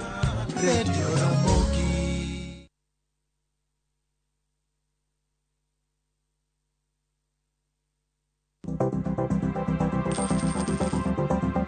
Mondo mi ikungo omenda e yo mayot kendo e yo mowinjore, onego ibed kod paro mar kungo dwe ka dwe, juma ka juma, kata odiochieng' kodiochieng'.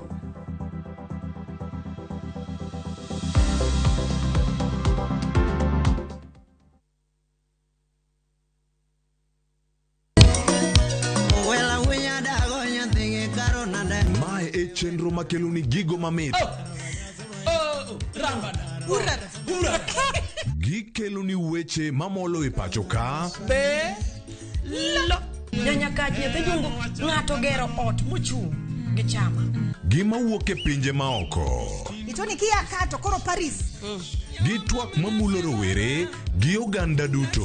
Mana kuom nyithindo ma neno wasani. Winjane janyuol. Jo janyuol ngi maber ahinya. Timne ng'ato gima imbe kotini to ni winje maber.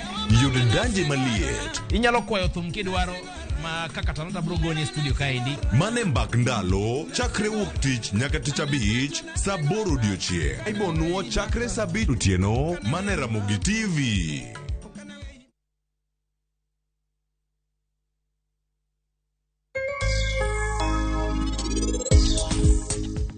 Mama ingeni an na yudo nyathino to no Nyisa ni inie min nyathino. Mondo initere odgi. Meher, okadwa winjo gimoro amora. Bi ot kae piyo piyo nikech mama iyo wang' ahinya.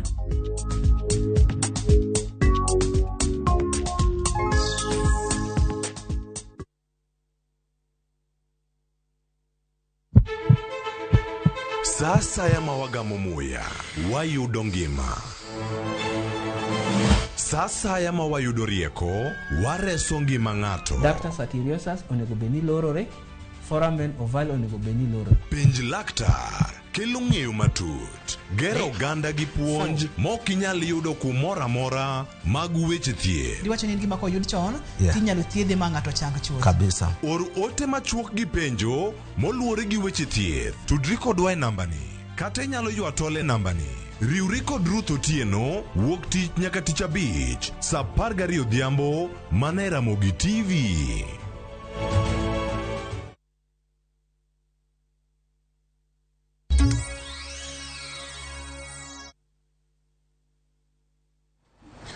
Machiegni kendo nyakwa Ramogi Jwang' wamedo dhi nyime gi weche manyien mag migago kokalo e Ramogi TV.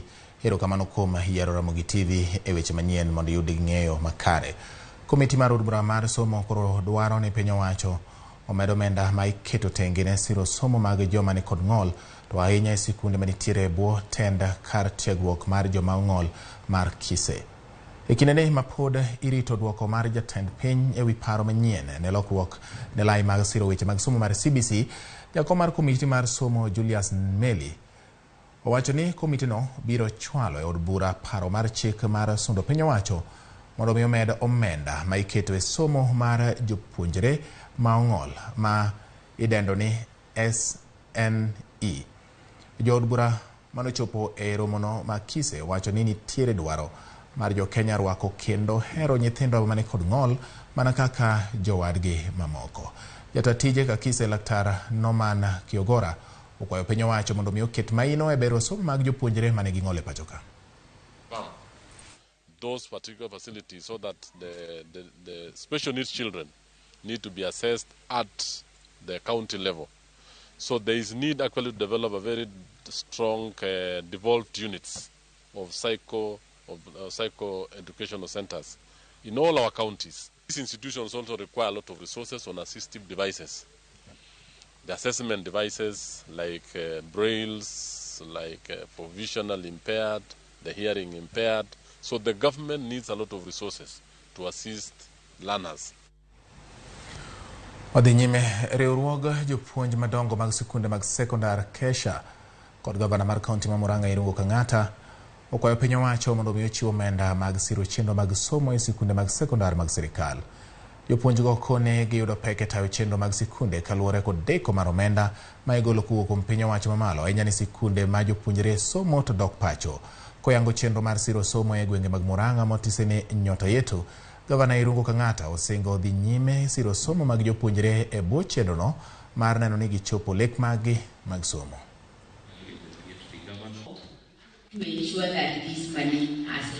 Tumepokea pesa kutoka kwa county government.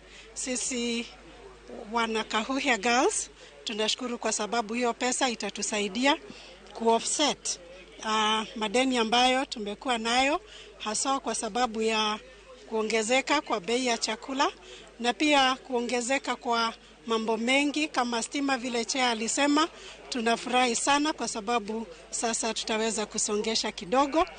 Watilie maanane sana pesa ile inakuja shule, ada masomo ya day schools, free day secondary school. Na maombi yangu ni warudi vile ilikuwa hapo bereni. Hatujapata hela za Mei, hatujapata hela za June, lakini tunaendelea kupatiana services kwetu. Tumekuja na njia mbadala, na hiyo njia ni ya kujaribu kuchukua taxes tukitumia njia ushuru, tukitumia njia za kisasa. Kwa mfano single business permit, watu wanalipa na simu. Kwa hospitali watu wanalipa na simu, kwa soko zetu watu wanalipa na simu, na diposa leo tumeweza kupatia watoto takriban 4,000 pesa zile za program inaitwa Nyota Yetu, na tutaendelea na hao watoto. Mowuok e gwenge mag Murang'a wabiane Nairobi kod weche motende garita kwe ogai manyien mar bad migawo mar obila mang'weyo maling'ling' NIS Nurdin Haji ochamo muma kendo chago tich ayanga mabiro bang' jood bura puodho gwelo mare odhiambo manyoro. Haji kata kamano ni kod tich maduong' mar ting'o malo bad migawo mar NIS e ng'weyo maling'ling' e wi weche mag arita kwe kaka yo mar geng'o masira ma ikelo kod monje mag jonjore e gwenge mopogore opogore e pacho ka. Chris Owino nigi ler mar wachni. E nyasi ma obagi kar jot maduong' ma jatend piny e bore Nairobi, Nurdin Haji ochamo muma kendo kawo kar Philip Kameru kaka ogai manyien mar obila mang'weyo maling'ling' NIS. I, Nurdin Mohammed Haji, do hereby swear by the Almighty God that I shall be faithful and bear true allegiance to the Constitution and Republic of Kenya. Jima bende osetiyo e bad migawo mar NIS e kind higa mar 2016 kod 2017 e kidieny mar director e weche mag kedo gi timbe njore nigi ting' maduong' mar kelo lokruok e bad migawo no. I have full confidence that with the experience that you have gathered over the years, having worked in the intelligence service for many years and having served in other senior government positions, including that of the DPP, I am confident that you have assembled the requisite knowledge, understanding, and experience to be able to discharge your responsibility. Kage puodho gwelo mare, komiti mar od bura mochung'ne lweny kaachiel kod jo od bura nen kod geno maduong' ewi lony mar Haji e kedo kod jonjore mag Al-Shabaab e Nyanduat kaachiel kod jokuoge jamni e hoho mar okak. We cannot eliminate the scourge of Al-Shabaab and the kind of insecurities we have in this country unless we have somebody whom we have all a lot of trust in. This great son of Garissa County, a great son of Kenya, whose family also, Mr. Speaker, has served this country. His father, not just a senator, but also as an experienced administrator and security man in the past. And I do hope that the DPP Nurdin Haji will follow in the footsteps of his late father. The Speaker, this House appropriates colossal sums of money. This House appropriates a lot of money year in, year out to the NIS. And that money is appropriated for the sole purpose of capacitating the institution for it to be able to execute its mandate without any hindrance. Nurdin Haji bende nigi tich maduong' mar ting'o malo bad migawo mar obila mar NIS e ng'weyo maling'ling' ewi timbe mag jore kaka mago mane otimore e gwenge mag Shakahola. As we are all aware, the best decisions are made if you are armed with the best information. And therefore, we will be looking forward to using your offices together with all the other sectors of government to make the best possible information to our policy makers, to decision makers in government.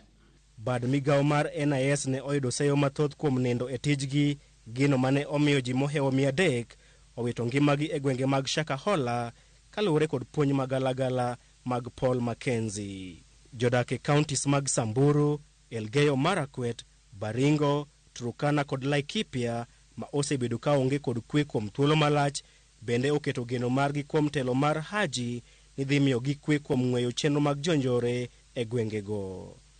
Chris Owino, Ramogi TV, Nairobi.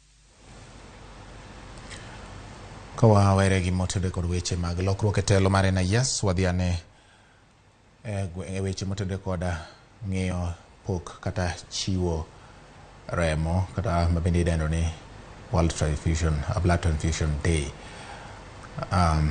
Blood Donation Day mos e Ramogi. En odiechieng' ma ijiwo jopiny mondo ogol remo miluongo ni World Blood Donation Day. Kawuono en odiechieng' mar golo remo ka ijiwo oganda mondo mi ochopie ute mag thieth kod centers moyiedhi mondo gigol remo manyalo reso gi giwegi kata mana jotuo moko madwaro remo. Atamalo achiel mar oganda ni kod dwaro mar remo kinde ka kinde kaluwore kod riwruok mochung' ne weche mag thieth e piny mangima WHO. E piny Kenya ka, bad migao mar thieth wacho ni pins 280 mag remo ne ogol e higa mar 2021 ka kwan ji maromo 282,196 ne omed remo e thuolono. Mae kaluwore kod bad migao ma ochung' ne tayo chenro mag golo remo e pacho ka miluongo ni KNBTS. En ng'ano manyalo golo remo. Jolony wacho ni nyaka ibed kod kilo 50 kadhi malo eka mondo mi gol remo, kendo kik ibed kod tuo moro amora mar adundo kata obo. Jok manie kind higni 16 kod 65 nigi thuolo bende mar golo remo. Joma chuo ijiwo mondo gol remo nyading'wen e higa, ka joma mine to nyalo golo remo nyadidek e higa achiel. Mine mapek kata madhoth ok oyienegi bende mar golo remo.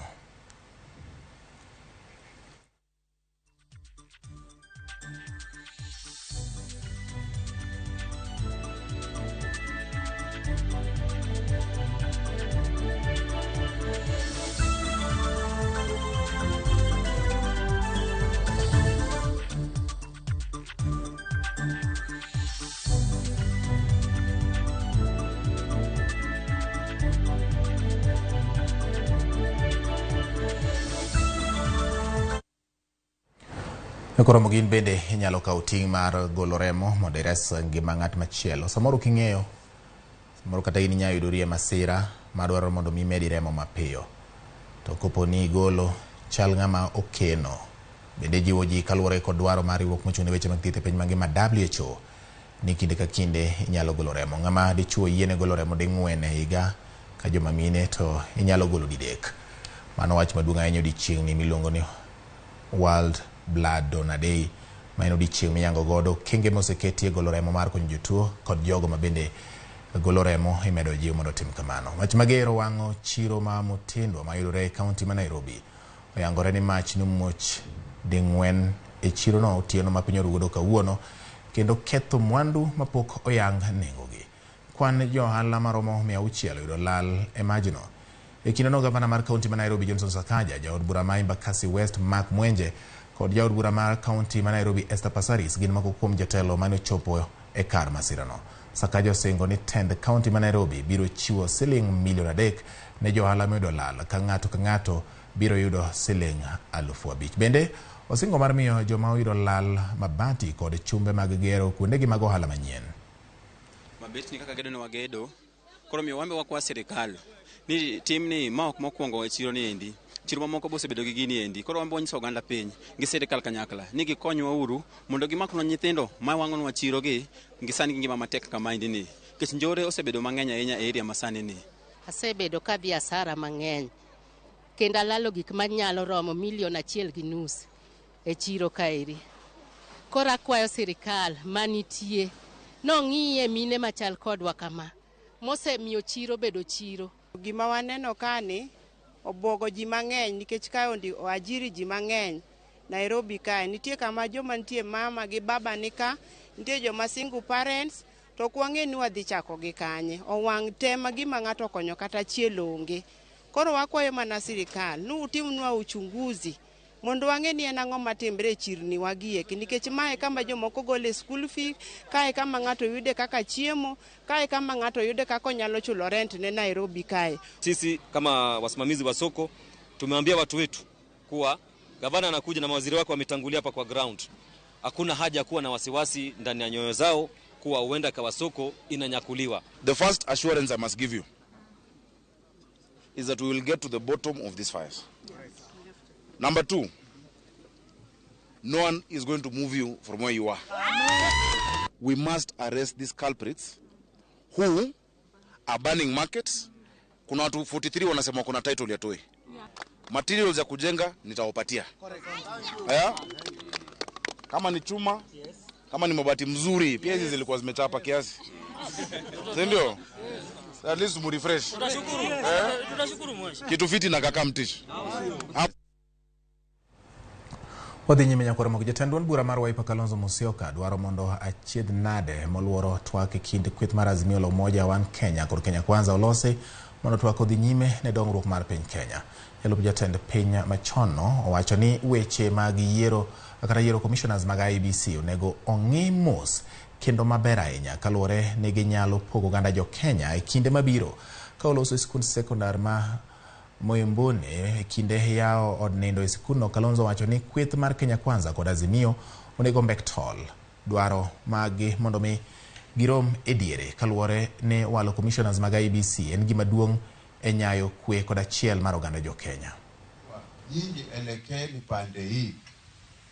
Before we vote on finance bill, consult your electorates. Otherwise, mutarudishwa nyumbani haraka iwezekanavyo. Listen to what Kenyans are saying and express it on Thursday through voting. Even if it is your voice alone that you are going to descend to this finance bill, let your conscience guide you. Don't go by the numbers, because those numbers are deceitful and they are not honest. Ni baada hii mambo yote tumefanya, wabunge wa Kenya Kwanza wameshtuliwa wakaambiwa wanataka kuonekana wakipiga kura wakipinga finance bill ndio waone cha mtemakuni. Mimi nataka kuongea nikiwa hapa Miumbuni Kadhiani, mimi nitaipinga. Kama kuna kitu mnafanya Mwanza na mimi. Sasa hivi kuna standoff. Kuna standoff between KK na Azimio. Mimi na maoni yangu ni kwamba hiyo standoff ifanywe jia kila juu chini, hiyo standoff iishe, hasa kwa sababu ya swala hili nyeti la kuanzisha na kuwa na tume mpya, tume ya IEBC mpya na mwenyekiti mpya. Kwa sababu hiyo hatuwezi kuachilia KK peke yao. Haiwezekani. Kana mwaziata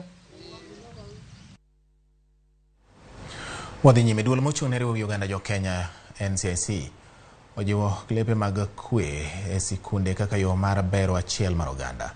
Ka oloso e romo mane onywako jokanyo e boma ma Migori, Komishona mar NCIC Philip Okundi olero ne gidwaro jiwo chenro mag nyayo kwe e piny Kenya mangima ka gigeto jopuonjre.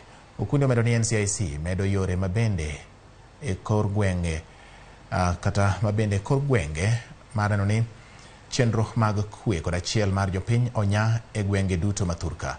Twak mar kwe ochopo Migori e kinde ma kaunti no oseneno midhiero mag pogruok kod lakruok e kind obila kod jopiny thuolo mokalo. Human endeavors in this country. One of the which we have mentioned here is the build-up of Amani clubs in all schools, such that the love for our country and love for cohesion and love for living with one another should start with the children at school. We all know that mtoto mleavyo ndivyo akuavyo. Mtoto usipomlea kama anajua amani from the initial stages, definitely ukianza kumfunza akiwa mtu mkubwa hawezi elewa na hawezi kuwa mtu wa amani. So that is exactly the reason we have Amani clubs in our learning institutions, right from primary all the way to the higher institutions of learning. We want to give an undertaking as peace actors within Migori County that we will continue sensitizing the community to engage in peaceful resolution of whatever conflicts that we may have. We would not wish to have clashes after elections, because we are going to have elections after every 5 years, and all these diversities which I've mentioned, we would wish that the people of Migori be as one.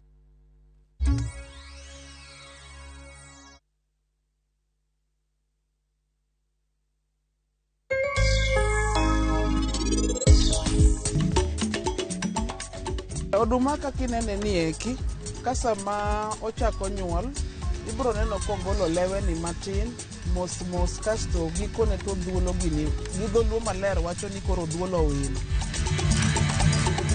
Sama koth onge wan koth no wayude ga matin, koro ngima wa ogede mashini eki ginamni ka kinene ni eki.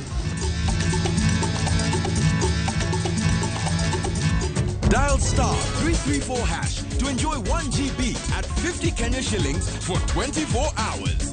Bundle exclusively available on Airtel Money. Okay, nimesha setio hiyo 1 GB. Sana data yako kakuku tu.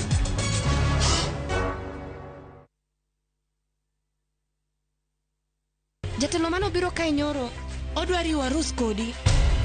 Hera motwere kidi Lwanda omuoche kind osiepe ariyo. Jitengi. Neno no kende ok nyal romo. Wange gi nyaka. Miriambo thinyore lela kendo kelo mirima kod lit. Anang'ini do ng'at maber kaka. Bende anyuola kod osiepe nyalo donjo e kind osiepe ariyogi. Bedi. En ok ohera kata matin. Inyalo chopo kanya gi jal ma ihero kiling'ling'. Ne Suresh ni oko. Ibende biwadhi. Ng'at mabokendo Pragia. Ng'ano nigi hawi. Kik iwe ma ok ineno sigana mar hera motwere mar kumkum bagia. Ok anyalo yudo yo manyalo wacho nigo ni aheri. Yud chenro mar kumkum bagia gi dholuo sani koro e View sasa.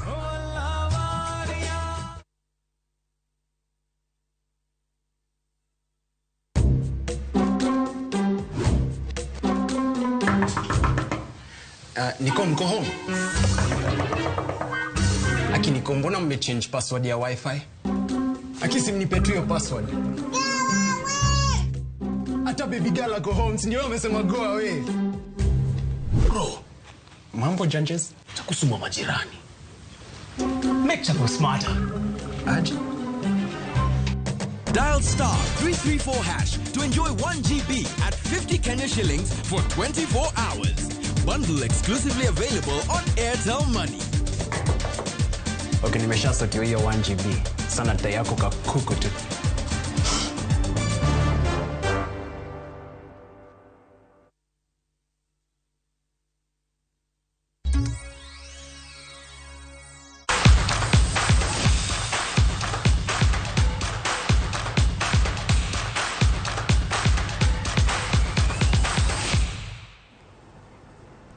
Machiegni nyakora Ramogi koro wadonje weche mag tuke. Jogo abal maromo 213 mawuok e kilepe 14 mag abal ma Nairobi, Murang'a, Machakos kod Kiambu nyoyore tuke mag Kenya Swimming Federation e kaunti ma Kiambu. Seahorses Aquatic Center ema nyobedo joloch korka nyiri bang' yudo points 321. Thuolo mar ariyo nyo en Water Warriors manyotieko gi points 119 eka Wood Creek School nyotieko thuolo mar adek. Korka joma chuo Seahorses Aquatic Center ema nyobedo joloch kiluwogi koda Montessori Learning Center kaeto Wood Creek International School mabende notieko thuolo mar ariyo bang' romre kodgi kata bang' bedo gi points maromre gi Wood Creek International School. Able to do it within less than 2 minutes and they are done. Wadhi nyime nyakwara Ramogi gi weche manyien. Bogi kata kontena za ariyo mokwongo moting'o mwandu mibiro tigodo e World Rally Championship nyomolo e pacho ka odhiambo manyoro. Yoriam nyamburko mawuok e pinje maloka bende igeno ni kiny nochak donjo e pacho ka motelo ne piem makamano. Yoriam nyamburko masulwe Jeremy Ohome, Hamza Anwar koda Makrai Kimathi bende dhi piem e rally no e bwo sir mar kambi mar Safaricom kod Kenya Airways. Bende ka utende kod weche go nyakora Ramogi wang'iyo mana kaka piny Kenya biro dhialo piem makama. These young people, they are not only champions in their own right, but they have been carefully selected because of the leadership roles that they play in the individual capacities. So they represent what we as Kenya Airways also see as our brand. They are good ambassadors for Kenya, for Africa, representing not just great talent, but also representing what young people should be about. This means a lot. It means that the future is safe.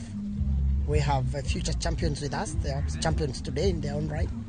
And next year and the years to come, we're guaranteed that we're going to have great drivers driving in our great events in Kenya.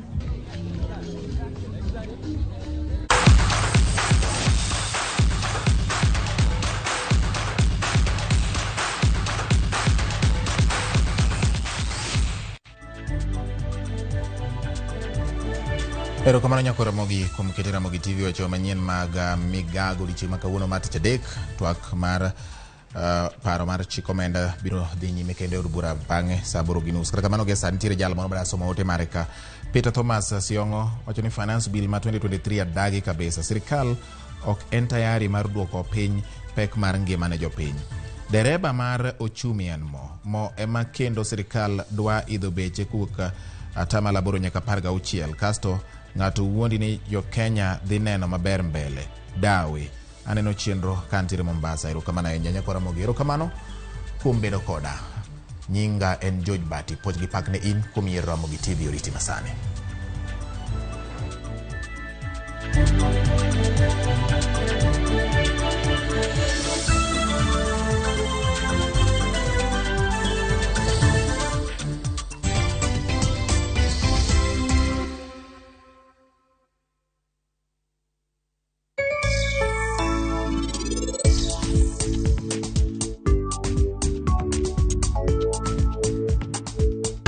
The ground is reverberating.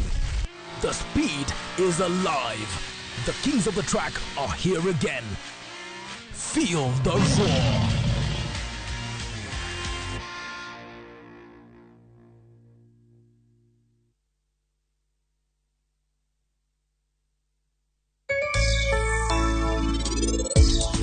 Oduma kakinene ni eki kasama ochako nyuol ibro neno kogolo lewe ni matin mos kasto gikone to duolo gini gidholuo maler wacho ni koro duolo wil.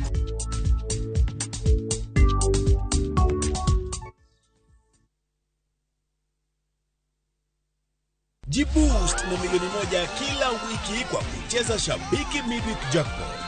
Kwa 15 bob pekee, bashiri mechi 15 za Shabiki Midweek Jackpot ushinde milioni 1. Cheza sasa kwa kutuma neno MJP kwa 29063. Not for persons under the age of 18. BCLB number 416. Shabiki.com.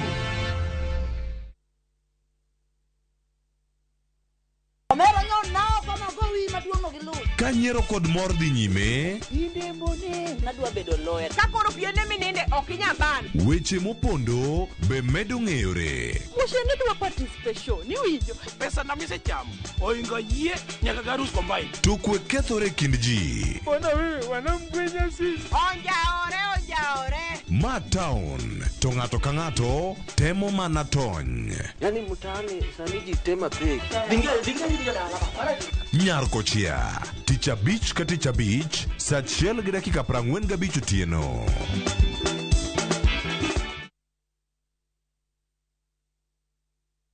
From the slums of Lagos Island, we bring you the story of a young lottery operator, Dayo, and his girlfriend, Halima, who find themselves in the hands of a gangster, Innocent. Innocent wants to reap where he did not sow. I expect my money 2 weeks. Dayo has to find a way to escape from the deadly wrath of Innocent and at the same time save his relationship with Halima. you dey use your brain you dey hear wetin dey talk you use your brain at all that's why you talk it makes sense What's that for you? Watch this action-packed Nollywood movie Out of Luck only on viewsasa.com or dial *487*3#.